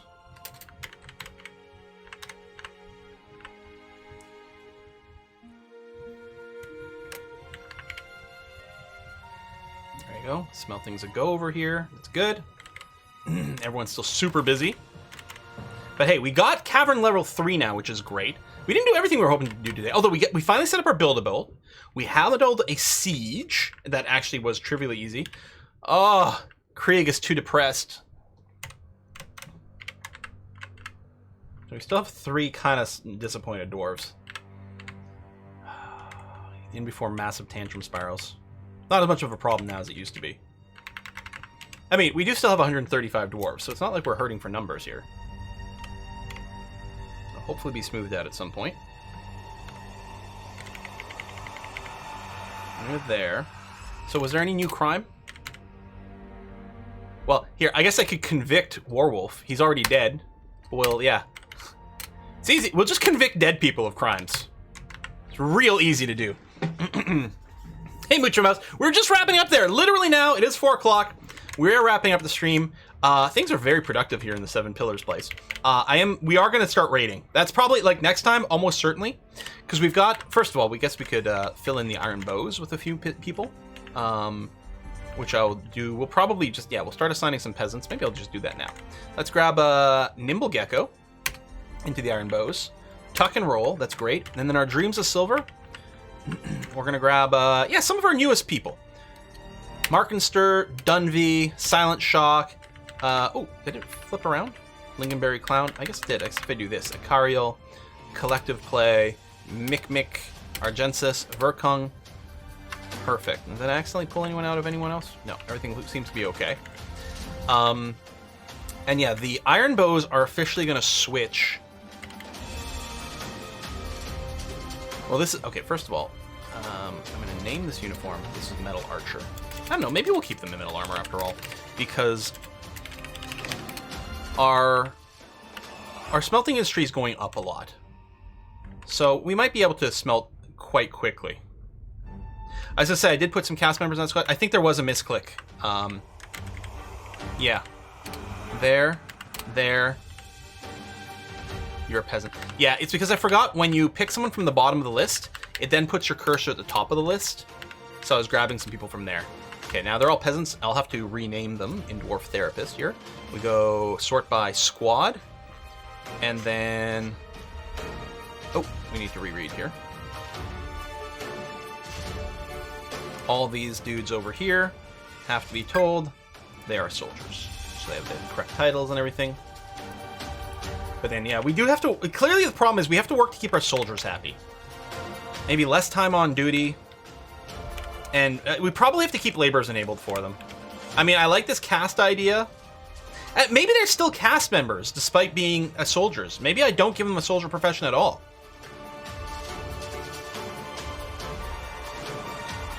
I don't know. I don't know if that's the thing. There you go. Metal Forge is coming up. And... Oh, we're actually in pretty good shape. Now, oh yes, lavish meals. That's the other thing, because we never got that set up. And that is time. Okay, let me at least plan for this before we end the stream here. What I'm gonna do here is I'm gonna make kind of a little food stockpile area over here. Food and drinks. Do that and have a door open.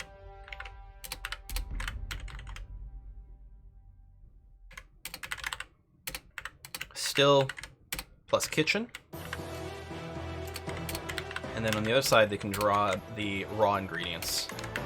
So this is going to be our sort of plant raw ingredient stockpile over here. This is where our still and kitchen is going to be. And then we're going to store the food, or the finished products over here, like so.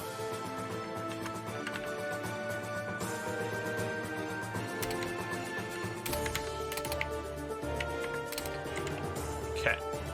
There. Something like that. Hopefully I'll remember to take a look at it next time. So next time we got to let the bedrooms finish getting dug out. And then place all the furniture, do all the designations. That's going to help a lot of people's moods. And then, yeah, as soon as we get a kitchen... Actually, what I'm going to do right now... We're not making use of the space right now. I'm going to set up a kitchen. Obviously, this is a terrible place for it to be long-term. But we'll set up here so that someone actually does start making lavish meals for us. So it's going to be that. Anyway, let's check. Kiss for Luck should be streaming. I'm going to go and finish my cold pizza, which I reheated, which is then gotten cold again. And I have some of that, and I have a few of the wings. This was a hoot. I love this. This little experiment was kind of fun. Thank you for buying me dinner. It's really lovely. We're going to rate Kiss for Luck. I'll see you guys on Monday for Football Manager, Wednesday for I don't know what now, and next Saturday for more Dwarf Fortress. Bye, everyone. Give a Kiss for Luck some love.